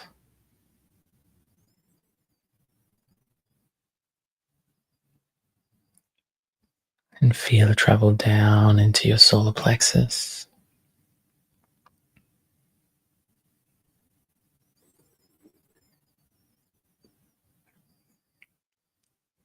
Feel it illuminating your body as it travels down into your sacral.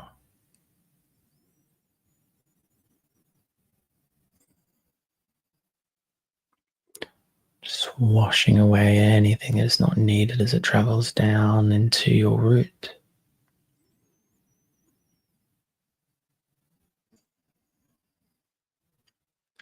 And feel it travel down your thighs, past your knees, down your calves, into and out the soles of your feet and deep, deep into the earth.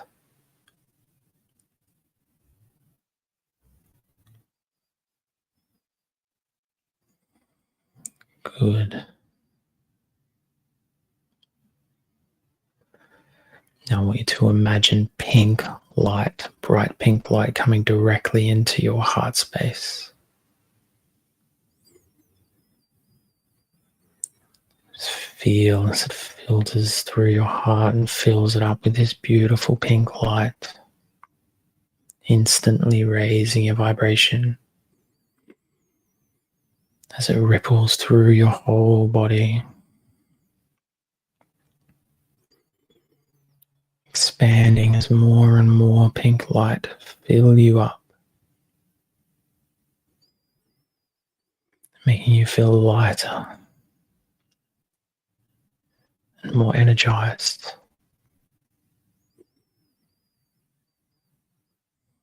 Feel that pink light expanding even outside of your body.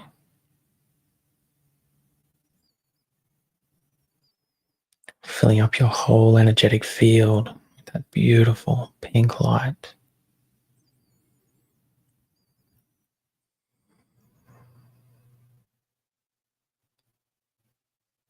Excellent.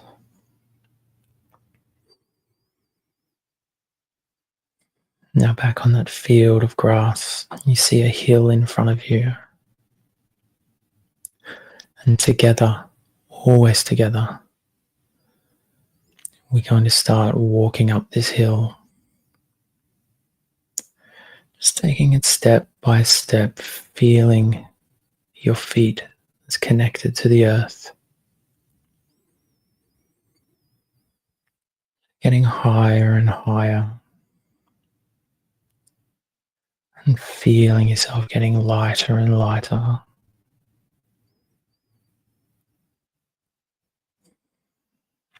Just take it slow. Really feel your feet connected to the earth.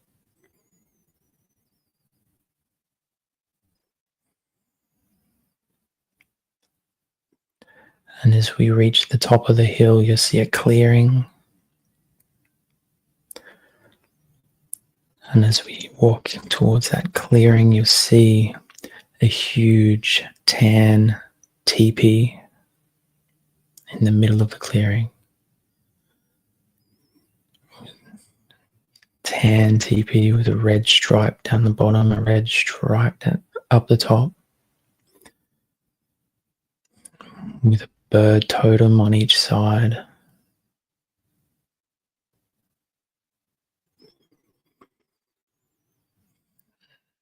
And as we walk towards the teepee, you find a Native American Indian called White Cloud standing in front of the entrance.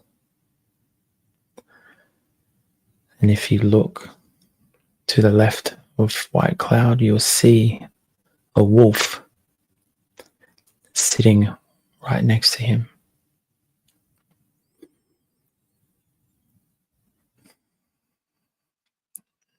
Now, as he ushers us towards him, we stand right in front of them now. Sharing our gratitude for allowing us to experience this today.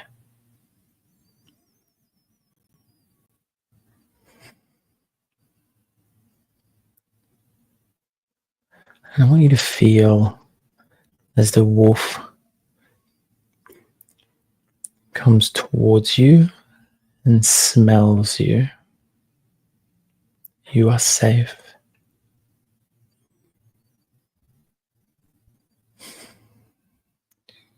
Just going to come up and smell each one of you.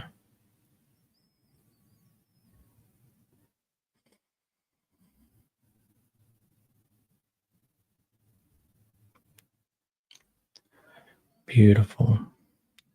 We feel, connect to the energy of this teepee. Connect to the energy of the wolf. Connect to the energy of White Cloud.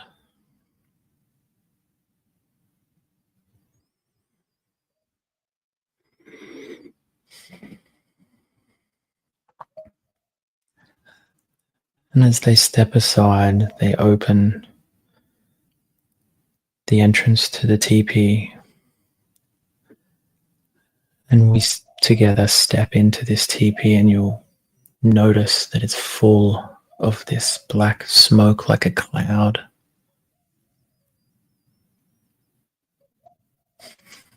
It's difficult to see, but we are going to find our seat and sit around in a circle, facing each other.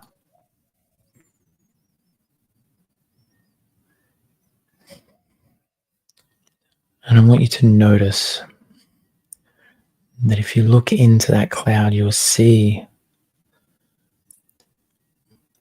bright green lightning bolts, like electricity running through the cloud.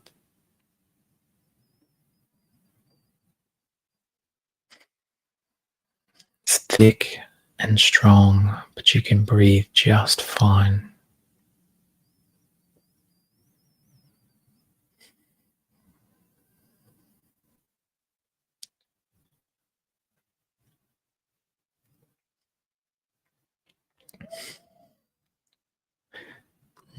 Now, as we get started, I want you to all take a breath in, breathing in this cloud and electricity, and bring that breath right up to the very top of your head, to your crown.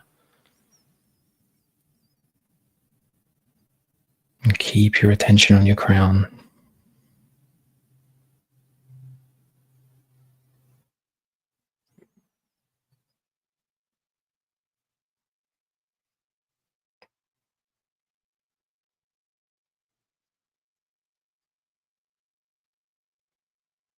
Some of you might be able to feel White Cloud as he stands behind you with his hands over your head.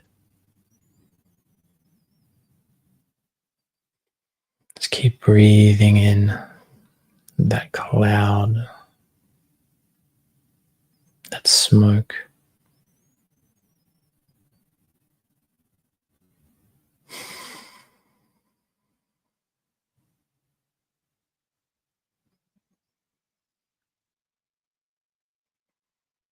Just feel as it's clearing away anything out of your crown that no longer serves you.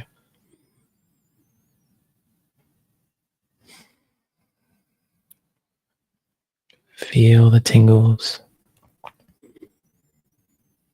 Simply observe anything that comes up for you, any thoughts, feelings, emotions, memories, or physical discomfort. Just allow it to be there so we can remove it for you.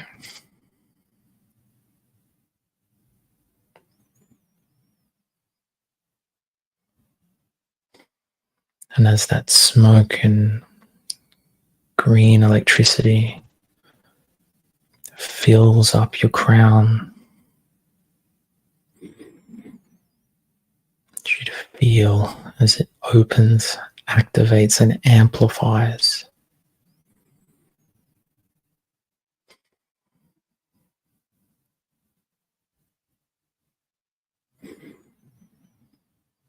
Feeling that energy expanding in all directions. You are so worthy.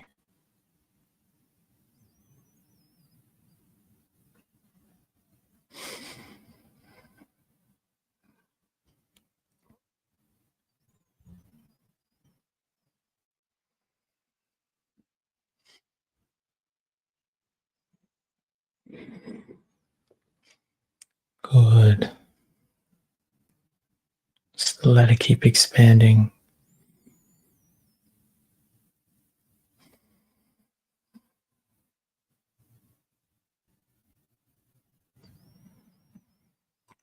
Feeling that connection to the divine. Feeling it amplify. Feeling that connection to your higher self.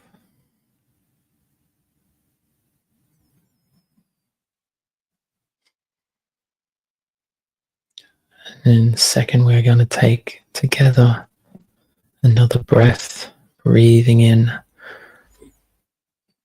that smoke and green electricity and bring it right up to your third eye.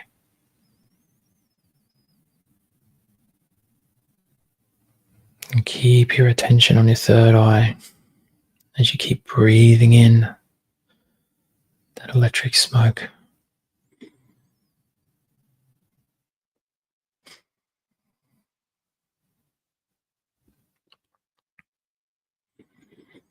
Feel as that smoke starts clearing away any blocks, any hooks, any shadows, any calcification.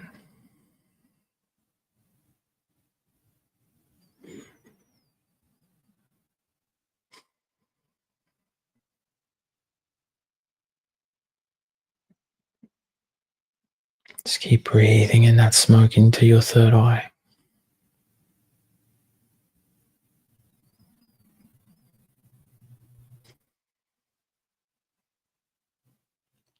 You're doing great.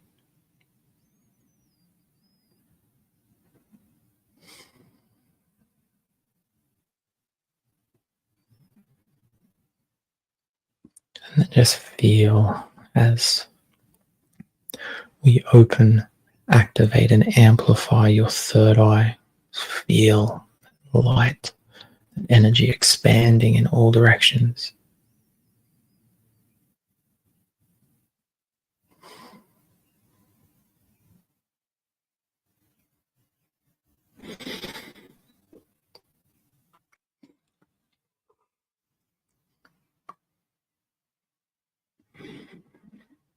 Once again, observing anything that comes up for you.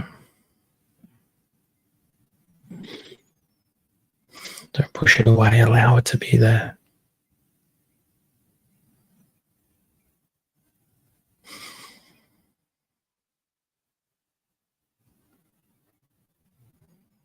Just keep expanding that in your third eye.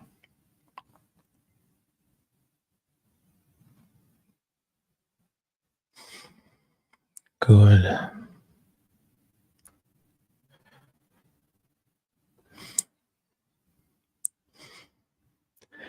Now I want you to take a breath into your throat of this beautiful, thick, electric green smoke.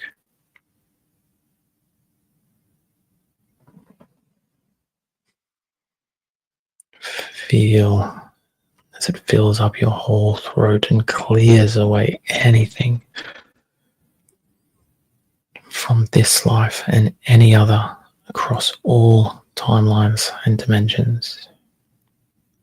Anything that is no longer serving your highest, healthiest, and most abundant timeline.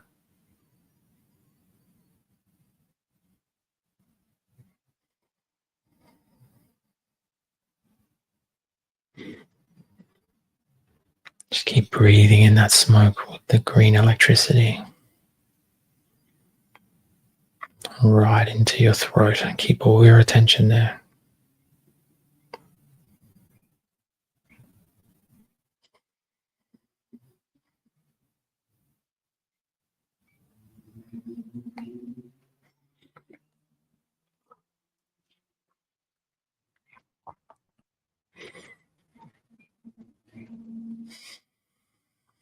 You're doing great. Just feel as your throat now opens, activates, and amplifies in all directions. Feel that energy expanding.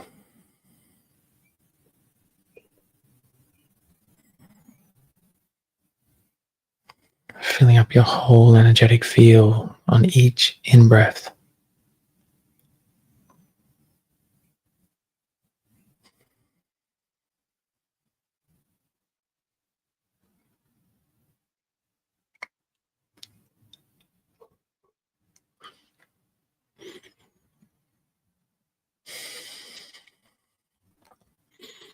And notice all the chakras above are now aligned with the brilliant flow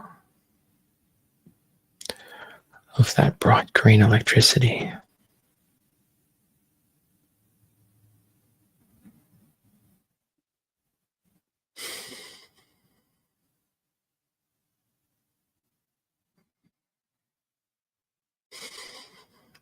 Good.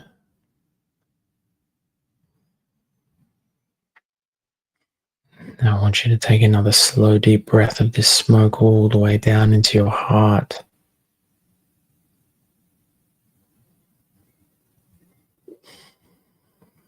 Feel the magic rippling through your whole heart space.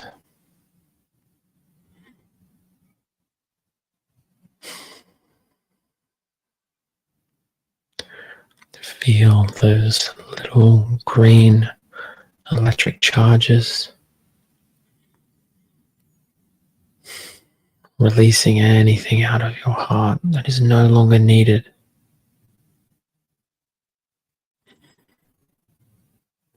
We are turning the page and creating the new you.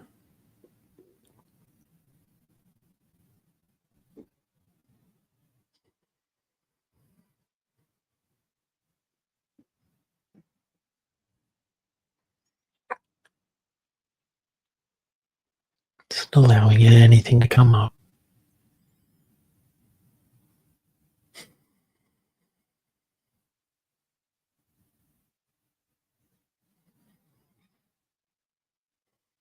Good, you're doing great.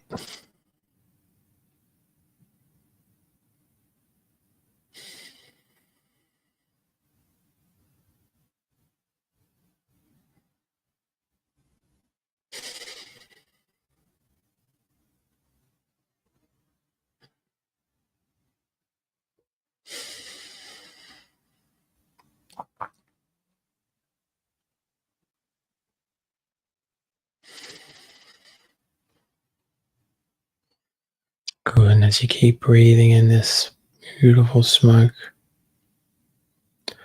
just feeling that energy in your heart expand as we open, activate, and amplify your heart and higher heart.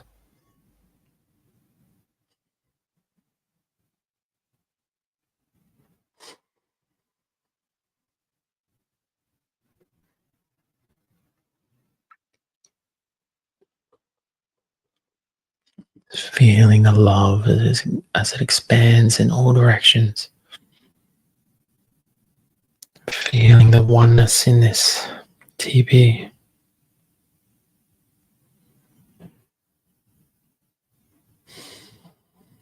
We are all in this together.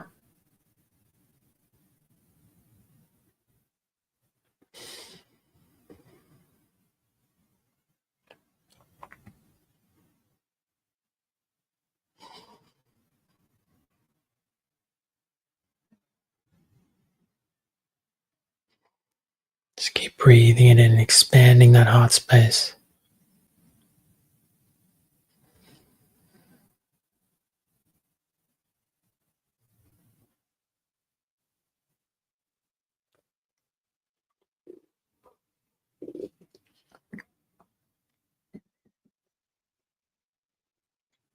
Good. Just letting that beautiful smoke wash all over you, clearing out your whole energetic field. As we take another deep breath in, this time bringing it all the way down to your solar plexus.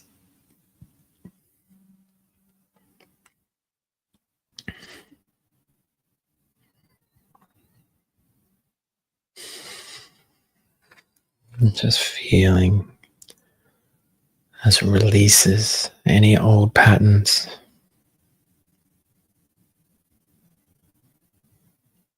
any hooks, any shadows, any blocks, any negative energy.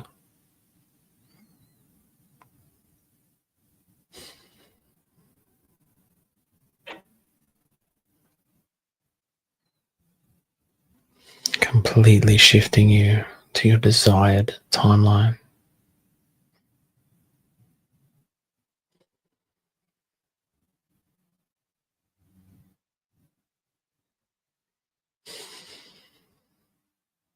And just feel with each inhale this energy in your solar plexus expanding as we open, activate, and amplify it.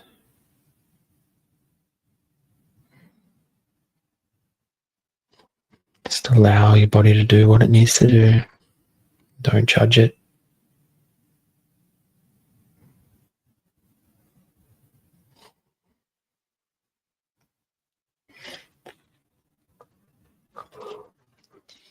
Just keep expanding it with each in-breath.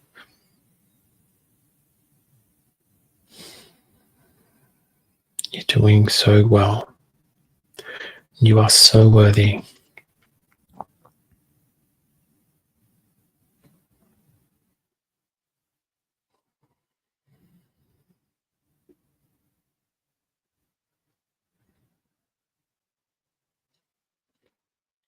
Good.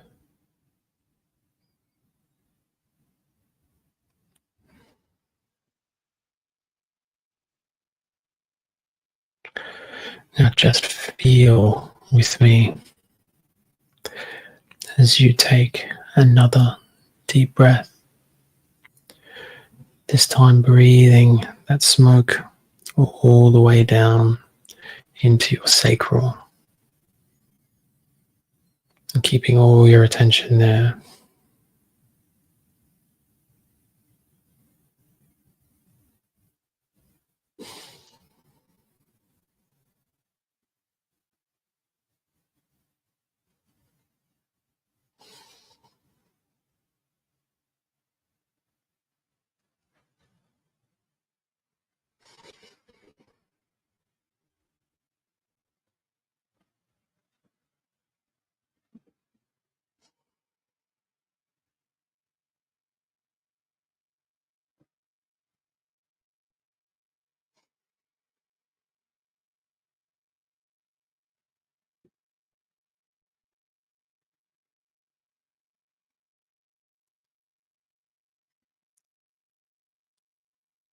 Just feel it filtering through your sacral.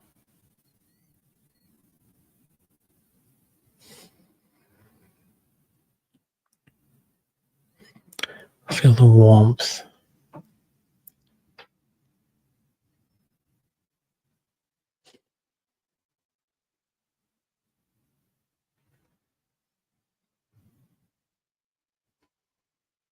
Good.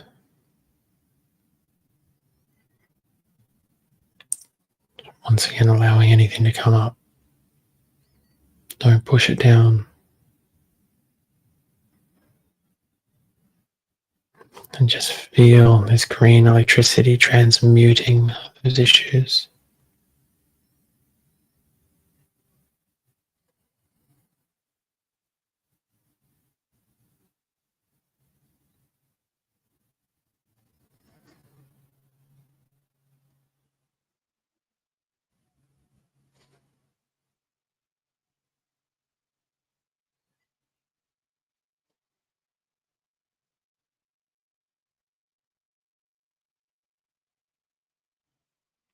Good. And just notice on each in-breath that your sacral keeps expanding in all directions as we open, activate, and amplify it. Feel that energy get so big.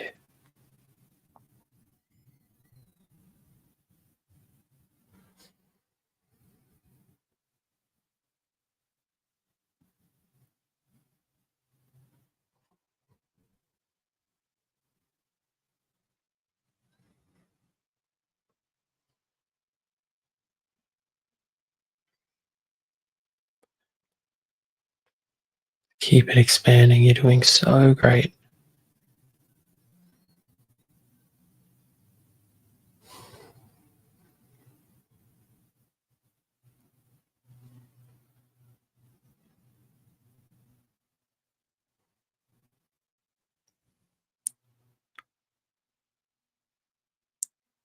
There's a lot to clear, especially out of your sacral. But you are here for a reason. This is why we are here, to upgrade.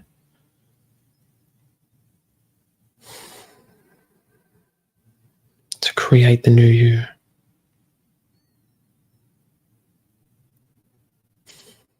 To step forward together in the new earth.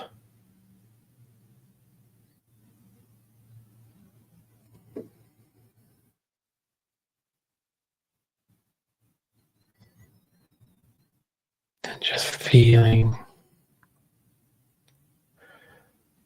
as you take another deep breath and just bring it all the way down into your root, keeping all your attention there.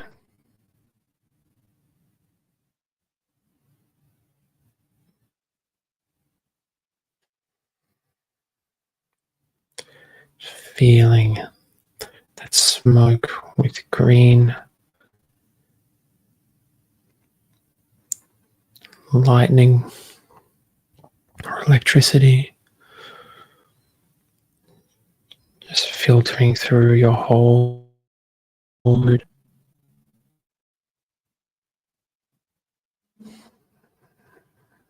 Feel it releasing those stored emotions, releasing those insecurities, releasing those feelings of being unworthy.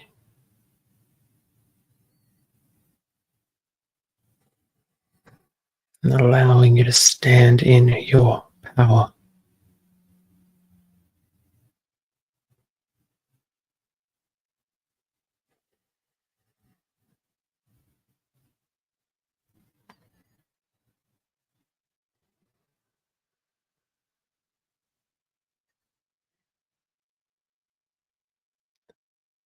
That filters through and clears away anything that no longer serves your highest, healthiest, and most abundant timeline.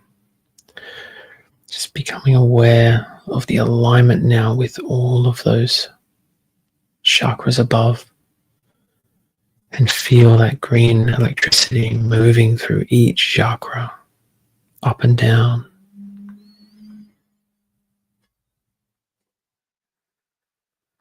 Like a beautiful symphony of electric green light.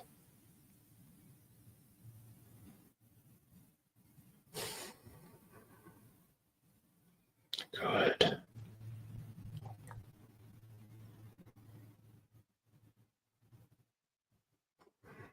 I want you to feel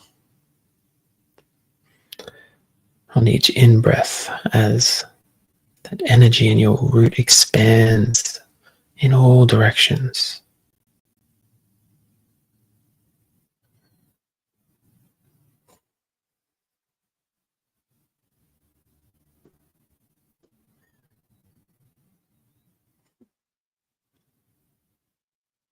Keep it expanding even outside of your body.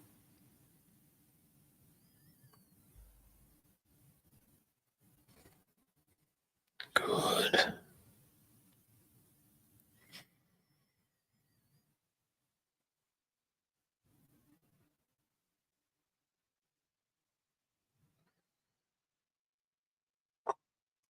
Good. Now I want you to feel those little electric lightning bolts going down from your root, down your thighs, past your knees, down your calves, into and out the soles of your feet and into your Earth Star chakra, which sits just below your feet.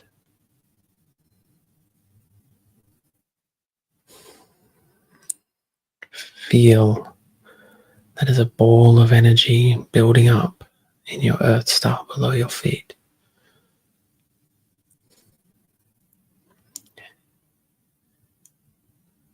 Energy of smoke and green electricity getting bigger and bigger.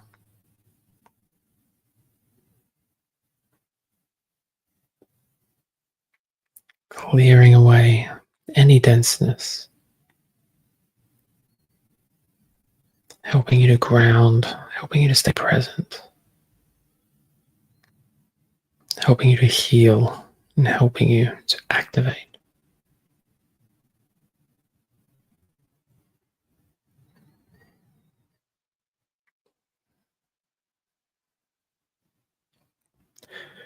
Now, as we open, activate, and amplify your Earth Star chakra, I want you to feel this green lightning racing from that Earth Star chakra up through all your chakras and out the top of your head.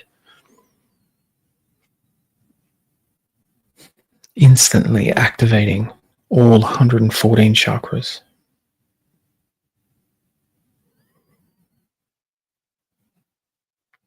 In perfect symmetry.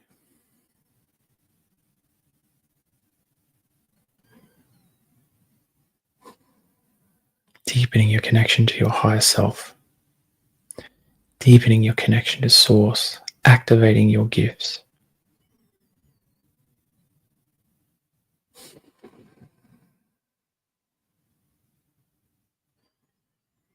Feel it rippling through your whole body.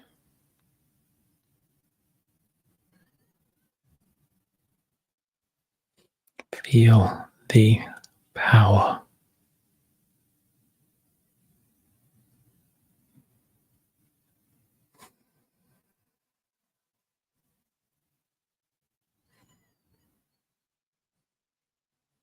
Good.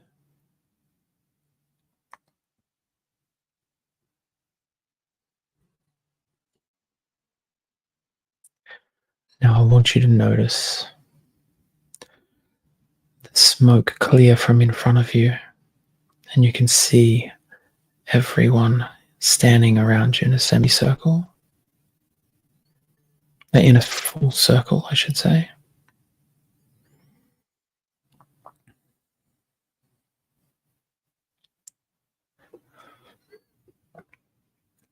And feel the oneness of everybody in this teepee.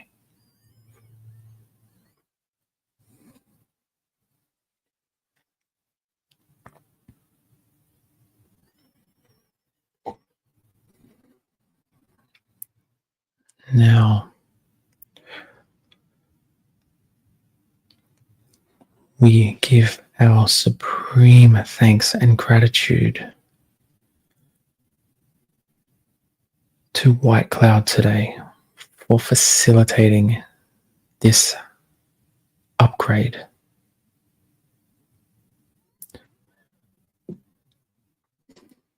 For assisting in these DNA activations. And with so much love, we step out of the teepee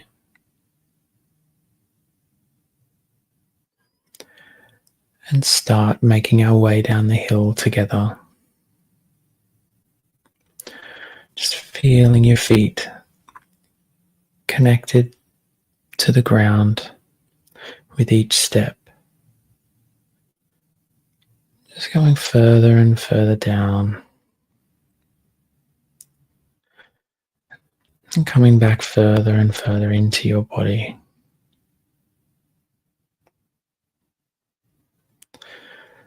Until we find ourselves back on that field of grass, standing together.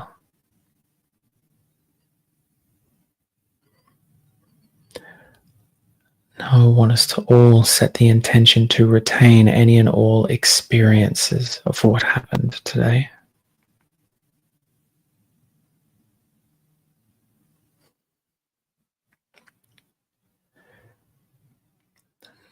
And together we take a deep breath in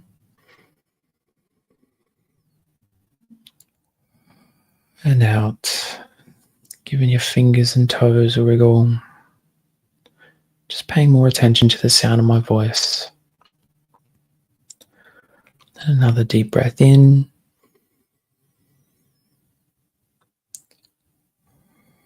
And out. And when you're ready, you can open your eyes and come back to me.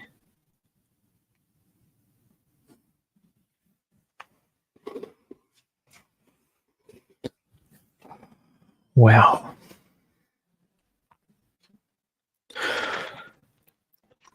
So that was a big one.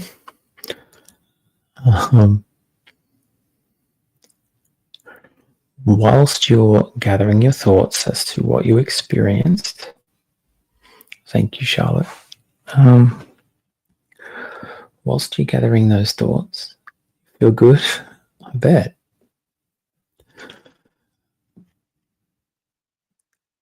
It is my pleasure. Thank you, Neve. So, I want you to know that this is a form of galactic healing that I do for anyone new to watching me do this. I teach people, I have a course on doing exactly this that anyone can do. It's fun and it's easy and it's cheap. You can find it in my link tree, which is Jai Brady Healer. It is my pleasure, guys. It's my pleasure. Heart clearing almost took me out. Don't thank me. Thank White Cloud. He did the whole lot. I was just a passenger. I was able to clear third eye, sacral, and solar plexus after some heavy resistance. Yeah.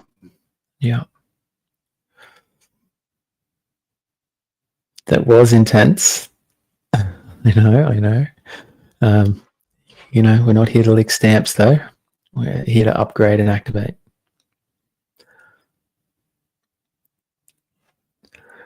Lots of yawning. I felt so many shifts. Amazing. Thank you. You are so welcome, Larry. Yes, it was intense, but so appreciated. Oh, thank you. Don't know what happened, but I'm back. I knew that would happen for a couple of people.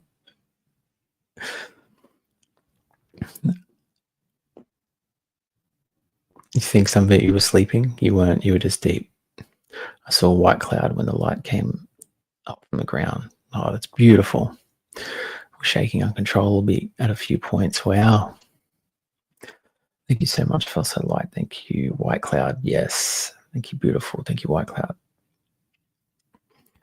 Spiritual gym workout. You weren't sleeping. You were just deep. I sneezed right at the heart. Oh, you are very welcome, Vanessa. Yes, lots of resistance, but that energy was powerful, so needed. Had pressure in third eye and left hand palm was tingling. Awesome, Tabitha. Yeah, wasn't it beautiful? Wasn't it beautiful? And the best part is you guys have this to replay and watch whenever you want and re-receive, and it'll be just like you being here now.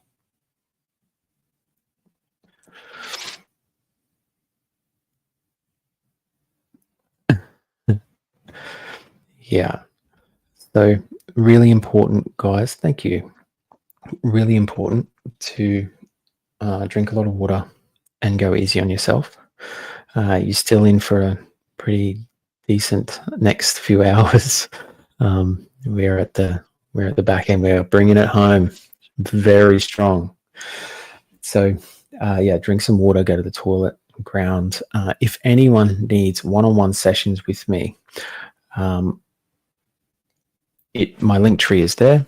Or if you're not following me on my TikTok, then do so at Jai Brady Healer. I'm on all socials at Jai Brady Healer, actually.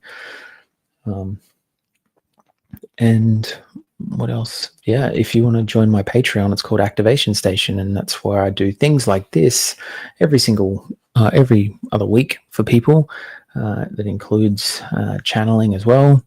And there's about 100 videos on there, all for different activations and different healing videos. So it's beautiful. It is free to try. So yeah, check it out. That's in my link tree as well. That's called Activation Station. But thank you guys for sharing that experience with me and allowing me to facilitate that for you. Yeah. If anybody needs anything like heavy metal removals, etc., that is on my. You can book a one-on-one session for that, but that's also, I do them in my lives on TikTok as well. So, yeah, look out for that. The wolf was very cool. I know, right? Visited me as a child. I felt so connected. Oh, beautiful. Whole white body activated, tingling cold and all white. Oh, so many sensations, heavy pressure in my head. At the end, I felt we were all holding hands, walking down the hill. Yeah, that's what I felt as well. Yeah.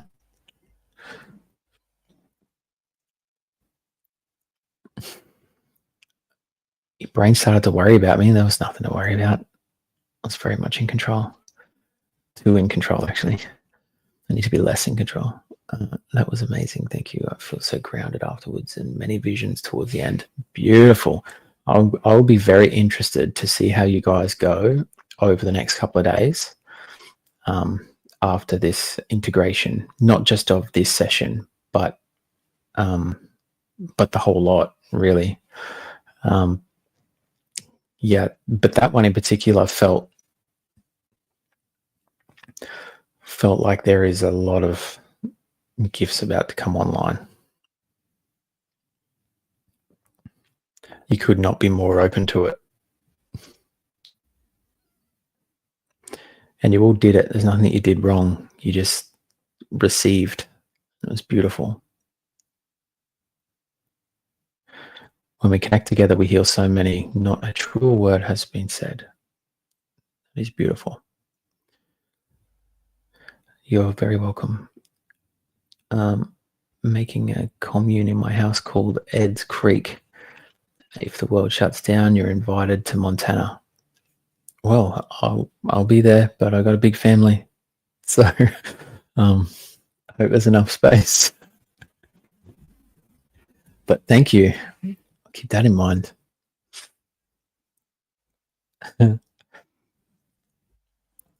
Yeah, thank you, Ty. Oh, Venus is here. Yeah, so that's my link tree as Venus has written. 1,100 acres. Maybe a bit small for my family. Yeah, that'll do. I will certainly come to Montana and build a couple of tiny houses. Be right there.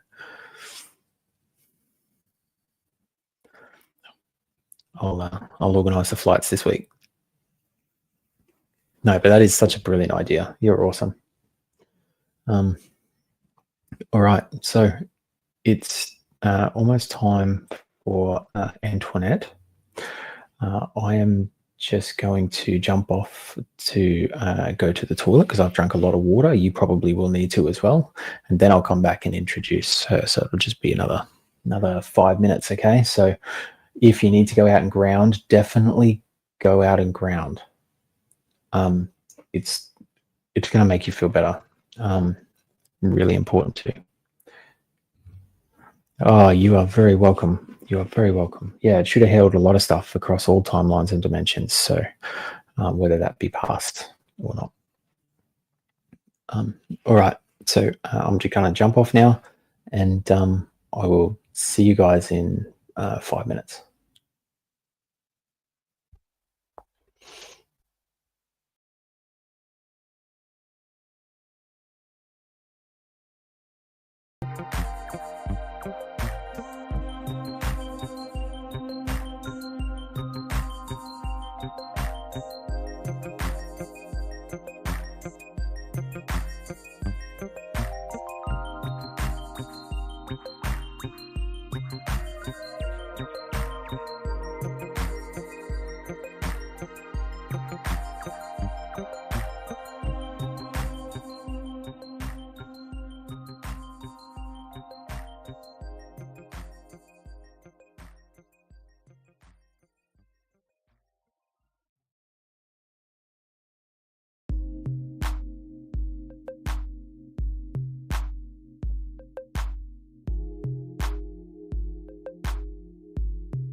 I know that music finishes very abruptly. I'm sorry about that. I don't have any other way to do it that I know of, anyway. But there's probably a way, but I'll leave that for the smart people. Anyway, welcome back. Hope you guys drank some water, went to the toilet, grounded, all that sort of stuff. We are in for another big hour. We are with Antoinette, who is in the child healer and spiritual advisor, and I'm just going to get her on now. You're going to love her. Hello, beautiful human. How are you? I am great. That's good. We'll just start by doing this. Can you see all the comments? I can't. Let me see if I actually know. There is a button to press, which will bring up all the comments. You just won't be able to see your face. Okay, comments. There we go. Yes. Now I'm in the comments. Yes. Perfect. Excellent. So you've got a lot of people who is excited to see you. Hello. So why don't you tell them what you're going to be doing for them all today? Okay. So what Spirit has told me is that we are going to do a guided meditation. One of the things that we often don't look at in inner child healing is that one of the first shocks to our system is during the process of us coming into this world. And so that's where we're going this evening. Oh, right back to the start. Yes. Awesome. Rebirthing. Yes. I love it. I was telling people on one of my lives one time I did a rebirthing experience and I closed my eyes. It was in a group of people. It was all pitch black. They turned off all the lights. I closed my eyes and I still had an eye mask on and I could see everything in the room. Like I could see people like walking around and stuff. And it was a wild experience. So I highly recommend that experience. That's for sure. Absolutely. Cool. I went through a rebirthing process once with a couple that were doing this. This was the beginning of COVID times. Mm-hmm. So we just got on lockdown and I was in the mountains and I think that environment helped to allow me to actually go through that process. I didn't go through that where I saw everything like that, but what I did experience was everything my mother went through in that moment, the mentality, emotionality, all of that. And it helped me really understand her a lot more. Oh, that's beautiful. That's beautiful. Okay. Well, I'll leave the floor to you, and I will be waiting in the green room doing this meditation with you because I cannot wait. Well, thank you. No worries. All right. So I'm going to begin with go ahead and close your eyes. We're going to take a nice deep cleansing breath in for 4 seconds. We're going to hold at the top of that for 4 seconds. 3, 2, 1, and breathe out slowly.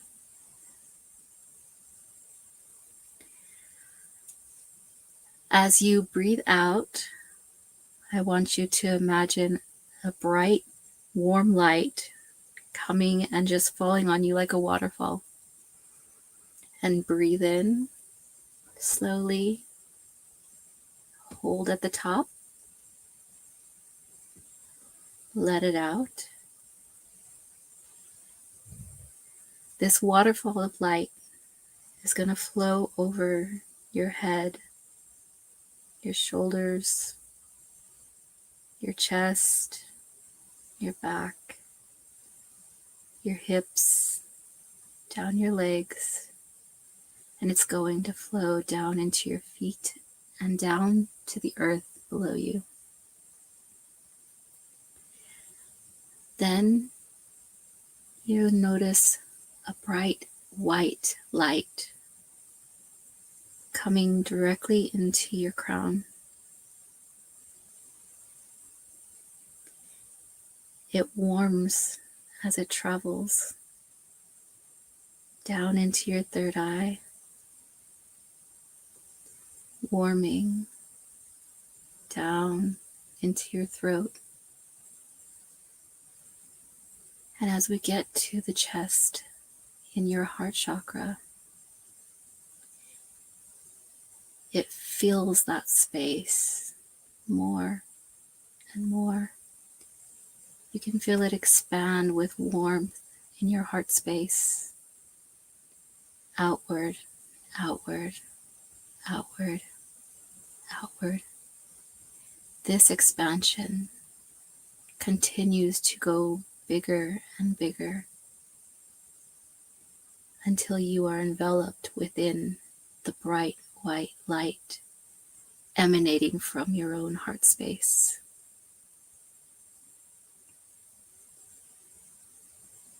And as that light travels downward into your solar plexus, continues to warm, warm, and we dip into the sacral,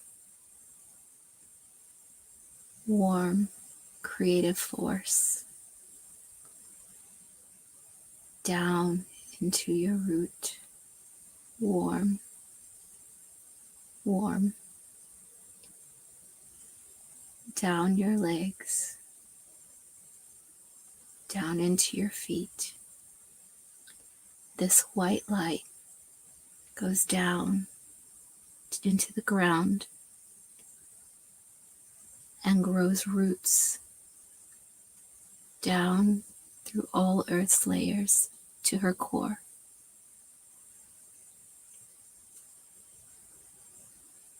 Allow yourself to root around the core of Mother Earth.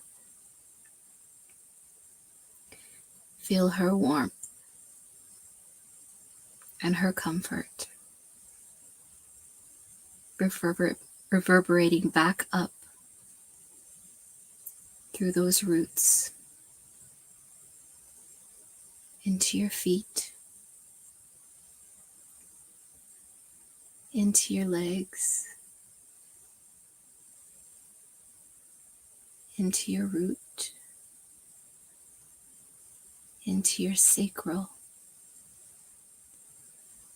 into your solar plexus,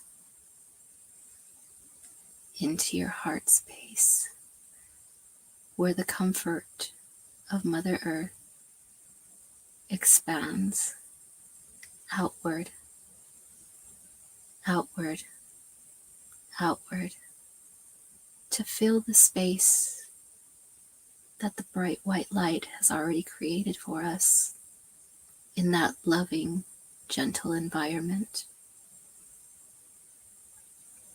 where you are held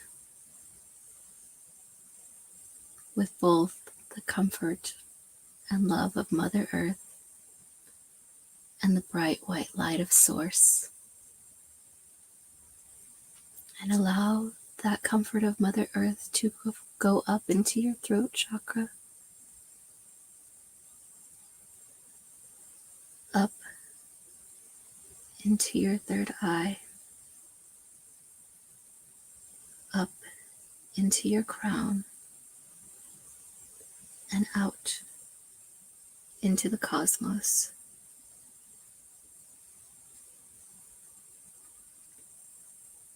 Your heart space is now a portal of unconditional love, acceptance, a space where you are held. We will go into that space and meet ourselves just before we are coming into this world.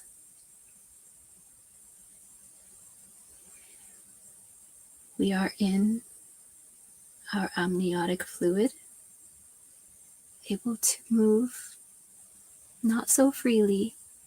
It's a little bit cramped. We know things are happening. We feel movement. We feel tightening. It's almost like being hugged. We are still connected to Source with full memory of who we truly are. And we know that we have prepared to come to Earth in this manner.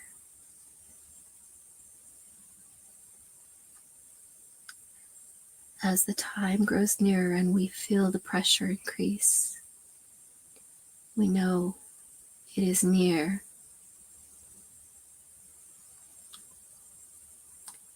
In that moment of uncertainty, we are held and we are loved and we are carried. And as we gently allow ourselves to flow into this life, we are going to slowly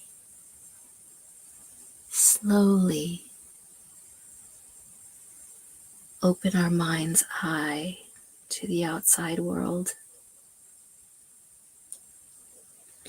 We allow ourselves to perceive the sounds around us, but we do not judge them.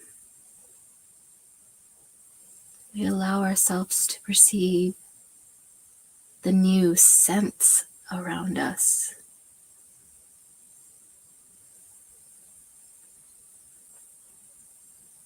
We are brought gently into the air around us. It is cool and drier than where we just came from. We will learn to understand that this is how it is here.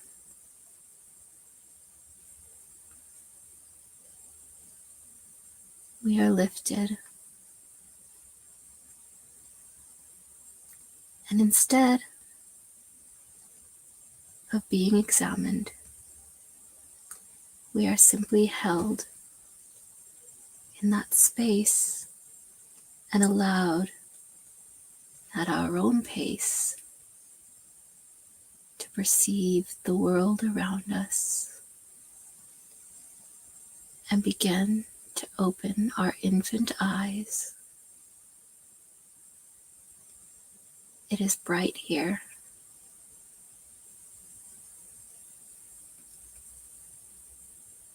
We are adjusting.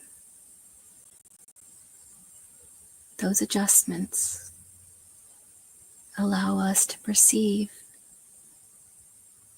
images in our space and our surroundings. we are handed into loving, warm, gentle arms that pull us close, hold us tightly. This is much like the unconditional love and acceptance that we have just come from. This space, here and now, has connected us through our heart portal between our divinity and our humanity.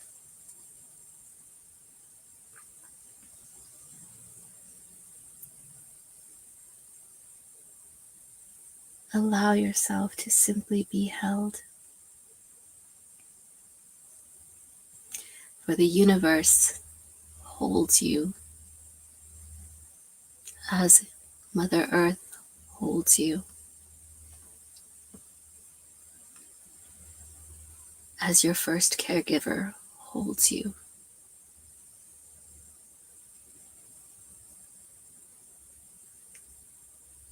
Allow yourself stillness in that moment. Because you have come through in gentleness and in love and in acceptance,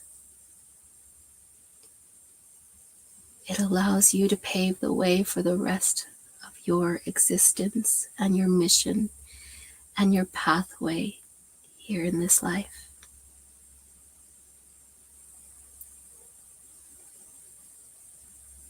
Now, the adult version of you stands forward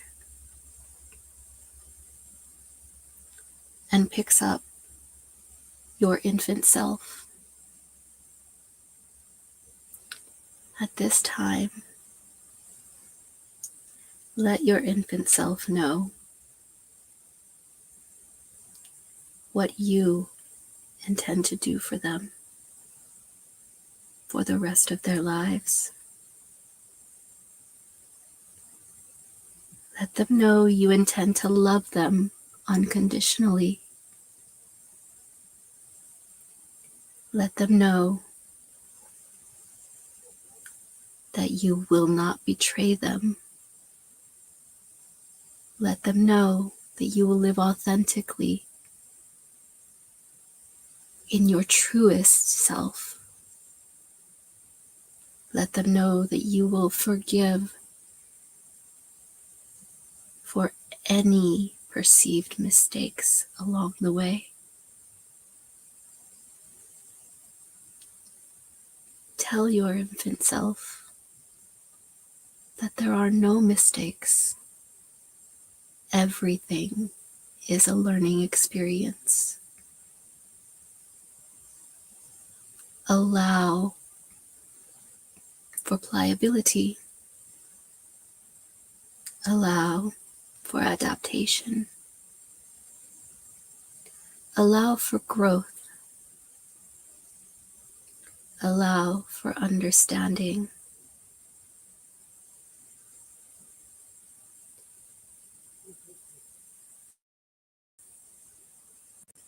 Speak any last words you would like to your infant self.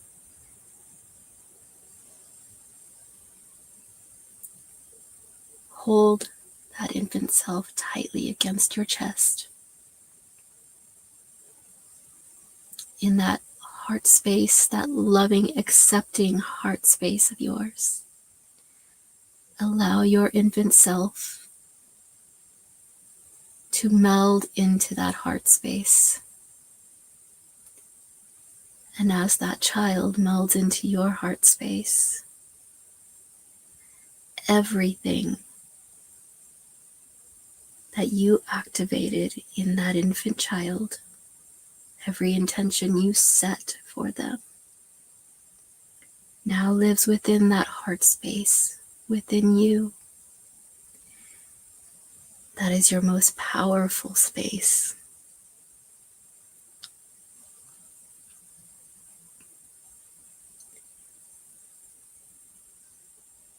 Allow yourself to slowly and gently step back away from the scene of your birth.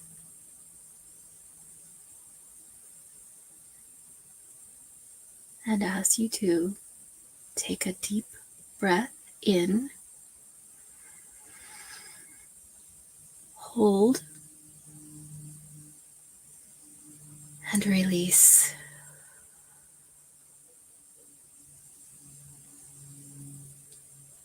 Slowly become aware of your physical self in the current moment, in the current time, in the current space,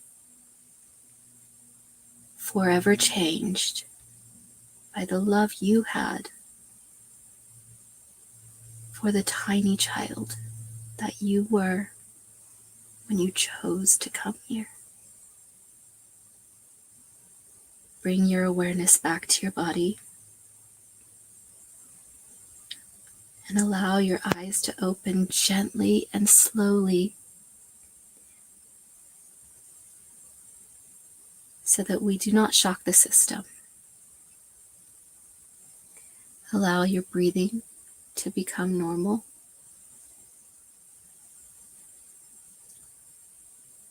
And allow yourself time to simply be in this moment at full peace and unconditional love.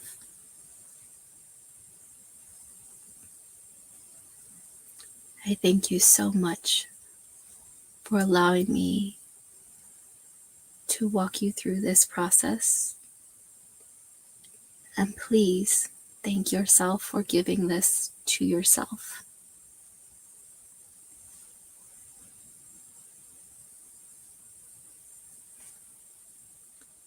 I am going to open things up to Q&A because this may bring up questions. So I'm going to go back into where the comments are. Oh, you're welcome. Hi, Ty.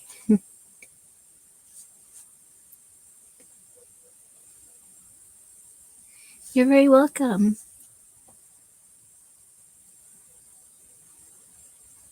Yes, absolutely.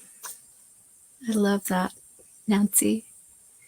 You're very welcome, Kelly. You're very welcome, Blessed. You're welcome, Debbie. Hi, Vera. You're welcome. Thank you, Moon. You're welcome. I also was not expecting to cry this evening, Nellie. Thank you. Thank you. I appreciate that.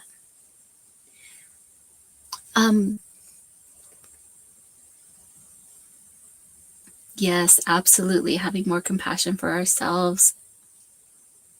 And two, what Spirit told me about this was that it was very much about, so like in the beginning, we were all these sparks of divine love and light and wisdom. And in the coming into the human existence, you know, the forgetting happens, right? And this is part of allowing us to be that truest self that we intended to be when we decided to come into this life. So it was very much about that. Thank you.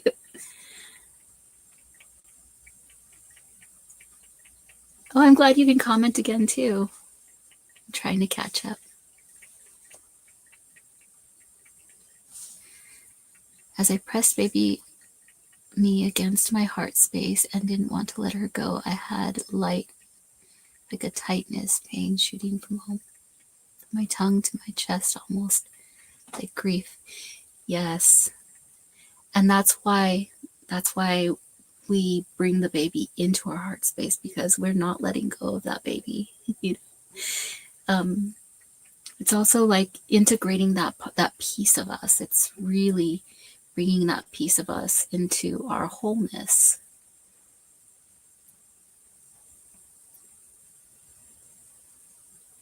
Go back further and heal some of Father's side too. Yes, absolutely. Absolutely. Can physical pain come from your inner child? Absolutely. Yes. Yes, yes, and yes, Debbie. It absolutely can. So I do offer a few different inner child I do inner child readings, which are one-on-one with people. And that's because what I like to do with that is have a conversation, and that's where we start to see some of the things that are coming up connected to that. So that's like a one-on-one reading that I do, but I also do workshops. I have a workshop coming up on March 1st at 5 p.m. Mountain, 7 p.m. Eastern. It's called Rewrite the Wound, and that's where we actually go into that meditative space and where we can actually rewrite the subconscious of like a traumatic event or an emotional wounding or something like that, because a lot of times we can get stuck in our nervous systems around a trauma that happened in childhood that will cause physical pain or will cause, like, you know, emotional dysregulation, things like that. And we go in and together rewrite that in a way that allows you to still have the memory, but not have that emotional nervous system attachment to that memory. Really helps a lot. And yeah, that's March 1st. So the next Saturday, 7 p.m. Eastern. And that is a donation-based workshop. I healed fibromyalgia through inner child and trauma healing. Yes, yes. I've heard a lot of people say that. Honestly, through working with my own inner child healing, I went from, I have a rare condition called Ehlers-Danlos syndrome, and I have type 3, and it was causing widespread pain. I was at a point where I really couldn't do much for myself, and even things like shower and stuff like that. I really couldn't walk for the most part, couldn't sign my name. It was really bad. And over the last several years of doing this inner work, I have gotten to a point where I was maxed out on medications to being on no medications. So it really does make a huge difference, because we're an entire system. We're not just a physical system, a mental, emotional system, a spiritual system. It's everything together. Oh, I love that. Baby me seamlessly merged into me at the end. It was very wholesome. Yes, I love that. I feel like I fell asleep. Don't really remember. So maybe I was deep. That's quite possible. A lot of times, sometimes, well, at least for me, what I've realized is sometimes the work is so intensive that we are in that space, and when we come out of it, it's like, I don't know what just happened. Suggestions on forgiveness healing with the birth experience. It was beautiful but traumatic as well. It was a premium taken away right after birth. Saw lots of doctors and machines, not so much bonding. Yeah, and that's part of why I wanted to do it this particular way. Well, not me. Spirit wanted to do it this particular way, because a lot of us do have a lot of trauma around that birth experience. The forgiveness I have found comes a lot from putting ourselves in another's perspective, in another's, walk a mile in someone else's shoes kind of thing, but really putting ourselves in the perspective of others around us, right?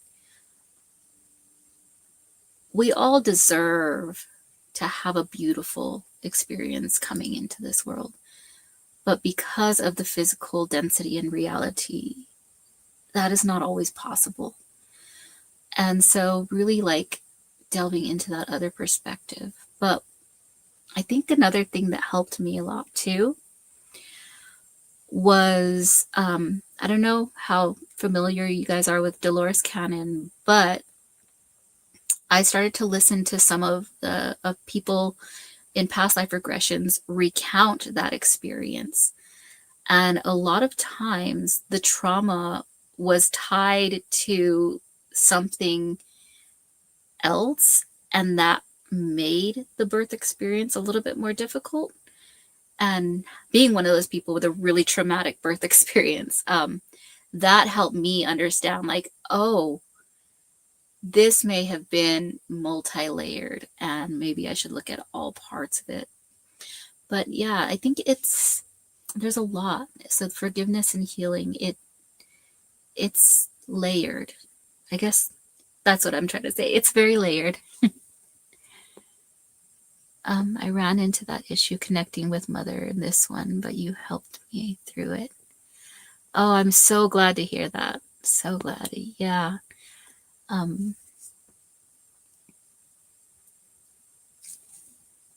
Thank you, Ty. Oh, another Edzer. Hi. Oh, dysautonomia. Yes.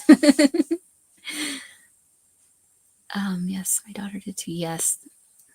I'm not sure what happened. I was listening to Jai, and then all of a sudden you came in. Did that happen to everyone?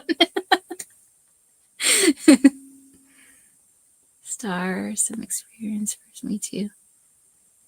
I also have dysautonomia. I don't know why I can't say that tonight, but way better now after inner healing. Mine has gotten better too. Also, I've realized that if I drink a daily V8, I don't know why it works, but it helps a lot. Well, they had to use high forceps, so I was wondering how I would feel that.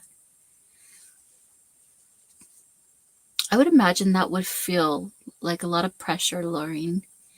Like,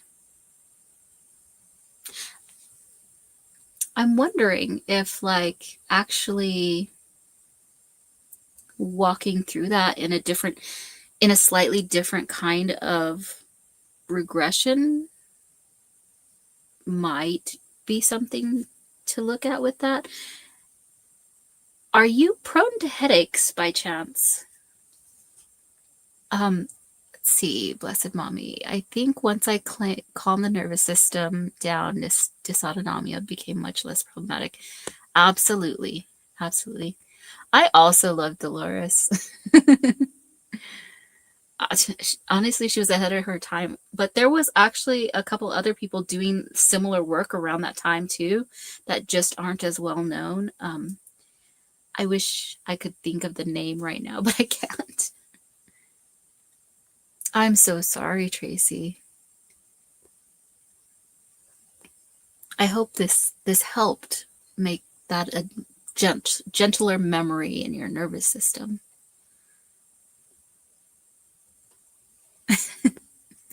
I've been listening to her tapes and it's fascinating. Yes, it is fascinating. Does being late early birth have anything to do with past life things at all?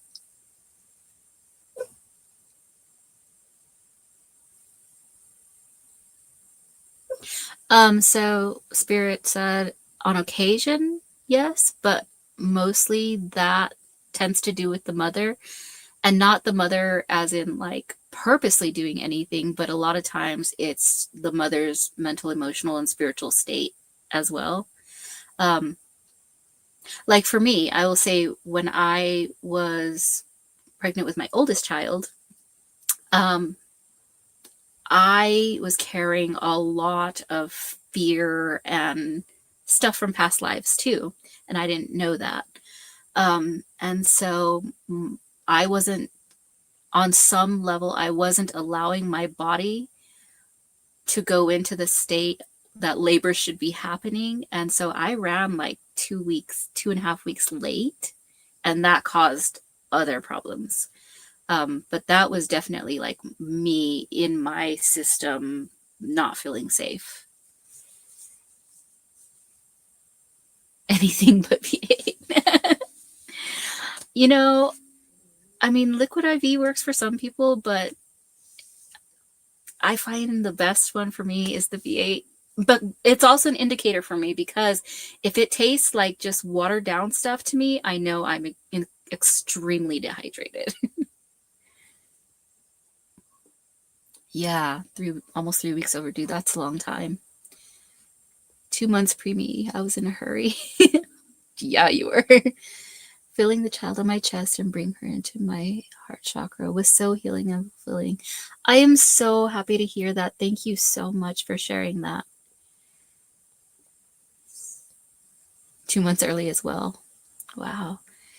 How can we know it's enough healed now, our inner child?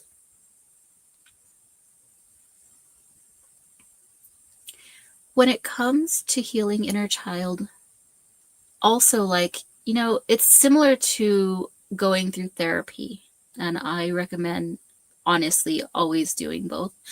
But it's similar to that, where it's not a one and done. Like, this is one of the layers. This is one of the things.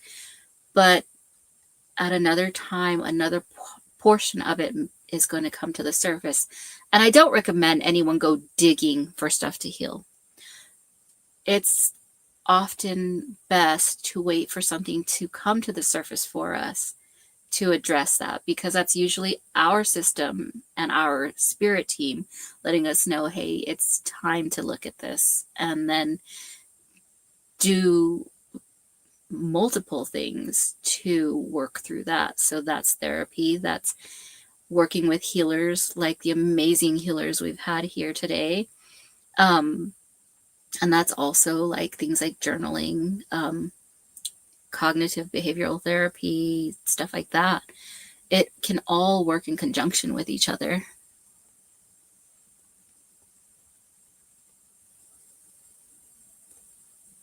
Oh yes, Emily, that definitely makes sense. Tracy, that could have an aspect to it. Because a lot of times in that situation, it's almost like, so it's not just about the separation, right? But then it's also this narrative that gets built around it, about this idea of being given away.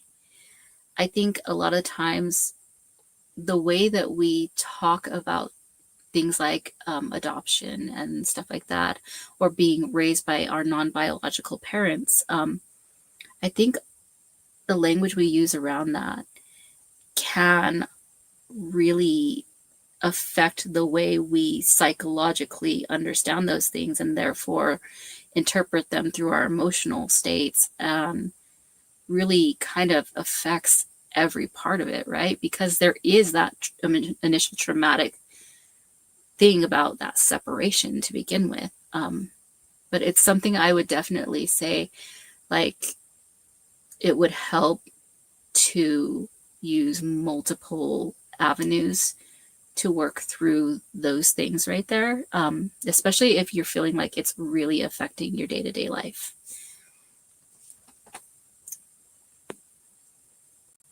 $9.33 there, $3.33 somewhere else. Oh, I have not tried those. I haven't tried those electrolytes. Yes, Emily, coconut water is another one. That's excellent.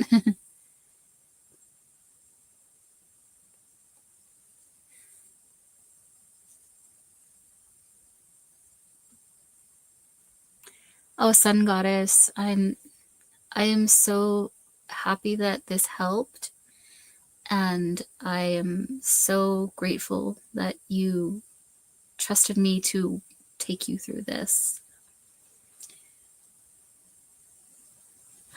Hey, sleep and dreaming is excellent too. That's an excellent state to be in for allowing things to work as they need to. I know, I forget too. My child, my young child, got this for me for Christmas, I want to say, this having this like next to me all the time has been a reminder to drink, thankfully, but it's so hard. Yeah. Let's see, I have 3 adopted children. That's wonderful. I'm so happy to hear that, Vanessa. Yes, bless mommy. Yes, I also always respect that, because it is an energetic and physical bond that really is complex. In Belgium, I am in a state called New Mexico in the US. It's a southwestern state right above Mexico. And at one point in time, this was part of Mexico.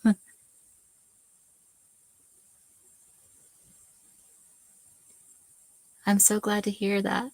Yes, learning to love ourselves is one of the biggest lessons we learn in this life.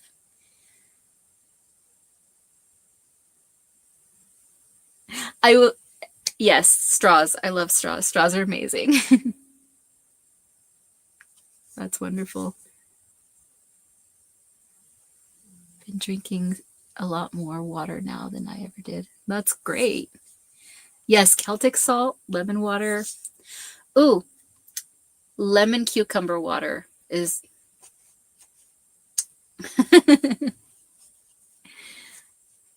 Again, like I was saying, I do offer one-on-one inner child work on my website. I don't know if my website is on the screen because I can't see the screen right now. But it's flowermoon-i.com. I have those one-on-one inner child readings. And then I also have on March 1st at 7 p.m. Eastern time. Oh, thank you, Jai. At 7 o'clock Eastern time, I'm doing the Rewrite the Wound, and Nellie will be co-hosting that with me, because we actually discovered that technique together for rewriting in our subconscious the wound so that our nervous system is no longer attached to the memory.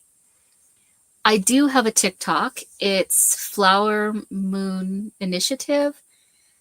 And I know that's not like the portion where it actually is like the link. That's not what it says, because that wasn't available. So I don't remember what that is. I'm also on Instagram, Flower Moon Initiative. I'm pretty much Flower Moon Initiative everywhere. Also on YouTube. Let's see. Love New Mexico. Been through Tucumcari and Albuquerque lots. I'm actually not far from Albuquerque. So I am indigenous. I am a Pueblo native from New Mexico. And I'm from Isleta Pueblo. We're really different native people from what people tend to picture as native people. I feel as if I have had a session with you before on Zoom in your yard on early morning. I don't think we have, but that sounds great, actually. That would be a wonderful setting. Really can't do the paper straws either. I really like bamboo straws. Actually, not to like derail things, but I love these bamboo straws. They're reusable. They have a thing that you can clean them out with, and they last forever. They really just last. Breaking Bad. Yes, a lot of people associate New Mexico with Breaking Bad. That was actually filmed around Albuquerque, and a lot of the places shown in the show are like really hotspot tourist places here.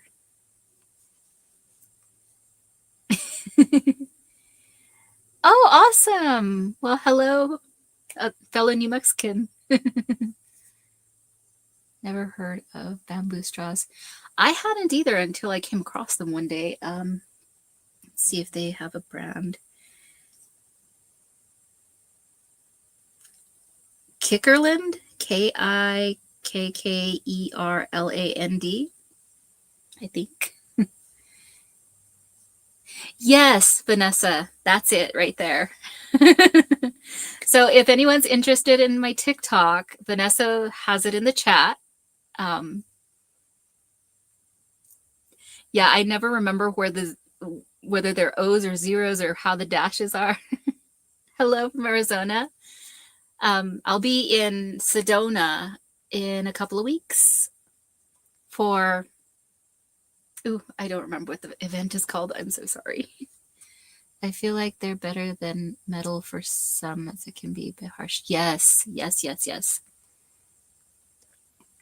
Hi. But, what are you doing in Sedona?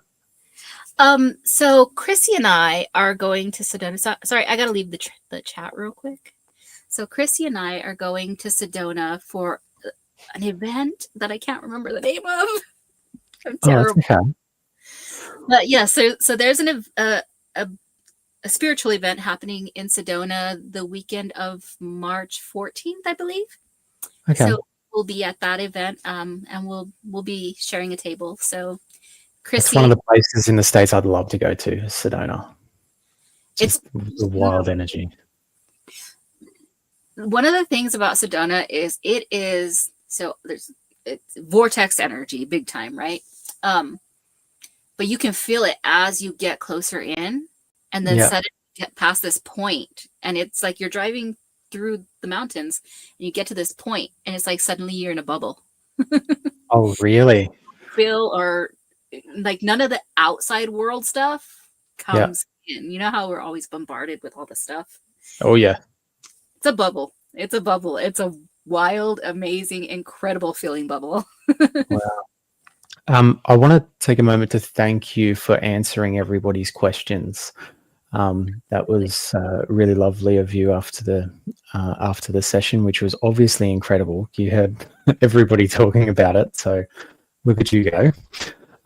So I do have flowermoon-i.com down there, and that's obviously your website to get a hold of you for one-on-one stuff and information about the events. But I've also got your handle flower.moon.initiative.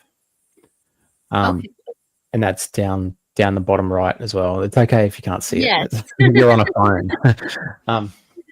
But yeah, so and you do one-on-one sessions. You've got some things coming up as well.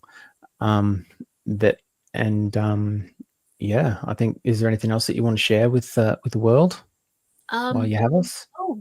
If anyone is interested in, like, because I'm guessing a lot of people here delve into the psychic, the spiritual, all of that stuff. I am starting a new thing where it's just like you pop in and we kind of like, if you're having trouble with something, we just like troubleshoot it. So yeah, that I think I have one scheduled for March 19th at 7 p.m. Eastern. That's also donation based. So like I wanted it to be accessible to really anybody. Yeah, sure. All done through Zoom, and it's really like some getting together with some like-minded people, having fun conversation, and also being able to work through some things that we might be getting stuck with. Don't I know it? And you can get a hold of that information on your website as well? Yes. Perfect. Okay. Well, if there's nothing else, you're welcome to enjoy the rest of it. We've got Charlotte coming up next doing ancestral healing. And then we are closing out the show with the wonderful Tyel doing light language activations. So, but yeah, I have seen you in the chat for most of the day, Antoinette, doing all the activations and stuff as well. So thank you for being part of this community. And sharing your gifts with us. Very much love and appreciate you. Thank you so much for having me. I really enjoyed this. Thank you. That's okay. All right. Now, let me just change this banner. So Charlotte is presently feeding Willow. So she's got another 10 minutes before she can be ready. And what happens is I'm going to have to take Willow whilst she goes live. And then I'm going to have to give Willow back to her after the event. So after her session. So yeah, that's how it's got to work. Just letting you know. Now, in the meantime, we've got 10 minutes. So what I'm going to do is just pick someone at random and I'm going to do a heavy metal removal for them. But you're going to need to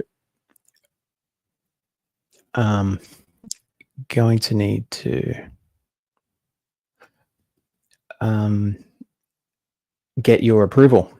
So who would you, you, Debbie? Okay. Seems good to me. You're the first one. So for this heavy metal removal, I'm going to bring in White Cloud again. I want you to imagine that I've got my hands around your head, just swiveling it like this from right to left. You're going to feel that energy in your head. You're also going to feel tingles as things are pulling out of your head. And you'll feel the energy of White Cloud, who'll be behind you with his hands on your head as well. Now, irrespective of where we go to in the body, you're still going to feel in your head because it's still going to be pulling out through your crown. Okay? Let's do it. So coming out of my hands is this big, bright, really, really strong green light that looks like either a lightning bolt or a big, thick laser. Okay? So let's do it.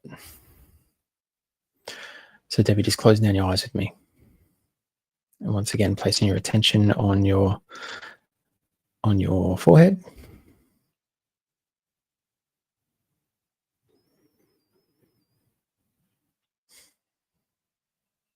So the energy that you can feel already is less about my energy and more about the energy of White Cloud stepping into yours.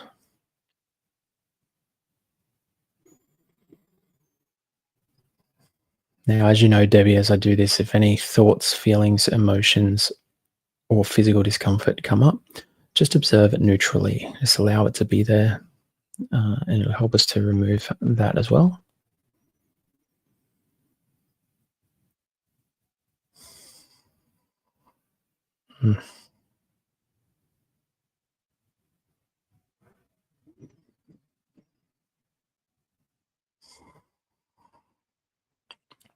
Once again, really strong, bright green going into your brain.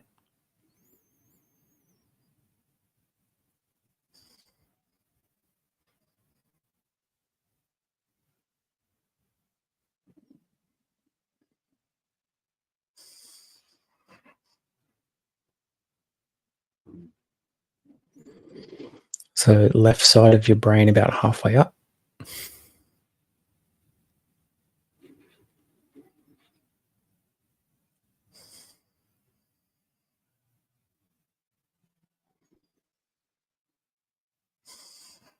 And over where your inner ear is on your left.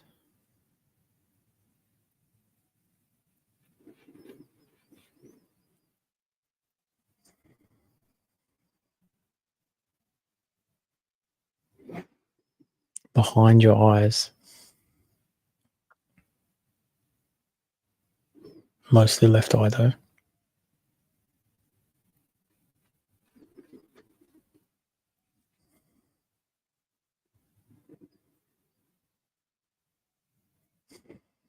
So frontal lobe slightly to your right, but up near the top.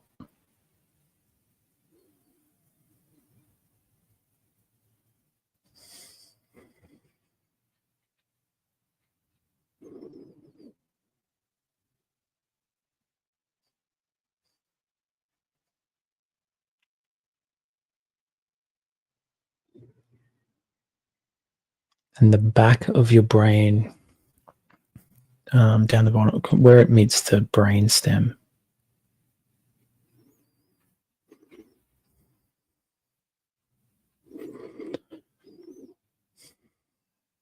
Good. Now, if you're a visual person, Debbie, you'll be able to see white cloud working overtime with this green light, pulling it out through your crown, so you get all those tingles. But we're just going to bring that green light down through your throat.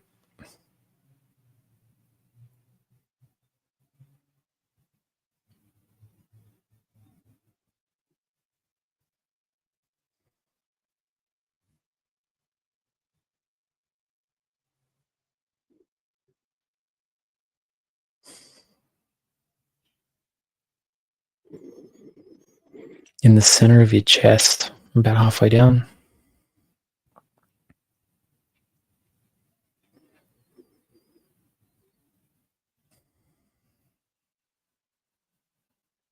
Liver, the top of your liver.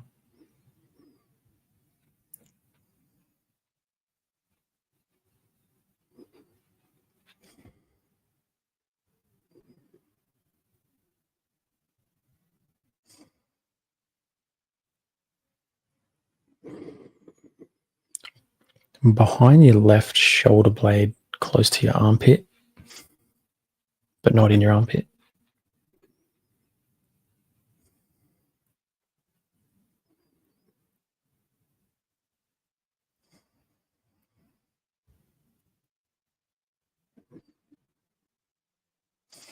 Your spine just above your tailbone.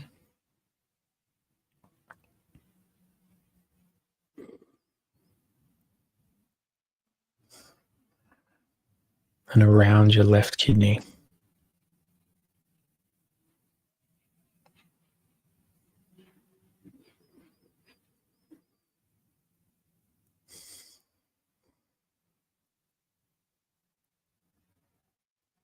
Good.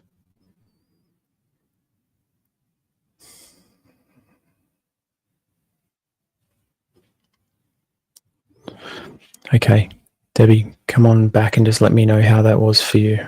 Let me know what you felt.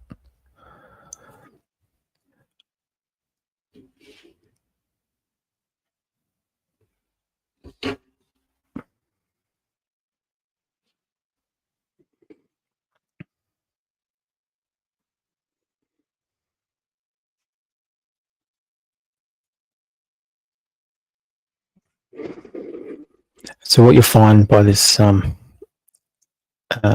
why these are so popular, I guess, by pulling out these heavy metals, left top, by pulling out these heavy metals, especially out of your brain, it creates these coherent messages between the left and right side of your brain. So you get less brain fog, less seizures if you have that. Your memory gets stronger. You clear-headed and you can focus and stay present. So that's obviously why it's so popular. A lot of people in here have already had it done. If you want it done outside of here, then you can find me on TikTok for it at Joe Brady Healer right there. All right. So in the meantime, right side seemed to be better for you. Left side certainly better than it was. In the meantime, let's see if we can grab our resident ancestral healer, Charlotte.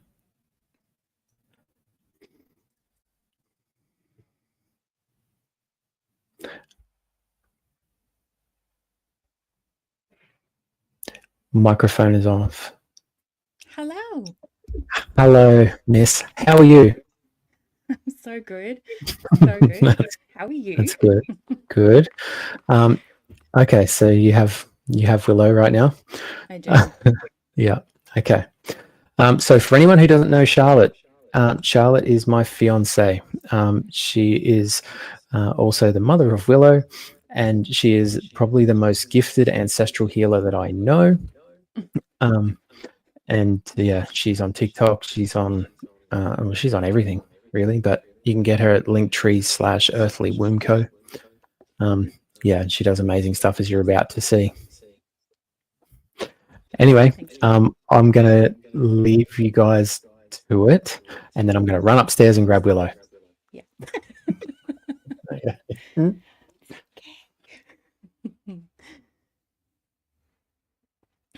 Just do your little hand. How is everyone feeling? This has been an absolutely incredible event so far. Like, every single facilitator has had so much to offer. I hope everyone is getting a bit grounded before we move on to this. Oh, look who it is. Look at you guys. Hey.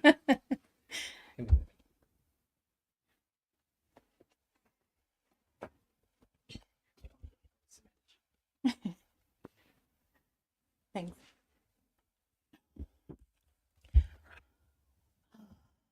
So here we are. I am so excited to be here. I absolutely love doing these events. She's getting big. Yeah, she is. She's almost 5 months tomorrow, I think. So these collective containers are absolutely next level. So the whole day today, because our time, it's 1 p.m. now. The whole day today, I'm just having to constantly ground, because the build up of these sessions, as well as all the other facilitators, is just, it's insane how much energy is moving, but with all of you guys, and like, I'm feeling in and connecting with you all and what you're releasing, and it's just been so huge, so huge. And all of you are obviously meant to be here, even the ones that are currently sleeping, you know, the ones that are listening to this recording, know that you're still in this container with us, so you're not missing out. Your higher self is here. Everything is happening right now. But before we just get into this, because I've already tuned into everyone's energy, we all just need to ground down a little bit. Okay, so I just want you all to just close down your eyes for a minute. Okay, and we're just going to take a couple of breaths. So I just want you to feel your feet. If you're laying down, just feel them wiggling. If you're sitting, feeling them on the floor. I'm just going to take a couple of breaths. Just ground all of your energy to this moment.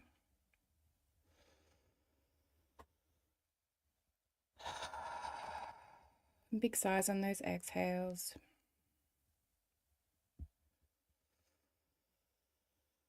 Nice deep, long breaths.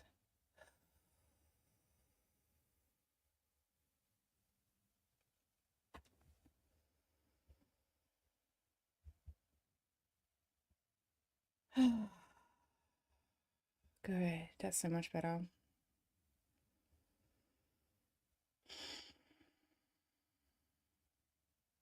So let's bring it all of you right here, right now.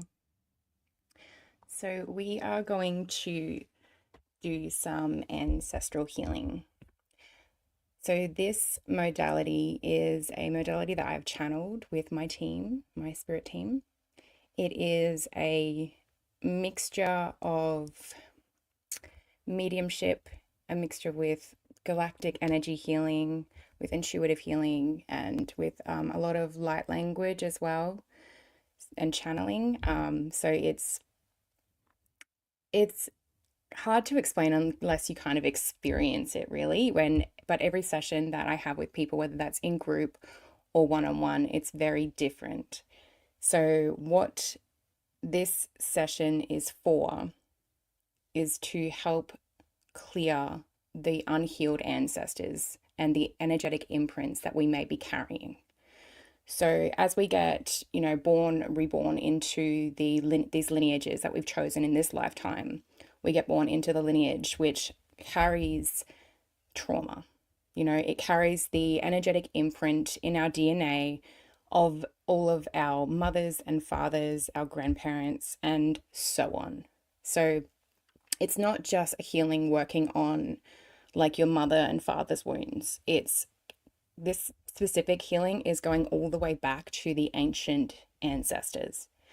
So the ones where they've really started this core wounding. So it can go back hundreds and hundreds of years in this lineage, you know, and it can all overtwine and do a whole lot of weird stuff, which is very complicated to explain. But that is the basic intention of what we're doing. It's going back to the very core wounding of when you may have felt, when they may have felt what has first experienced your trauma, which this trauma can represent in your body, in your mind, or in your emotions, or in your energy as well. So, for example, it could very well be, you know, like you hear the stories around your parents and your grandparents, and, you know, it can be the physical sides where, you know, oh, I've got this sore right hip, you know, which just doesn't matter what kind of healing I do or what I do in this time, it won't clear, you know. So that core wounding for that right hip could very well go back to when one of your ancestors, you know, and your mum may have it and your grandmother may have it, but it goes back, and we're going to get to the very core of it. And it could be from when, you know, your really ancient ancestor, you know, tripped and fell and broke her hip and couldn't repair from that. And some of these ancestors, so we have earthbound ancestors and we have our ascended ancestors.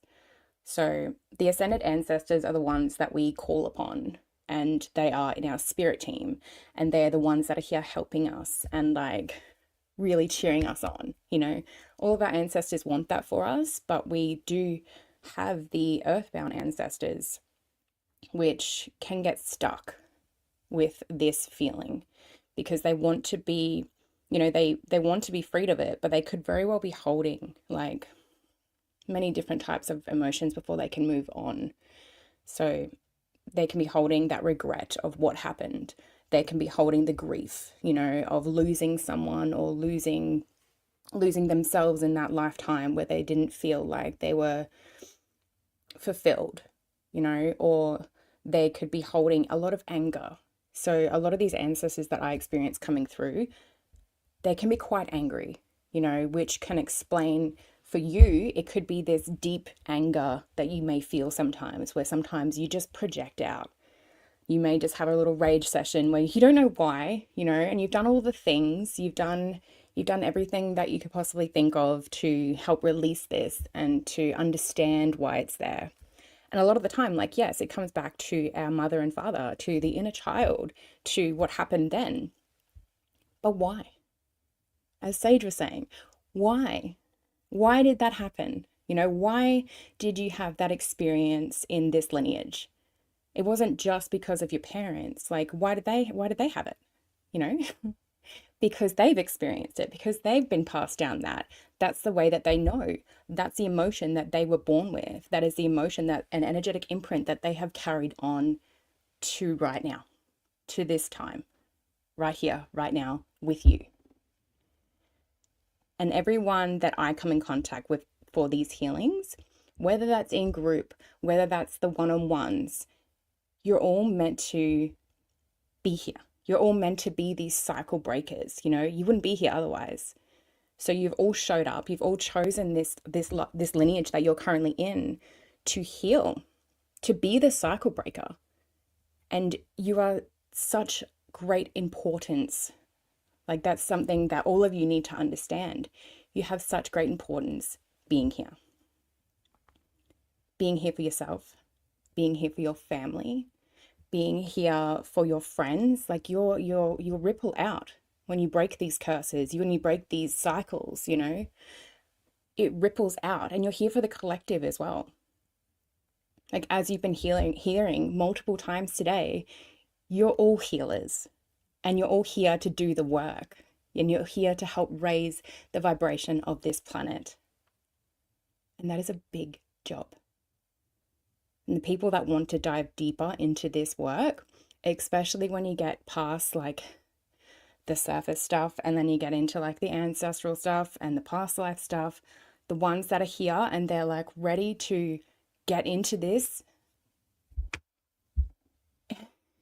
It's not feel like it can be hard, but that's okay, because it comes down to trust. You would not be here, you would not be guided towards doing this kind of work or be guided towards doing deep ancestral work if you weren't meant to. If your higher self wasn't having your back the whole time and looking after you, you will never be given anything that you cannot handle. Absolutely anything. So just give yourself a pat on the back for that, for just that alone. Like, you're here, you're doing it. You know, you've probably done so much already, or you may just be at the beginning of it, and that's okay. That is absolutely okay. You're still here, you're showing up. You know, that's huge. So really give yourself like that love and understanding and gratitude for just you, for being here and showing up. Before I go any further, I have to quickly give something to Jai. He left her dummy, so she's not going to be able to settle without it. I'm so sorry, guys. I have to really quickly... I'm just going to leave this outside here. Just 1 second. Sorry.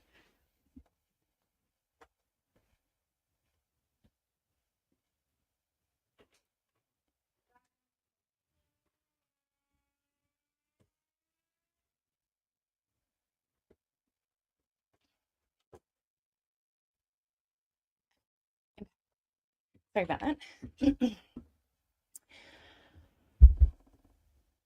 Yes. So I'm just going to quickly have a little read of this, just because I haven't looked at anything.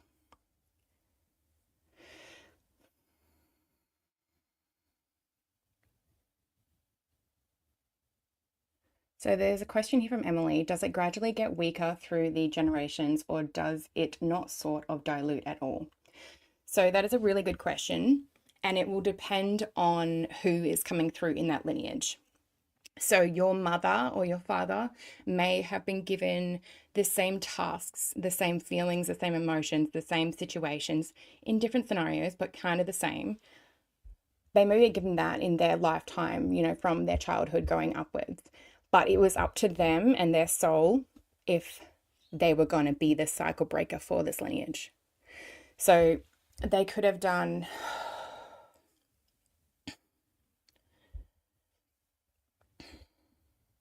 They could have done some of the work.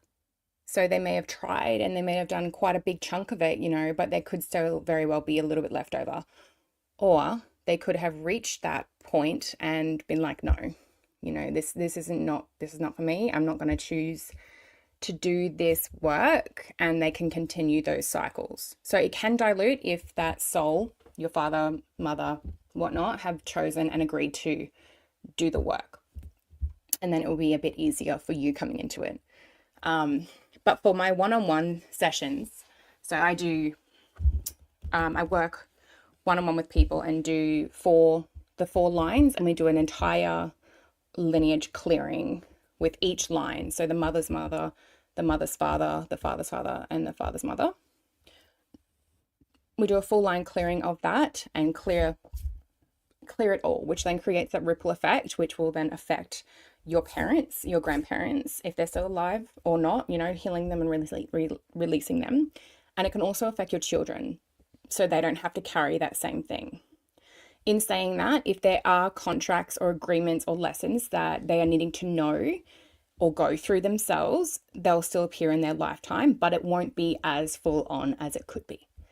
So that's why your part is just so big in this, you know. And in the one-on-ones, like, I do get the information that comes through with them as well. So if the ancestors are wanting to share, they can share the way they died, they can share the emotion that they were carrying, they can share words of wisdom, they can share lots of scenarios and pictures as well, like if they need to show up who they are, or they can, you know, the energy may be a bit too intense for them to actually show up, so they'll get cleared completely straight away. But that is in the one-on-ones. In the group sessions, it's going to be whatever is needed right now. So it's opened up to all of the lines in all of you that are here presently and in the recording as well, that the ancestors and the emotion, the pain, or what the energetic imprint that is being held in your cellular memory, whatever is ready to release is what's going to come through in this group session. So it could very well be it could be anything really, and you may experience that in different ways. So you could experience that in the physical sensations in your body. So where that energetic imprint may be stored within your field or your body is where you may feel that release come through. So for example, if your ancestor was in war, you may feel this very heavily in the base chakra. So they may be in a stuck, and also in the head. So a lot of the war ancestors I found have, passed or suffered with a lot of dementia because it's too much. Like it's too much for them to handle, and it just blocks this whole area. Or it can be the base chakra because they're not feeling any safety at all. Like going into war, like that's scary as hell. So that could very well be present within your field, in your body. So you may have this deep feeling of scarcity, of not feeling safe in any scenario. You're not put in the place of war, but it feels like that, where you don't feel like you can trust. You don't feel safe in certain environments, or even if there's a big group of people, or going to the shopping center, which can then create that anxiety. And it's like, I don't know why I have social anxiety. Maybe you got put up on a stage and something went wrong in the past in your ancestral lineage, and that feeling can be sitting there and affecting you today. So they're just a couple of examples of how this can manifest through into the right now.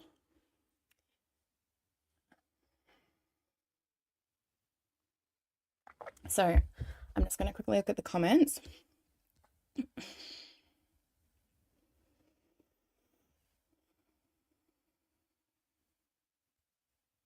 When one parent heals, does it heal my kids, or does he have to do it on his side as well?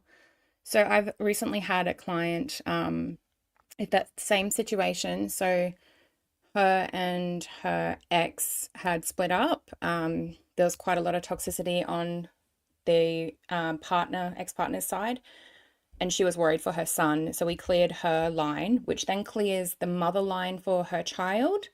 But we've also worked with her son's higher self to then clear the father line for him. I hope that answers your question.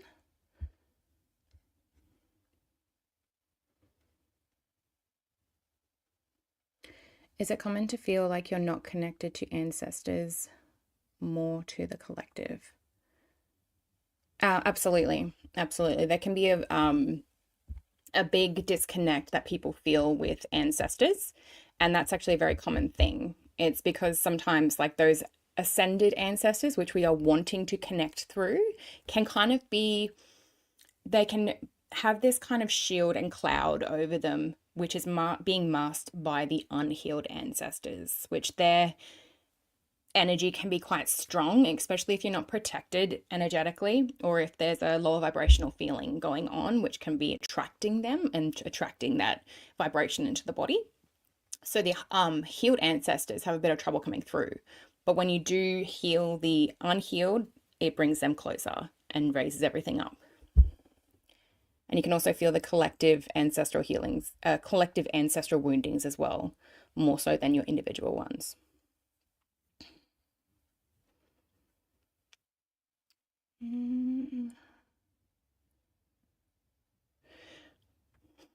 Yeah, that's right, Emily. Makes sense. When we do our clearing, do our relatives automatically benefit even if they are not doing shadow work? Absolutely. Always that choice. Absolutely, they do benefit. But as I said before, like some people are very set in their ways, and we can't control their own free will either. So if they're, you know, with their free will, if they're choosing not to do the shadow work, it may, you know, they could very well stay in the same patterns. But it does give an opportunity for those that, and the souls that are open, even just a little bit to it, it can shift them. You know, I've had a personal experience where that's happened with one of my relatives that was very, very closed off, and myself doing the work without even, you know, talking to her about it or anything like that, it showed effect in her. And it can very well bring about big events in their lives where they get that pinpoint of in time where it's like, you know, you have a choice here. You're either going to go this way or you're going to go this way. It can bring that about in their lives, and then they have to make that choice whether or not they want to help themselves.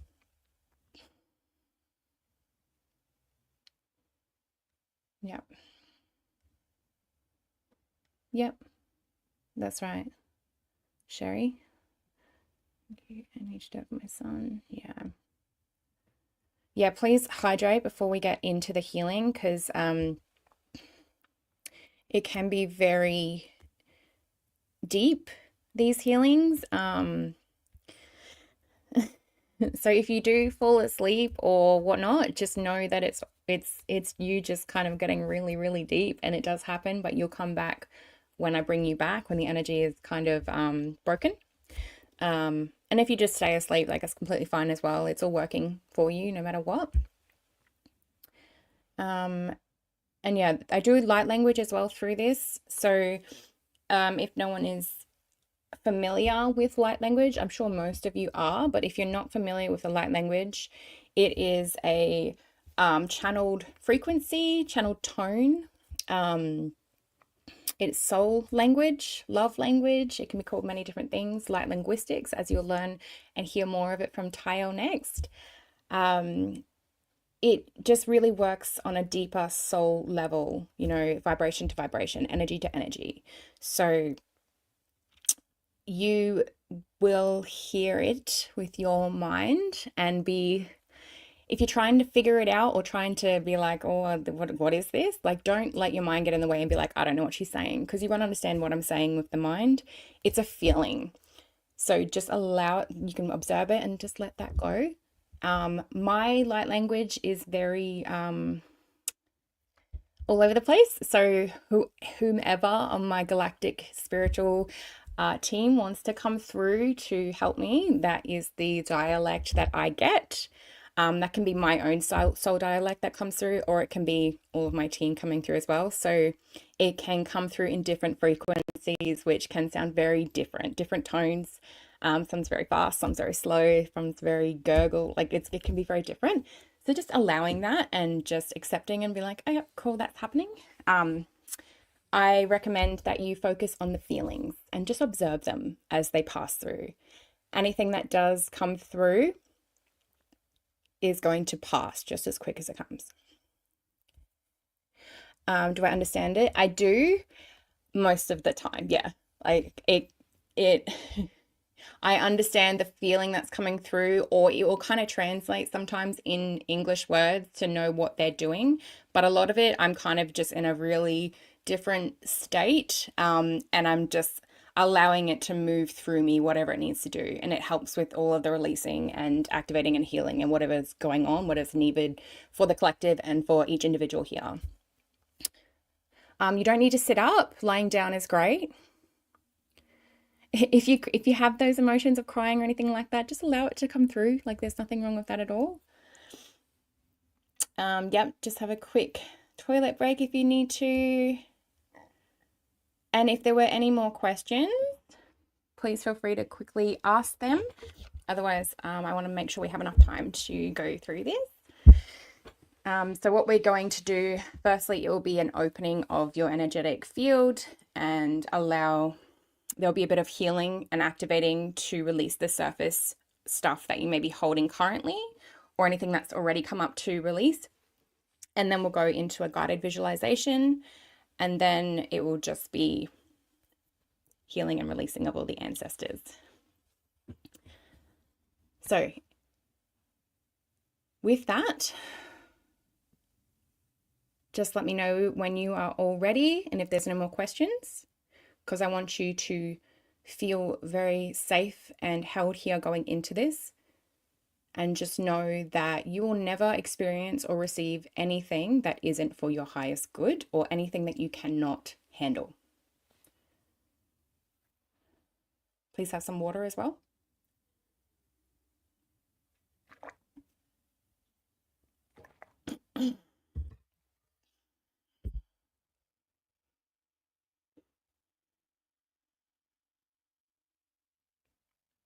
Ready, ready, ready. I accept, ready, beautiful.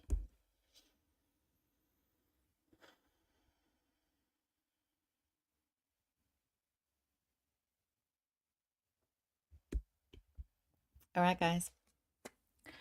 Here we go. So, I'm going to play some music. And hopefully it is at the correct volume for you guys. I'll just put that on now.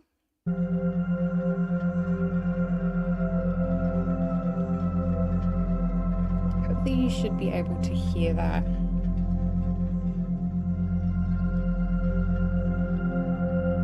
If even just one person wants to jump up and let me know if that's at a good volume and if you can hear that okay, and if that's not too loud, not too quiet.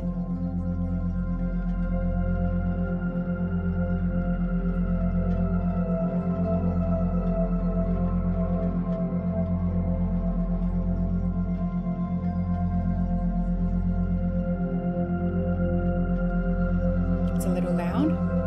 Okay, thank you, Vanessa. Can't hear you well. Loud, okay.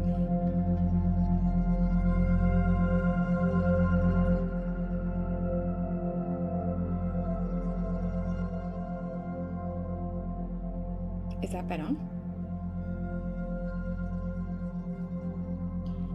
Can you still hear me with that music?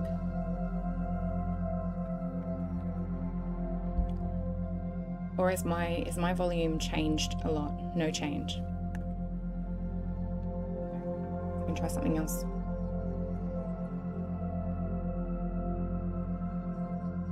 Same.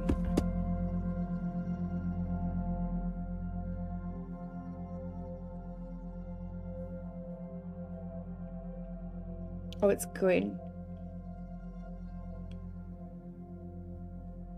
So can you, how's that now? Can you still hear the music and hear me?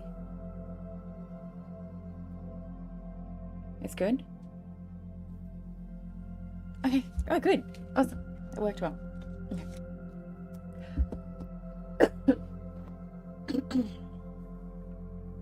Okay. If you do, just for your own awareness as well, if you do hear me coughing or making any releasing sounds, that's just part of how I release the energy for you guys, and whatever's coming through. So if I do make weird sounds, I'm sorry.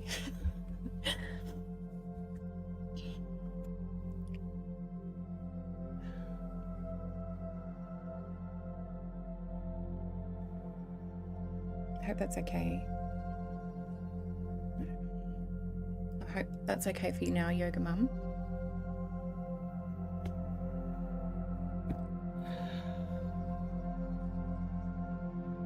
All right.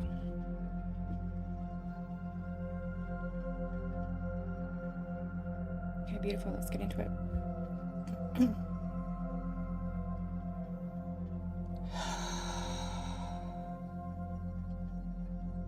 Okay, I just want everyone to find that comfortable spot.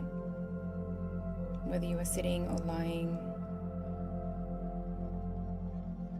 just allow yourself to be fully here now with no distractions.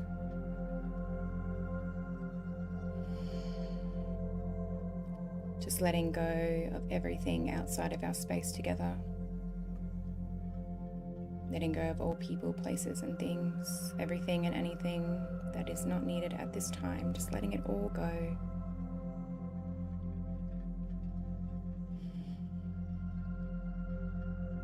As you call in all of your energy to be fully present here, right now.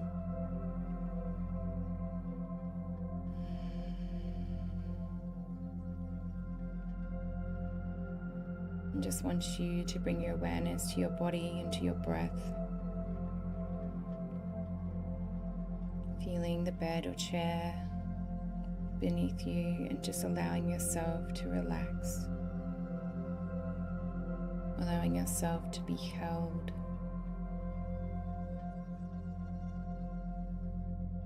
I'm just going to take 3 deep breaths.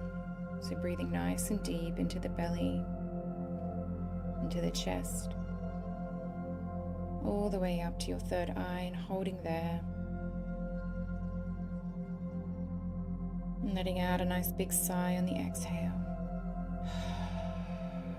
Letting go of any tension, any worries, any concerns. And again, nice deep breath in. All the way up to your third eye and holding there. And just seeing if you can breathe in a little bit more air now. Letting it go. One final breath, the biggest breath you've taken all day. Holding a bit more air. And letting it all go. Good.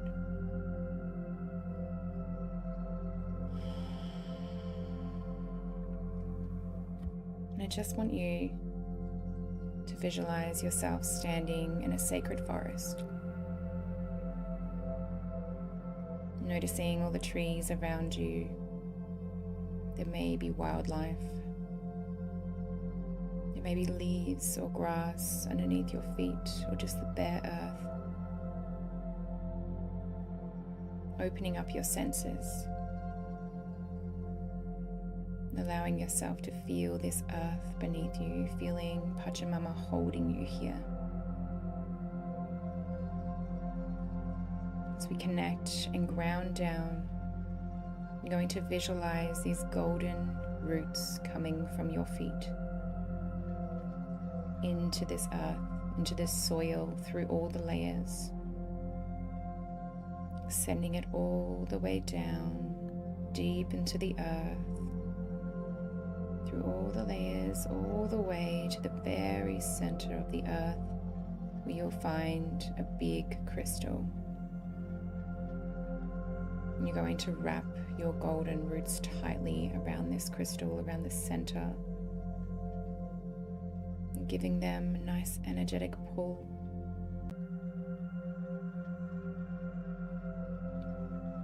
You're going to allow yourself to be open. Going to allow yourself to fully receive and to know you are always safe. As you begin to feel Mother Earth's heartbeat,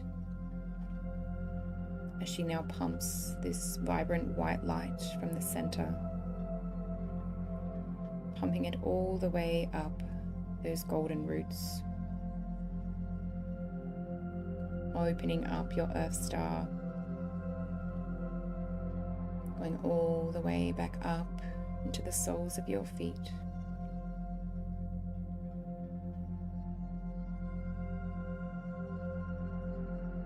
And this white light begins to flood into your feet, into your physical body, your mental body, your emotional body, and your energetic bodies, filling up with this white light. Nera ekera toresaki emikor oshakta ero to tira sekita anakera to inakia. Ner teresa kore marietra et presa yeto kera to kore maia kore shukota era kiskato inakera utukia. Ner tor eto kore sekata etro tikere esa kishikutra nakitoria. Ner to era to kore esakitero era mokor era shikutra yete era takiro sukuya. As you breathe that white light up your legs, moving up through your base, opening the base and your sacral, Moving up through your torso, opening the solar. Aya eroto kia kasa kete no etore teketo iama keroto shaya keroto keresa kete eno treta kia te kia te kurisa kia. Neramoto eroto keresa kete eno kira shitro era te kesko treta kriora. Tirat karmashko etore terosa kete etore te keresa kete kechko treta kia to kia. Just allowing yourself to fully receive. If you're noticing any resistance in the mind or the body, just observing. Just allowing it to let go.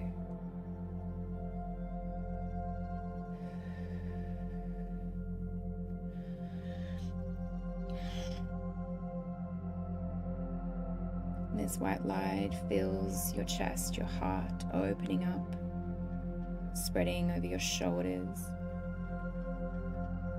down your arms and out your hands. You may feel this vibration, little tingles as it moves up your throat.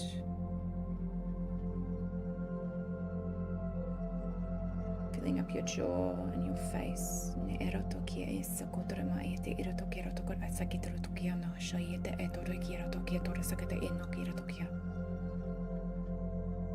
Opening up at your third eye.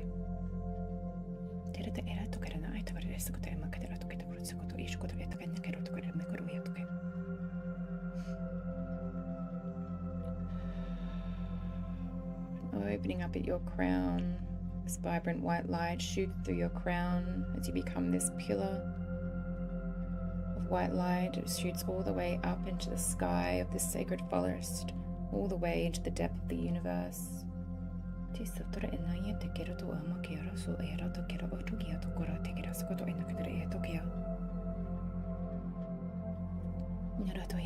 This purple light floods down, all the way down through your highest chakras, opening up even more now. Opening up your galactic gateway and your soul star.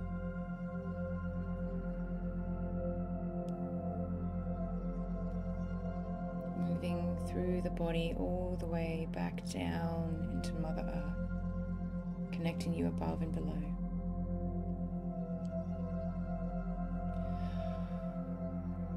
In the center of your being, there's going to be this warming golden light, this flickery flame, beginning to warm your center as it begins to expand,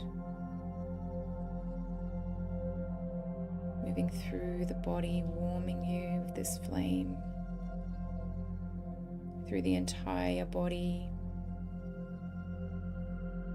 all around you, through your field, which then turns into a golden pyramid all around you. Encased is this golden flame, this golden light. And this is your protective shield.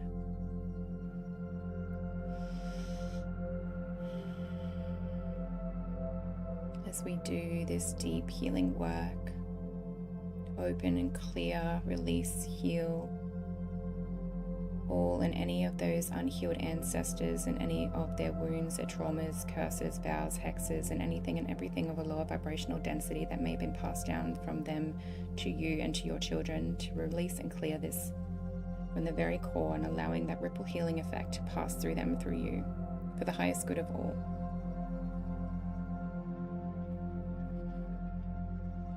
As we now command with love and respect that all unhealed ancestors to please step out of your golden pyramid now.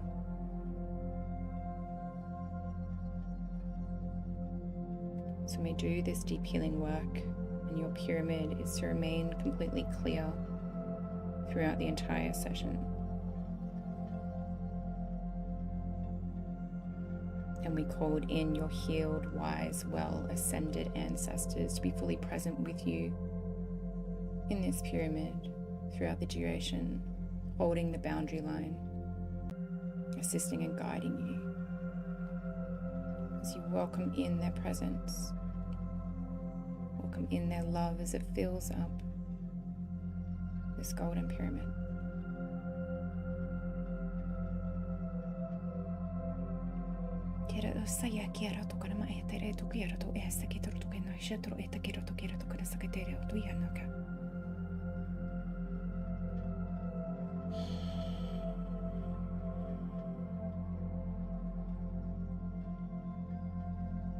You begin walking now, walking through this sacred forest, walking through the trees, being guided to a very specific tree.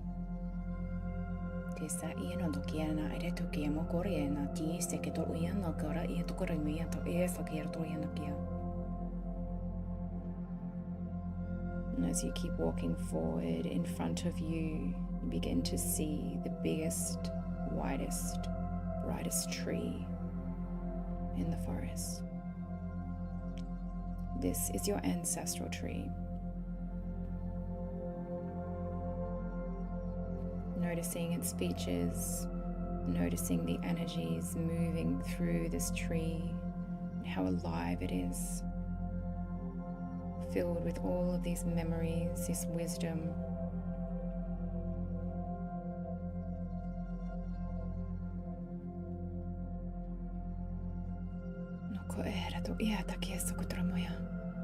And at the very front of this tree, you look down, and there is a circle platform that appears. And this platform is shining with this rainbow light. It has a sort of cylinder shape about it, like a cylinder tube going up. You're going to walk onto this rainbow platform.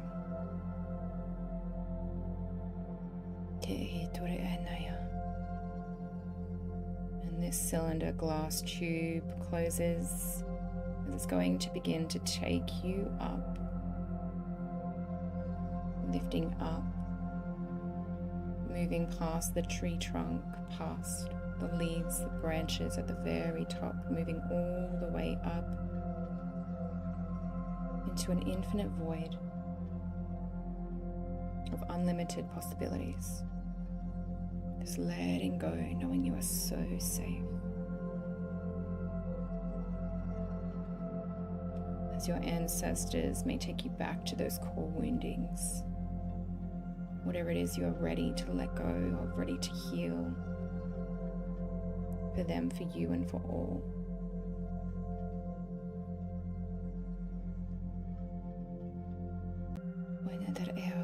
As this light begins to fill up your body,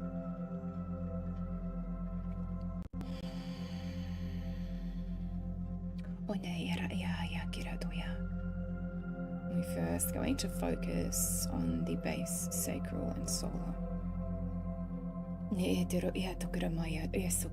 may notice different colors or different sensations in these areas as these ancestors come in to be cleared and healed, just allowing yourself to trust, to let go here.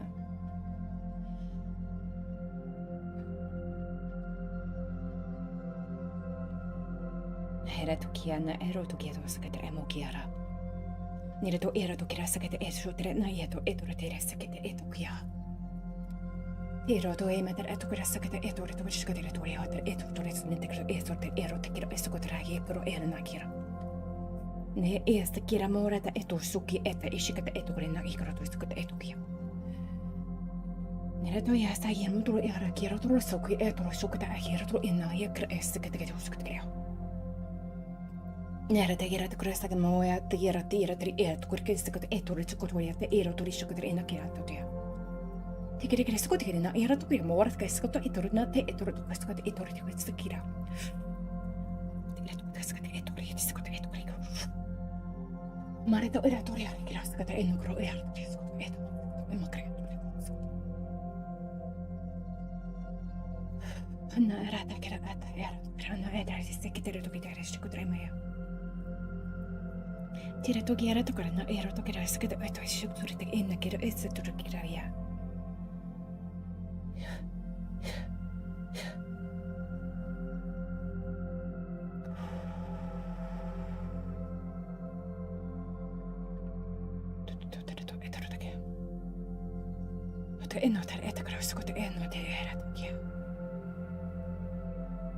There is quite a few collective feeling woundings of being in control and needing to feel in control. If that is coming up for you, just knowing it is not yours.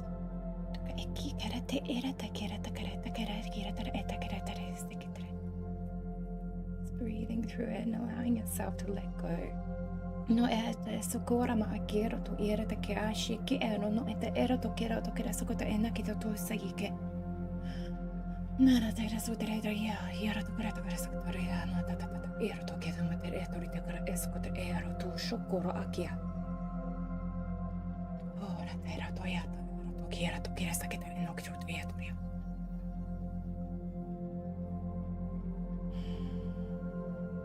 No este ero mo era ta kia. Tu sahara oro hera kia kuro kia na krokista ko ye mete eturdia.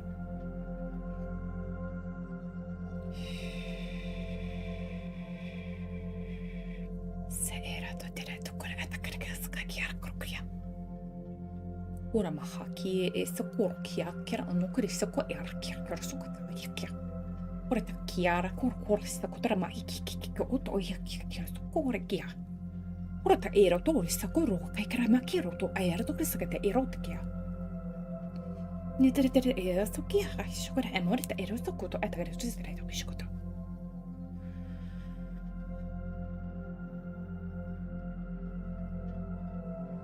Wisa hia ki emora hasa aitora e sikiro to yana aero to ya. Shu era sikiro ora sakira ya. Moja sa hisha hine ero te a kioro I sikor hakiro I ana kira to kira makro sokia.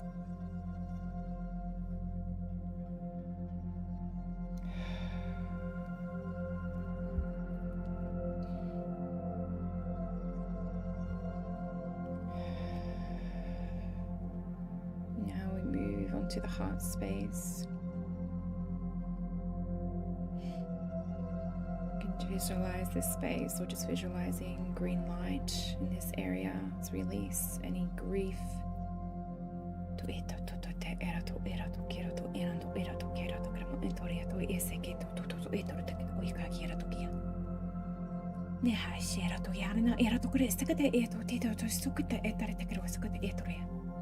Heartbreak.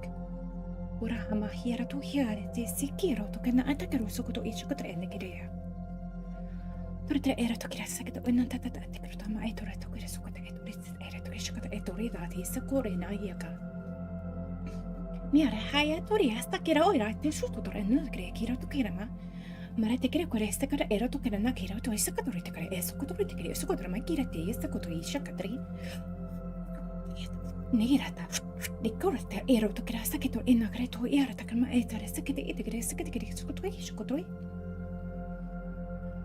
Aire tukia to huar hesa hira tore hane era hiro toya ki mekara ero so hia ki ara toya. Oya kara te kora. Ore ta kara karo ete te kero tusto ki tranmeke ero tokia.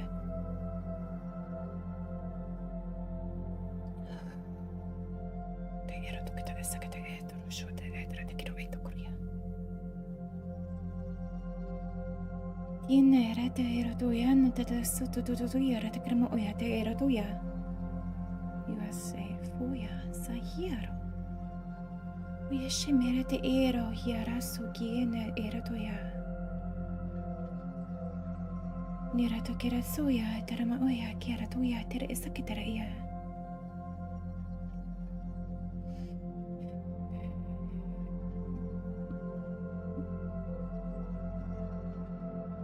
Nake atokia.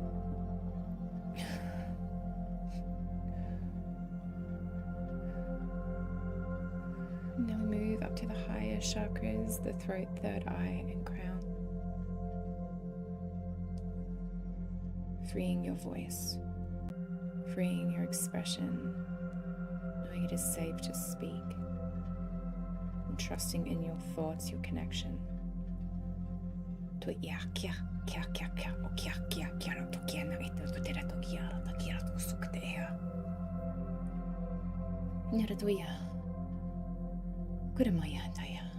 You may visualize the indigo-y, purple or bluey lights moving around in these spaces.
Now you're just going to visualize yourself filling up with the divine white light.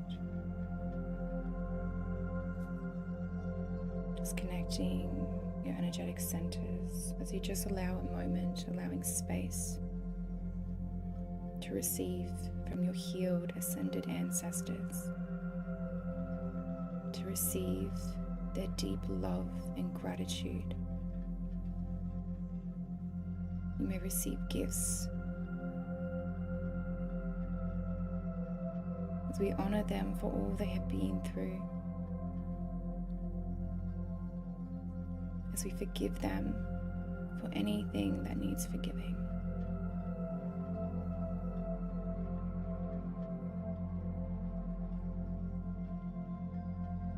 As they thank you for being this cycle breaker.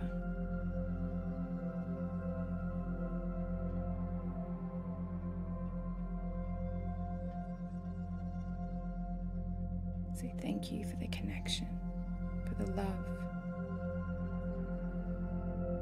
for showing up for you, for them, for all.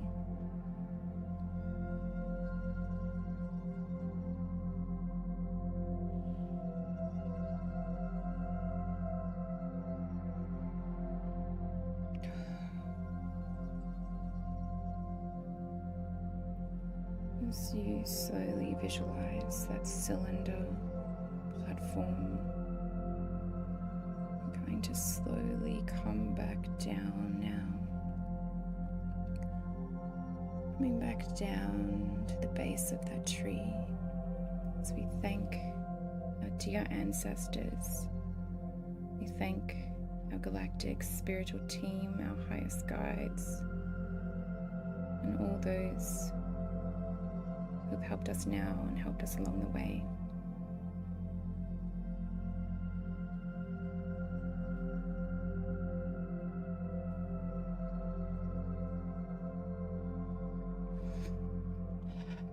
I'm just going to ground you all back down as you begin to feel your breath.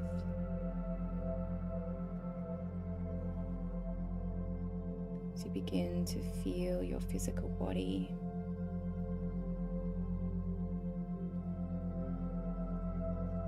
Feeling your toes, your hands.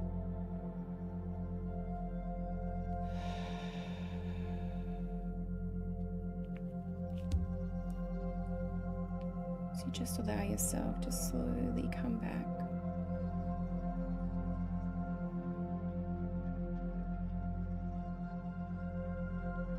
Slowly come back to me when you are ready. Having some water. Just taking your time.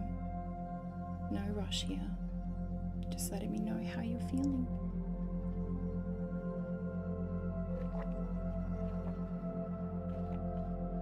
Letting me know how your experience was, how your ancestors are, how your body is feeling.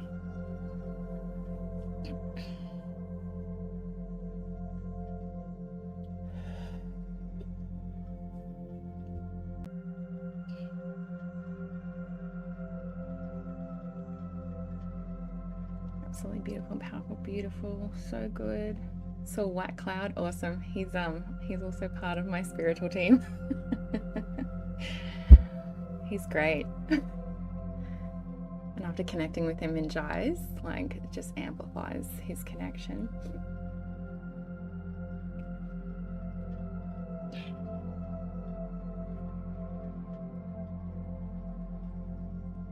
So there's quite a lot that came up in that for everyone.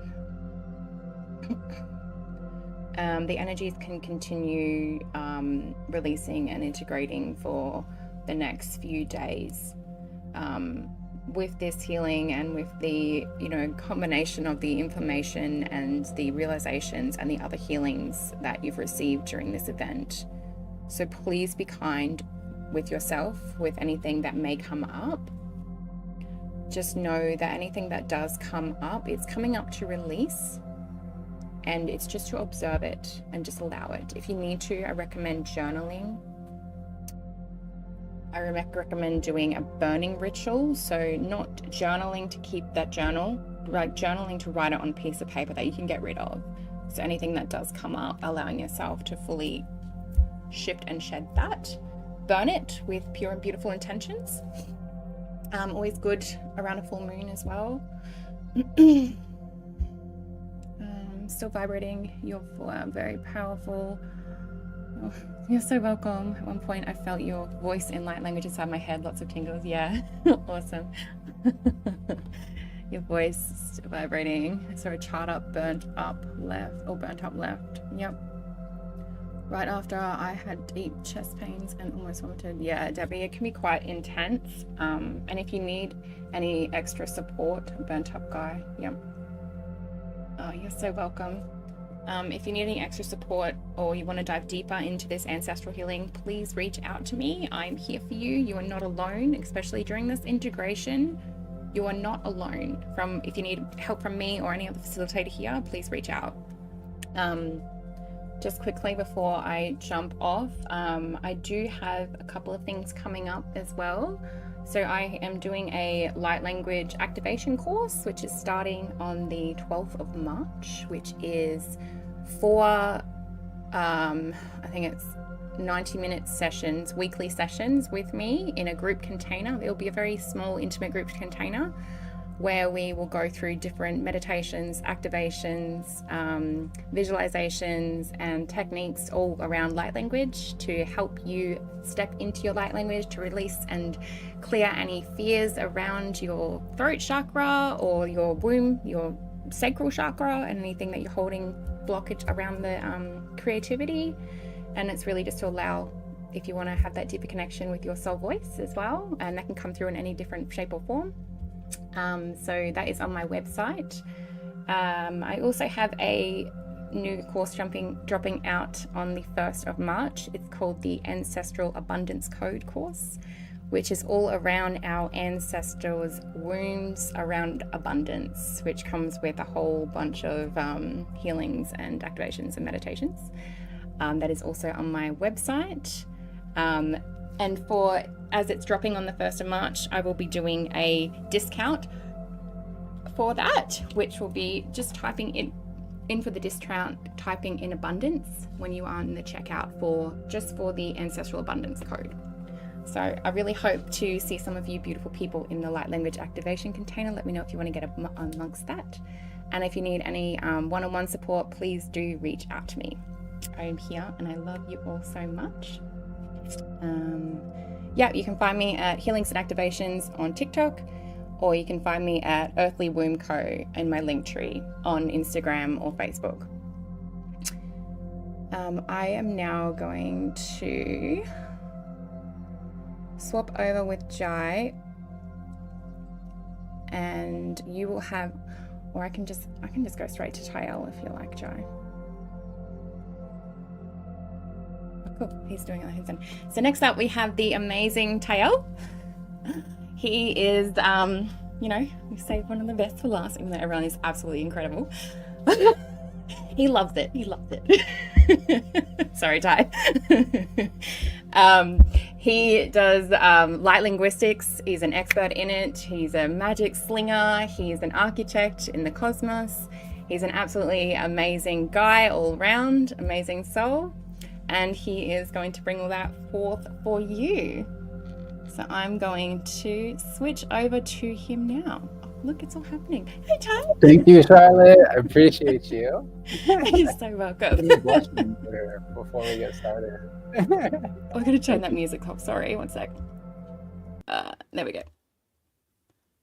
Amazing. So I will leave it over to you. Thank you. Appreciate you.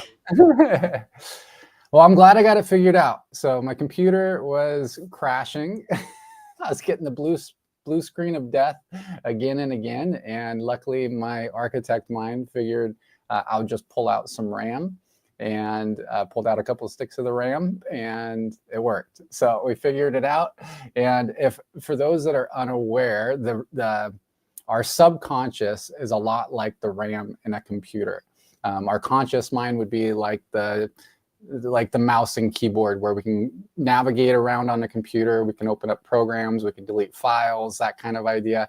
The subconscious is like the RAM, where it's the random access memory, which pulls up information from the hard drive for quick access. So like if you have a whole bunch of tabs open, that's like having a whole bunch in your subconscious, and it can bog down the computer. So my RAM, perhaps my subconscious, was crashing out there for a bit. So we got it figured out. And then the hard drive would be like the unconscious mind, where we store long-term data. That can be things like fears that we have in childhood, that can be, come from other lives, like past lives, or, quantum realities. But anyway, how's everybody feeling? Hello, welcome. I know that there's some familiar faces. Hi, everyone in the chat. For those that are unaware, I go by Tael when I'm doing energy work. That's essentially the designation that I've given to my multidimensional aspects through the lens of this ego structure known as Ty. This is just Ty. So when we're doing our magic slinging, it is a co-creation of all these different aspects of myself through this particular lens. And so we sling magic. I like to say that we sling magic playfully. And as it's famously quoted, magic is just science that we don't understand yet, right? And that's how I see a lot of these things is it's just like consciousness technology. And I know a lot of people are familiar with the idea of light language, and I refer to this kind of stuff as light linguistics, because it's a bit more of a like technical look at the languages of light. It's kind of more practical look, the study of the languages of light, and utilizing that in really powerful ways. As like a programming language, we can use light language in whatever intention. And so with that awareness of it, we really like to share that, how to utilize this particular tool, whether that is for energy work or really anything. It's just what you set your intention on, and then you let it slide out. And then that's where the magic happens. But yeah, so today I was thinking, I like to wing stuff, but what feels like is going to come through is that we're going to do some energy work. We're probably going to bring through an activation and some healing, but really allowing it to be whatever it needs to be. And then if we have time, I'm sure we will afterwards, we can open things up for some questions. And I'm sure, as people know, I can chat away. So I'm sure that we can definitely fill the time. But please, if you have any questions about light linguistics or kind of like creational mechanics, I look at things, as a quantum architect in a very kind of technical way, because I truly believe that complexity is found in simplicity. And when we really look at things from an archetypal and architectural alchemical perspective, we can apply those like really simple understandings across the board. And we can really tap into real profound mechanics. But all right, yeah, so if you are ready to rock and roll, I think that we can just jump into it. We're going to begin with I'll go through a little short protocol, just affirming what we allow, and just making sure that we are working with the highest good. And then we're going to build out a part of our organic or our base 12 architecture known as a diamond pillar.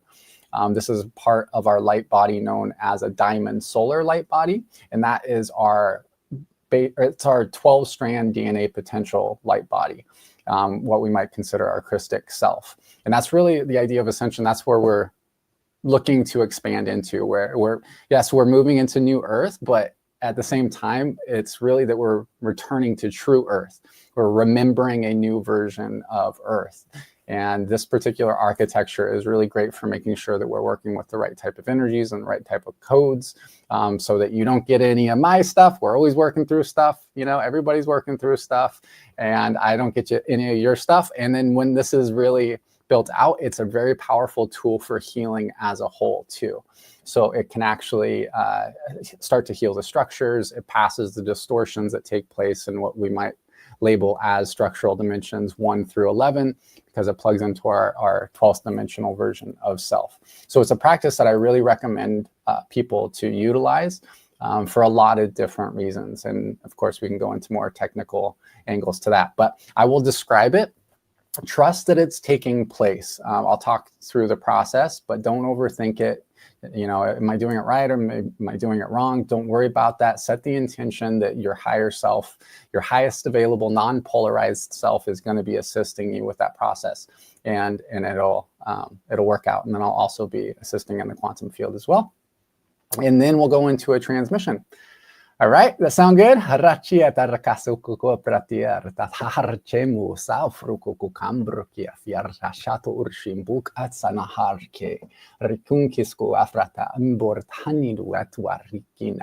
Natsot ut echi chatsati auto usoso afroko babrakata rishta hinge ta fle flopombra to sakara hata nasar tatiasa. All right, so let's do this. So feel free to relax. It's good to start by just taking some nice, slow, deep breaths. Get us in that more relaxed brainwave state. And what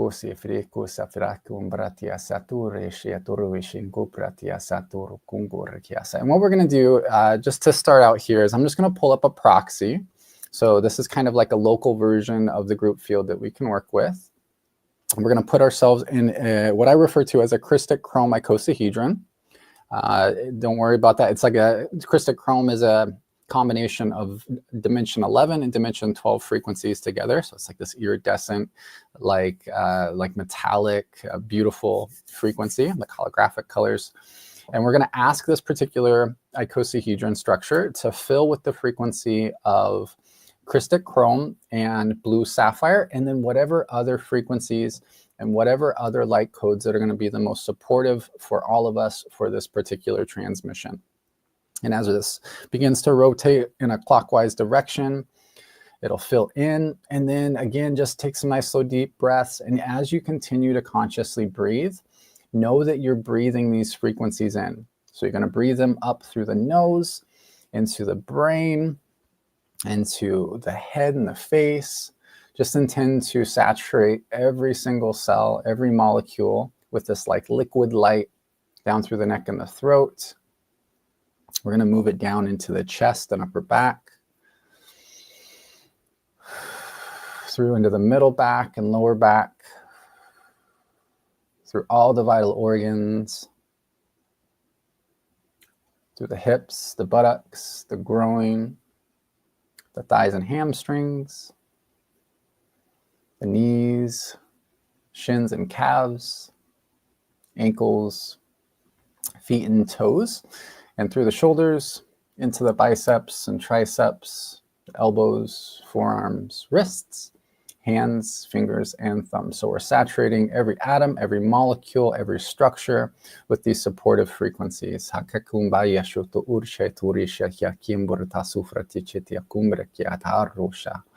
then we're going to ask for everybody's highest available non-polarized self to step in. We'll ask for any guides and aspects that are relevant for what needs to come through today for everyone and their highest good only. We'll ask them to step up. And as always in this transmission and following, no harm will be done.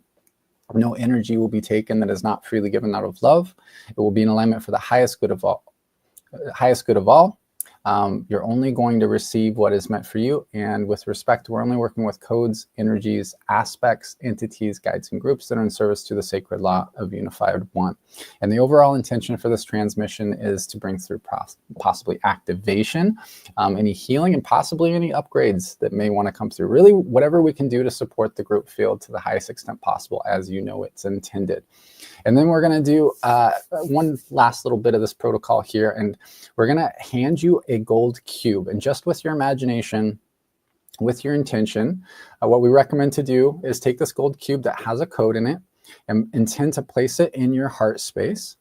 And then on an out breath, just imagine it exploding out from the chest and clearing anything that doesn't belong out of the space, the physical space where you're at. And we're just going to activate and project into the field the sovereignty complex architecture with all parameters.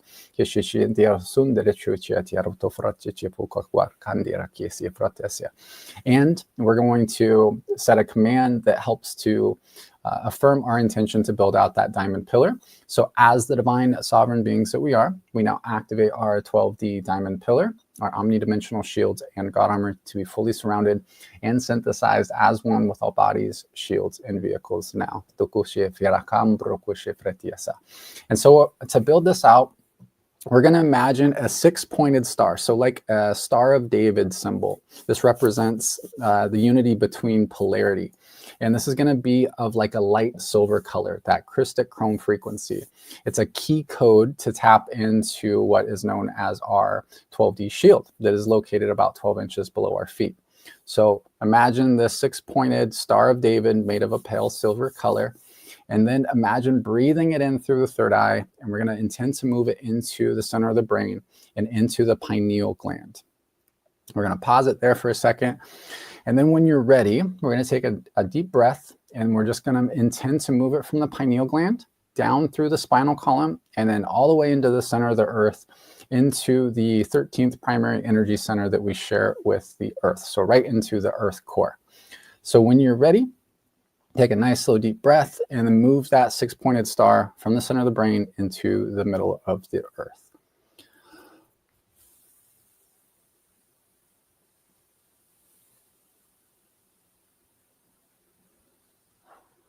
And we'll pause it there at the center of the earth. And then just take some nice, slow, deep breaths consciously. And know as you're breathing consciously that star is going to begin to spin in a counterclockwise direction.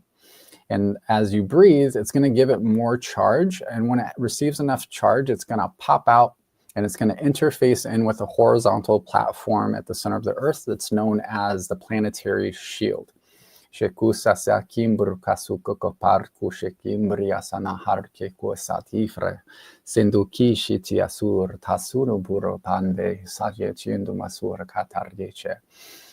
And then when you're ready, we're going to imagine breathing that 6-pointed star from the center of the earth, and we're going to move it to that location about 12 inches below the feet. And when we do that, it's going to trail behind it a silver cord. So when you're ready, breathe that 6-pointed star from the center of the earth and move it to about 12 inches below the feet. 3, 2, 1. We're going to pause it there. And again, just consciously breathe.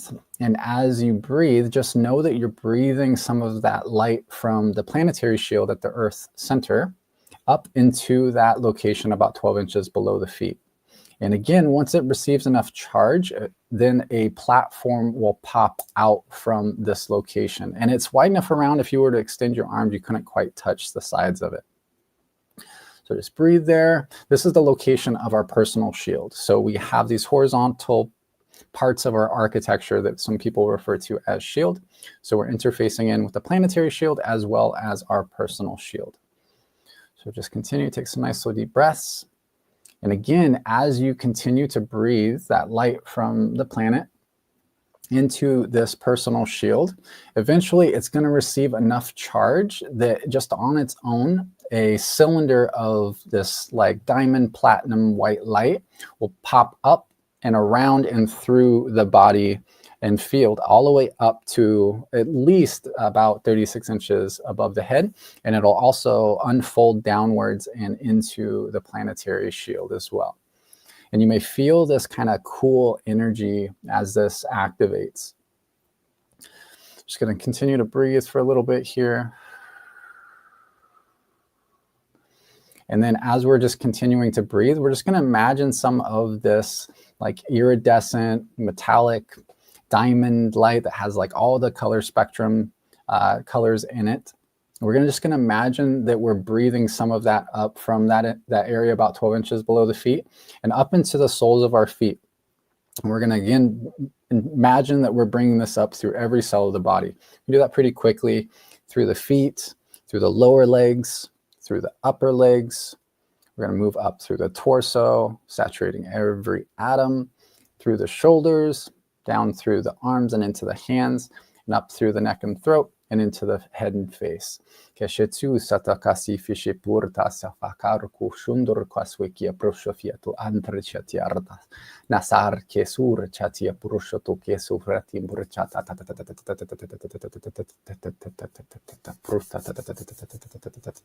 All right, and then what we're going to do is I'm going to connect to the center of the earth, and around Mother Earth's heart, she has a structure that I think most of us are familiar with, which is a Merkaba. So a star tetrahedron. We're going to connect with the top frequency, so the top tetrahedron. We're going to bring that platinum frequency up into my root and into my heart space. I like to express things aloud. It's how I kind of affirm things into manifestation. I'm going to connect into the star Sirius. I'm going to bring down an electric pink frequency down to my crown and into my heart. So I've got the magnetic from the planet, and I've got the electric from the stars, the magnetic being feminine and the electric being masculine. And then I'm going to place a code in the heart of the group field. And we're going to open our heart. We're going to blast out a magenta frequency into the back of the heart of the group. And this is going to help bring in some light codes from some different cosmic bodies that help with like confidence and determination, motivation, those type of energies. We're going to ask these to continue to flow for the remainder of the transmission. We're going to use a little pre-programmed code. Once we activate these codes, they run on their own. They kind of run like a script. So we're going to take this code. We're going to place it in the spleen vortex. This helps to align the different bodies. So the physical or the etheric, the emotional, the mental, the astral, and so on. We're going to plug in a little cocktail of healing frequencies for everybody. There's like 17 different healing frequencies in this. And then we're going to activate a process that assists with clearing. as a whole. This could honestly just be a healing on its own. It's unique for each person, and it's unique each time that we do it. And if there's certain areas that you want some extra love, feel free to highlight those areas with your awareness, whether that's somewhere physical on the body, or maybe an emotional idea that you want to bring up to the surface, or something that's been bothering you mentally. Feel free to bring those up, or you can just relax. So we're going to be placing our left hand on the back of the head, and our index finger and middle finger on the forehead. And we're going to activate this real quick.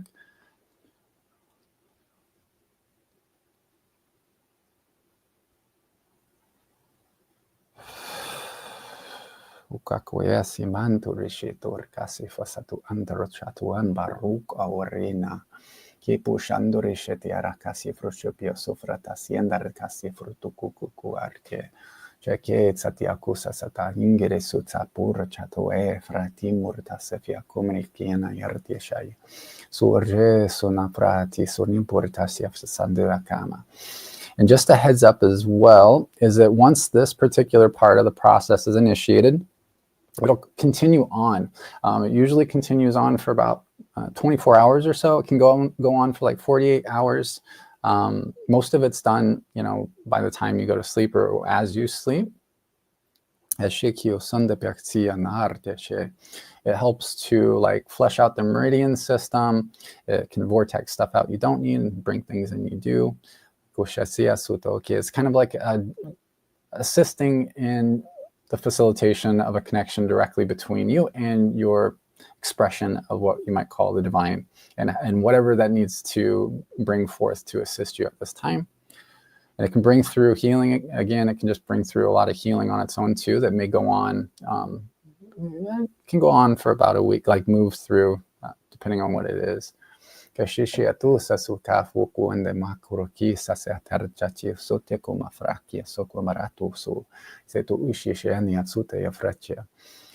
currently, if we're looking at the stars, our sun is currently aligned with the constellation of Aquarius.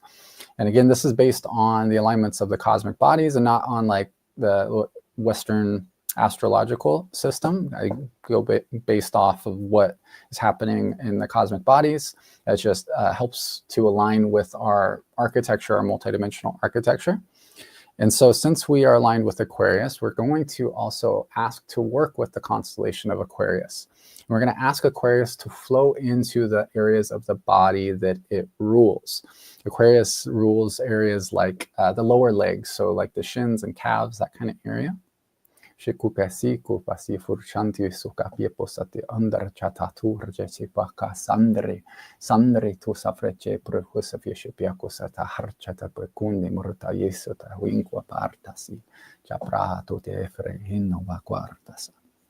All right, beautiful. And then we are going to jump right into the transmission.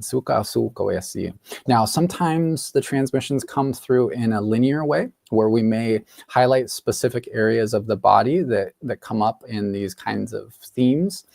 Each area of the body is responsible for processing certain types of thought forms and emotions. And based on where these things are located, we can kind of decode what's taking place multidimensionally or psychosomatically. But again, we're working just with the structures. So the code itself and that code itself, these geometries itself in our structures will wear many different costumes, and it'll project out in our reality with many different stories, different characters. But what is true is those structures themselves. But it also may come through more multidimensionally or like spherically, which is just a lot of light language, a lot of coding that can be a little harder to translate. And that can bring through a whole bunch of stuff all at the same time. It could be unique for each person. We could be doing all sorts of stuff. So actually, as we do jump in, there are some structures that are being highlighted behind like the left shoulder, kind of like the upper left quadrant. So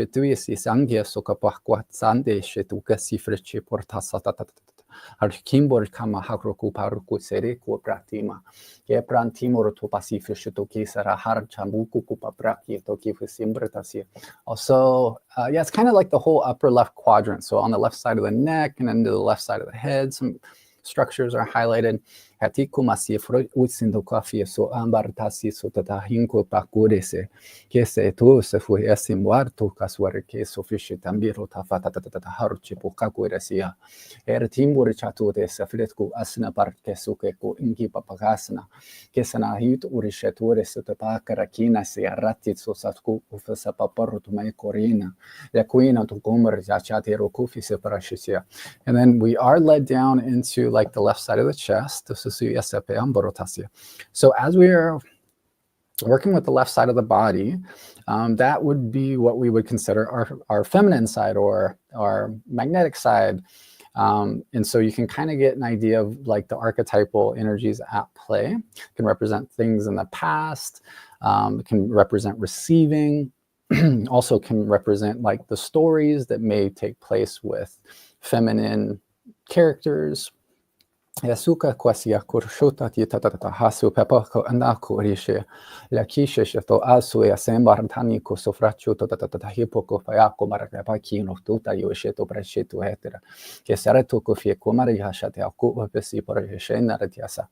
And then we are led down to the sacral area, both the front and back of the sacral, doing some clearing through there. Possibly areas around the reproductive system as well. So or the womb. Men do have energetic wombs as well. And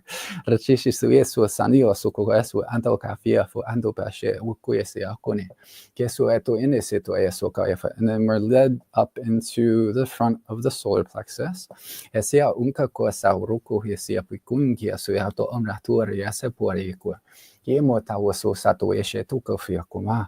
Kuma dia kone prahato reshaya. La reshaya to resha muka urkose fupimbu pa yanuka yaso. Kingo se ko afa la dani no maru atoe. Enko mauru kambo akolo hesha lokimu. Ke fukusuku efana. Ke samoko foka eko mamarkina. Che were tonde satia comba ko esho da wetse muta wishe to hafarte. Flatu isha munka yasu ke putuindo maruka. The knees are also being highlighted currently.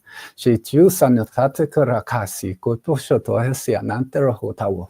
Barukan goya koreki sahino kafato reshaniko bambakangugo eni. Kiani koni goe wasia. Lupe sutawa far tando kene yakali shatike de yakara. Jekada ko kambura kipo faratiche to de su. Esera si arisha tu kafira kumbero ko pasati koe. Kesanun kubra tu karbasetu peparadin kai kuku ekora. Rekira hindo be portasia. Now we are going into structures around the heart center. Shesua suya inko esuya.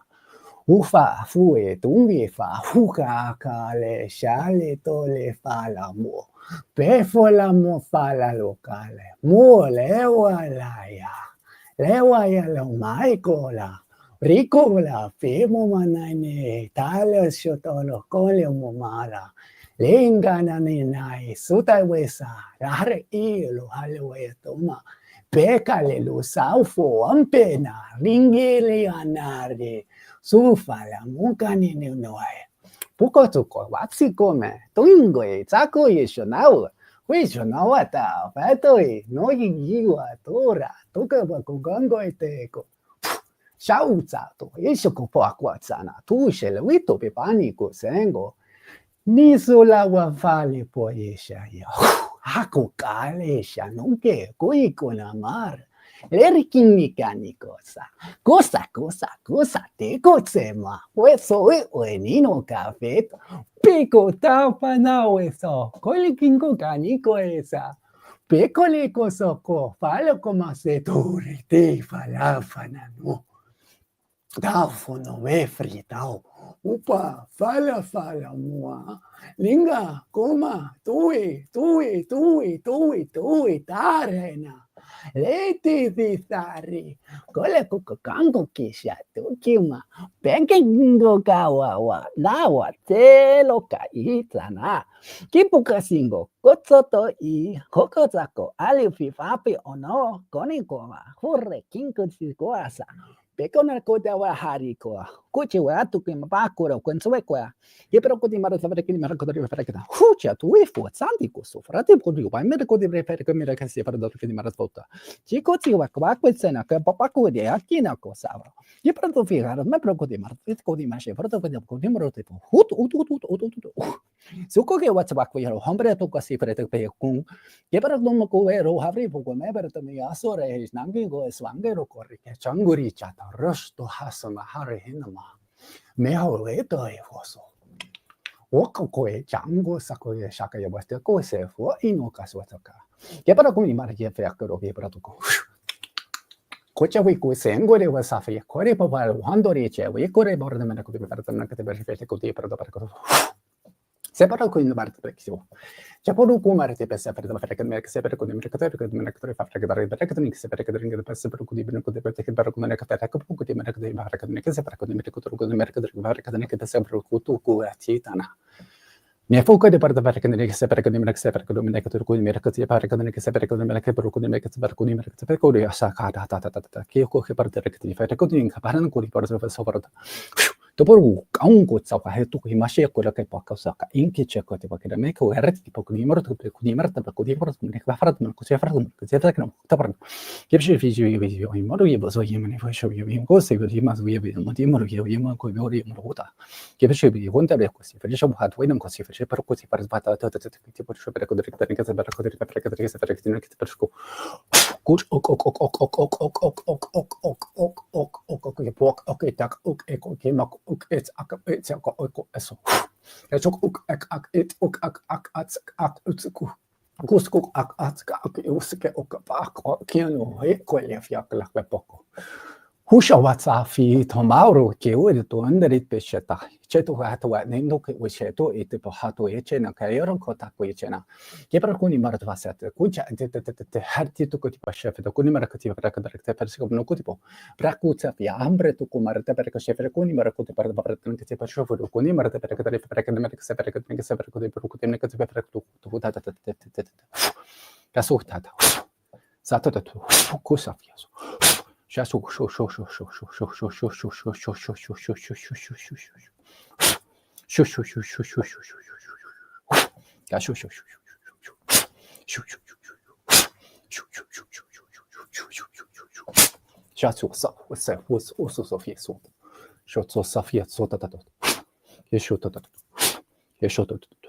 Keshuko pakwa ke chengi ko swakwa rata hiche we to ko pepe kandire ne ke yo so he wa ala wa kwa me ko halu ke wa ha ma ba ka ye cha hi to e ne ke chena ni na hane ko e fo ko apa e ho tene ni ko sa ba ki no sa ko kungi we she to ke wa so ka shu shashu ko shashu ka ko she Kashuko, fa, suco e qua fa piano. Suco e per anche morto bien cosa. Che pronto per caso. Capisco che che pronto penso. Qua. Aya. Aqua. Aqui.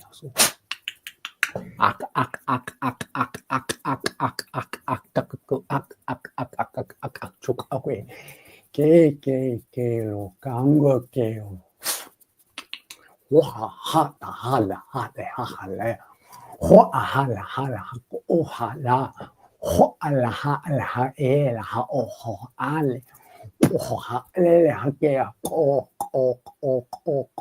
e wa ka e no ko ala ko Geja la kicho ut o fa la wo e we wa na ru ui sha na ho e shwa ke pa hano masia koni kumasia wacho to tafu sha ta wa tuma ke so matuma to e tuina te we tuina te nina de uko kokasha tokaku ke ko e ma ko ke che kwe chwe to na sa ta ke e to enema tu ewi washana pa utau ushe ke pasho asho ena te enu ke we no sa we sho we ta je wa sho na ushe we ku ushu ka ko ingo yesha ko usho ka ko ana maha nena ke na han ke we su atsa yesena ye we sho no chao chao chao chao chao chao chao chao chao we sho chao chao chao chao chao chao chao chao chao chao chao chao masu ta ta ta ta ta ta kesha ta ta ta ta hasha ta ta ta ta hasha ta ta ta ta ta hasha ta ta ta ta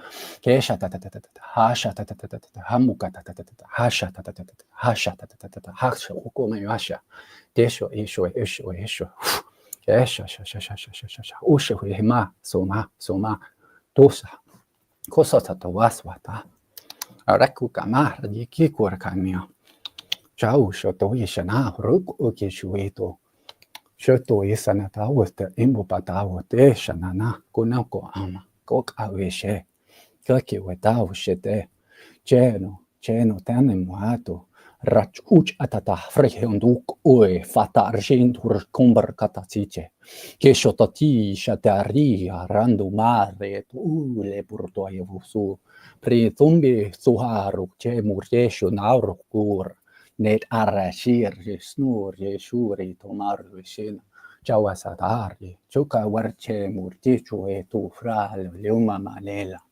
kelo lo mamana nanare lelo lo hafu la mayet o lo mahawal etu lo hafa lupa pulo mbala le mimbolo we wala mo elwina kelo ulo mo hale we sali we shwele we ambu awa lepu elwinama tu ule mama ale kuile we humma malawa ke wala mama wale pute moa tupa na neno hana ta isana te uise wahito ineso lefifa nino ko che tu mahatoeshena usha wak yokomasi nesuka waseto mafoto pasu kokoso uto elema fa re okokar kenoma det oricero isuno pratufa le rice ono fradi per ogni lumansieto o lo manato kokasue che sue uma seto unine sema hateso kakose che uma marke che chamarature shenahu atieso eshetati o komatato eshnahari shewa rico marki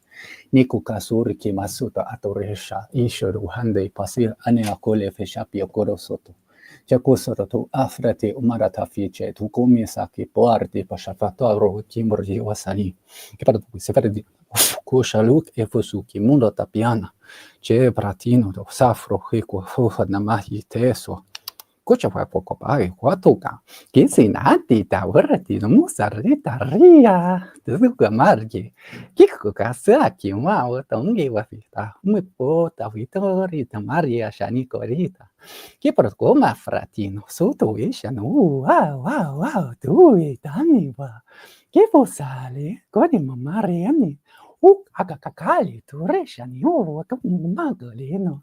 Lipo safua tu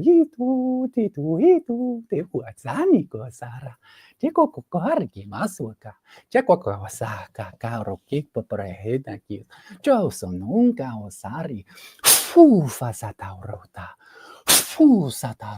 tarni muri karke suri chanurata charature ta umere tare chana tarte sa Chaso hariche papakar kisaki prota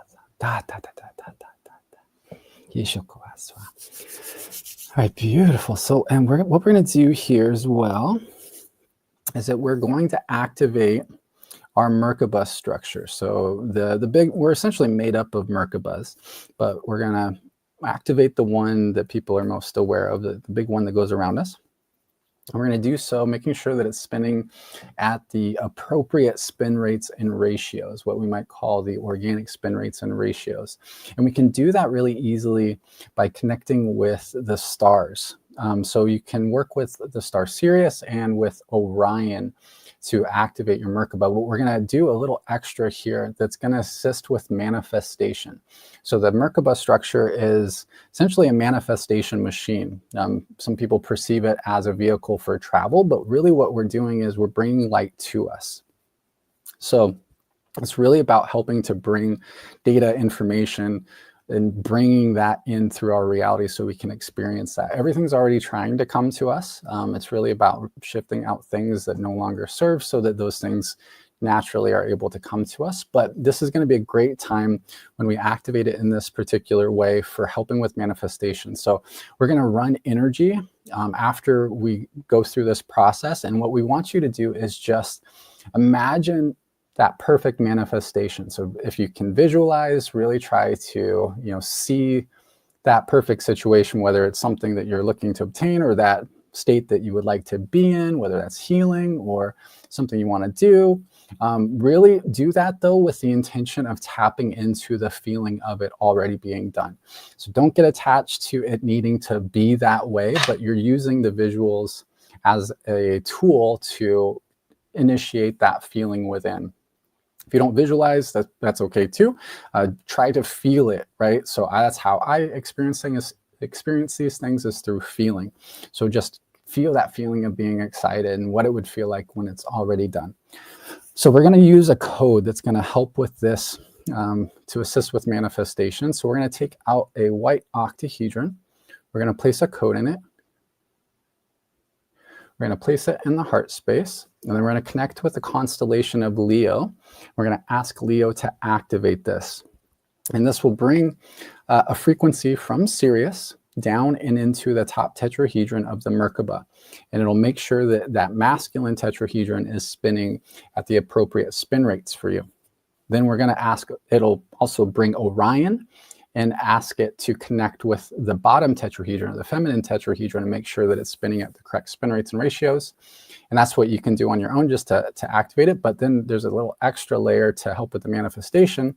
And we're going to connect with alpha and beta delphinus. And that will flow down through the pineal gland and into the heart. So this is really good for these visualization exercises, these manifestation kind of meditations, if you will. And so as you do that, we're just going to run some extra energy just to help seal up the field. There's a lot that is going to be moving around from the transmission. So this is just to be supportive and also just bring in some helpful healing energies as well.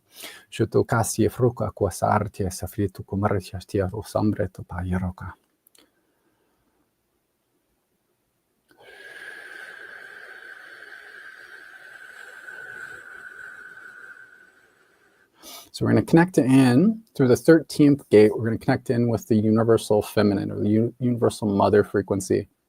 I'm going to bring that up into my heart space. We're going to spark up a blue flame in our heart. And then I'm going to connect with the 14th gate. And that's accessed from about 36 inches or so above the head. And it'll be like a pale gold frequency that I'm going to bring down and into the heart, spark a gold flame. And then I'm going to connect out in deep space to the 15th gate. That's the universal masculine, or the universal father frequency. And that'll come down in like a magenta violet and spark a magenta violet flame in the heart. And then we're going to weave these three frequencies together. And I'm going to bring them down through the arms and out through the hands. And we're just going to flow this into the back of the heart. And then we're just going to slowly begin to fill up the physical body. And you just focus on that feeling of that manifestation already being done, or that feeling of excitement.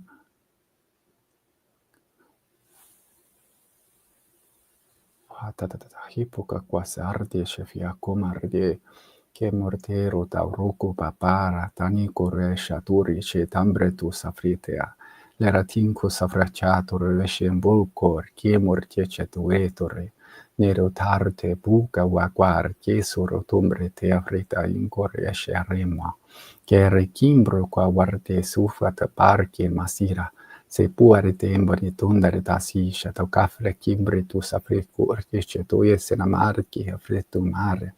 Che maratumba safara, tuma fatawa, tuma fa parte, che fu veambuardi mosardi, stendo samaharata te nasata. Cristallatu con kawasani, che murde fosutawe samaharti kira sceto case comari, che marduri turi tapie fa lavata namore shante.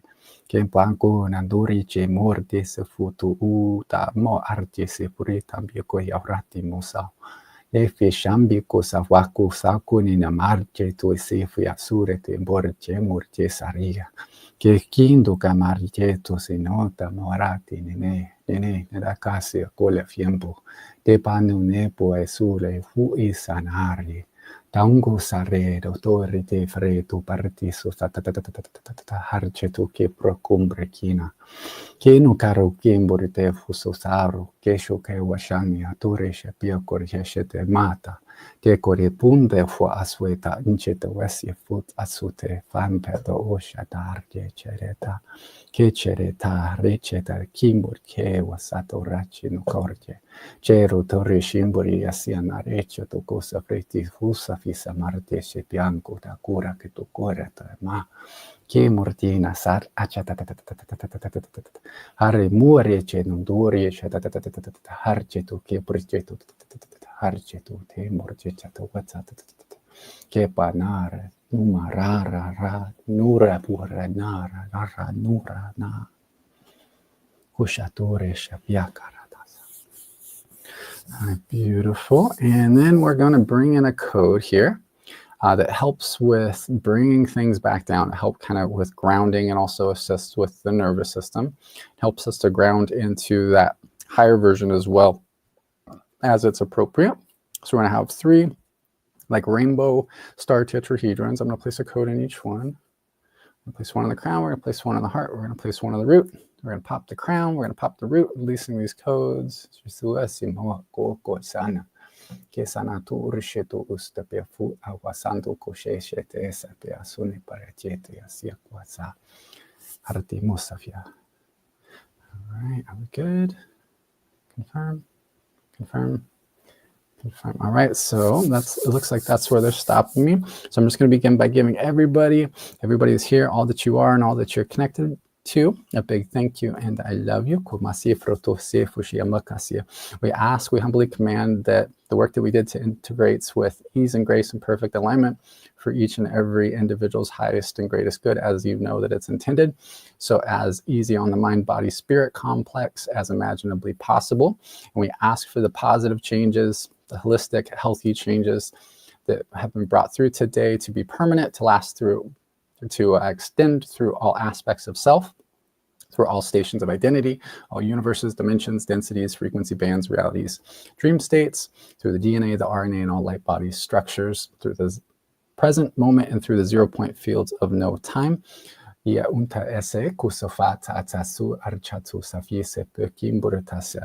intentions that we brought through today, they are done, and so it is.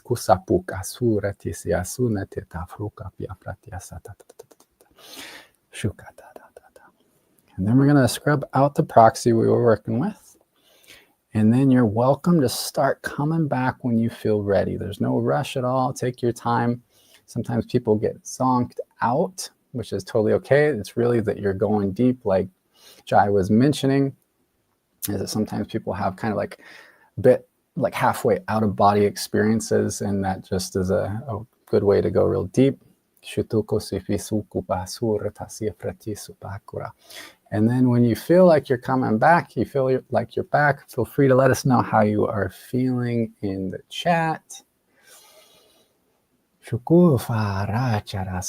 And if you had any experiences that you'd like to share, that can be really helpful, because sometimes that helps other people. I know that it was really helpful for me when other people shared their experiences when I still do go to other events and interact with other people, because it's like, oh, I had a very similar experience, and that can really help kind of like anchor in that experience for you. It's my pleasure. Thank you.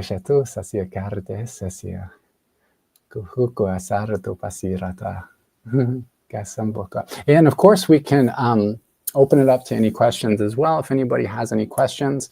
And before I forget, I just wanted to mention as well that we are offering, or we are gifting out that complimentary session after the event. So for everybody that is here, we wanted to just give a little appreciation gift. Everybody that got a ticket today, and we'll be sending out a transmission to you, so via email after the event. So thank you. Some yawning. Did I read that? Can't quit yawning, Nicole said. Yeah, that is a great way to release. Yawning is very common. I'm surprised I didn't burp a lot. I often burp to help transmute my asthma, like dead light. But other people yawn, burp, cry, dry heave, other forms of releases that the body does. So Vanessa, I think you felt amazing, even though I was asleep for most of it. That happens. And it is late too. So it's either, I had a feeling that depending on where you're at, it was either going to zonk you out or over-energize you. I get really energized from You're most welcome, Larry. Welcome.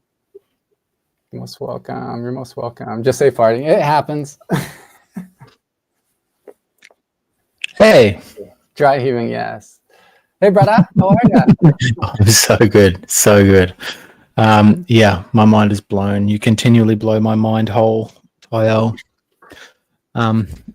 Yeah, there was a lot of activity going on in that noodle of mine. So yeah, thank you very much. You're most welcome. Yeah, and that's the thing too, is that just keep in mind that the activation did come through, and that can be experienced uniquely for each person. And we don't like to kind of diagnose it as something specific a lot of times, because it's the way that we're working in the quantum field. People can receive uniquely. So some people may receive activation of their light language. Some people's third eye might come all on.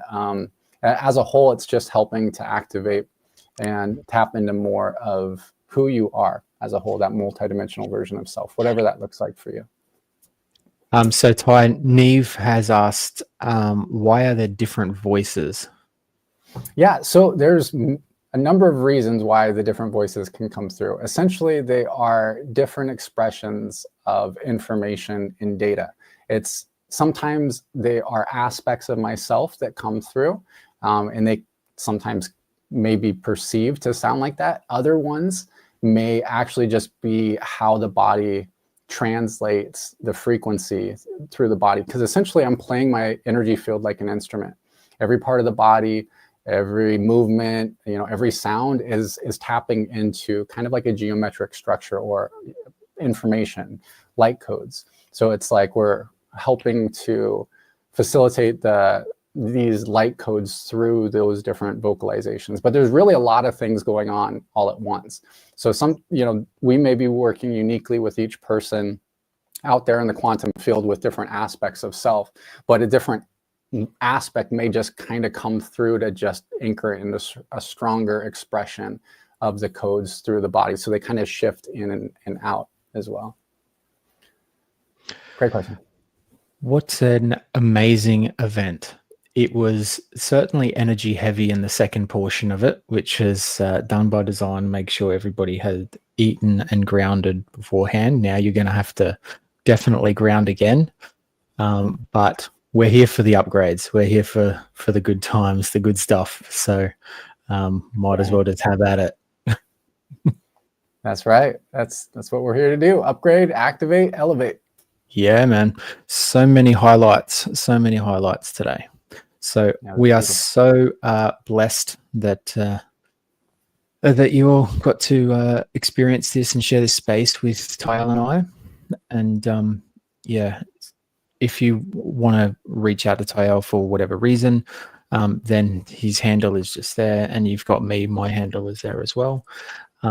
Tyel, did you mention before what you've got coming up? We don't currently have anything like launched yet per se, but we do our events pretty much every month as we move through the different alchemical processes through the zodiac of the ecliptic, based on the alignments of the cosmic bodies themselves. So that'll be coming up in the next couple of weeks. Sure. So if you're not following Ty, then definitely do, because that's how you're going to know about those things as well. Plus he'll probably send emails like he does. So packed with info. You won't miss a thing. All right. So everybody, please drink some water. I heard somebody in there, I think it was M, saying she drunk like 3.5 liters already. Good on you. Yeah, I don't envy the toilet breaks, but good on you. That's awesome. Yeah, you're definitely going to need to ground. as I'd say in all my healings, tomorrow you might have enough energy to run up a mountain. And you also might have enough energy to sit on your ass and watch Netflix. You just got to listen to your body, hey? So just don't push it tomorrow. There could be some significant integration happening. So, which is all by design. It's all meant to happen that way. It's what you signed up for. But yeah, look, just listen to your body and don't push it tomorrow or the next day. And I'm really excited to see what happens with everyone. So keep in touch with me. Even send me a private message if you want. I would love to hear it too. Awesome. All right, Ty. Well, that'll about pull us up, I think. This has been incredible. Yes. Awesome. All stars. Yeah, here's to upgrades. All right, guys. We love you. And thank you for sharing the space with us and allowing us to facilitate the change in you. Hope you got enough out of it. And just remember, you can always come back and watch the replay whenever you want. Yes. Thank you, everybody. I love you. Yeah, do stay in touch with us and follow us on our socials. We're everywhere. And we'll see you at the next one, hey? Yeah, buddy. All right. Thank you, brother. Love you. Bye.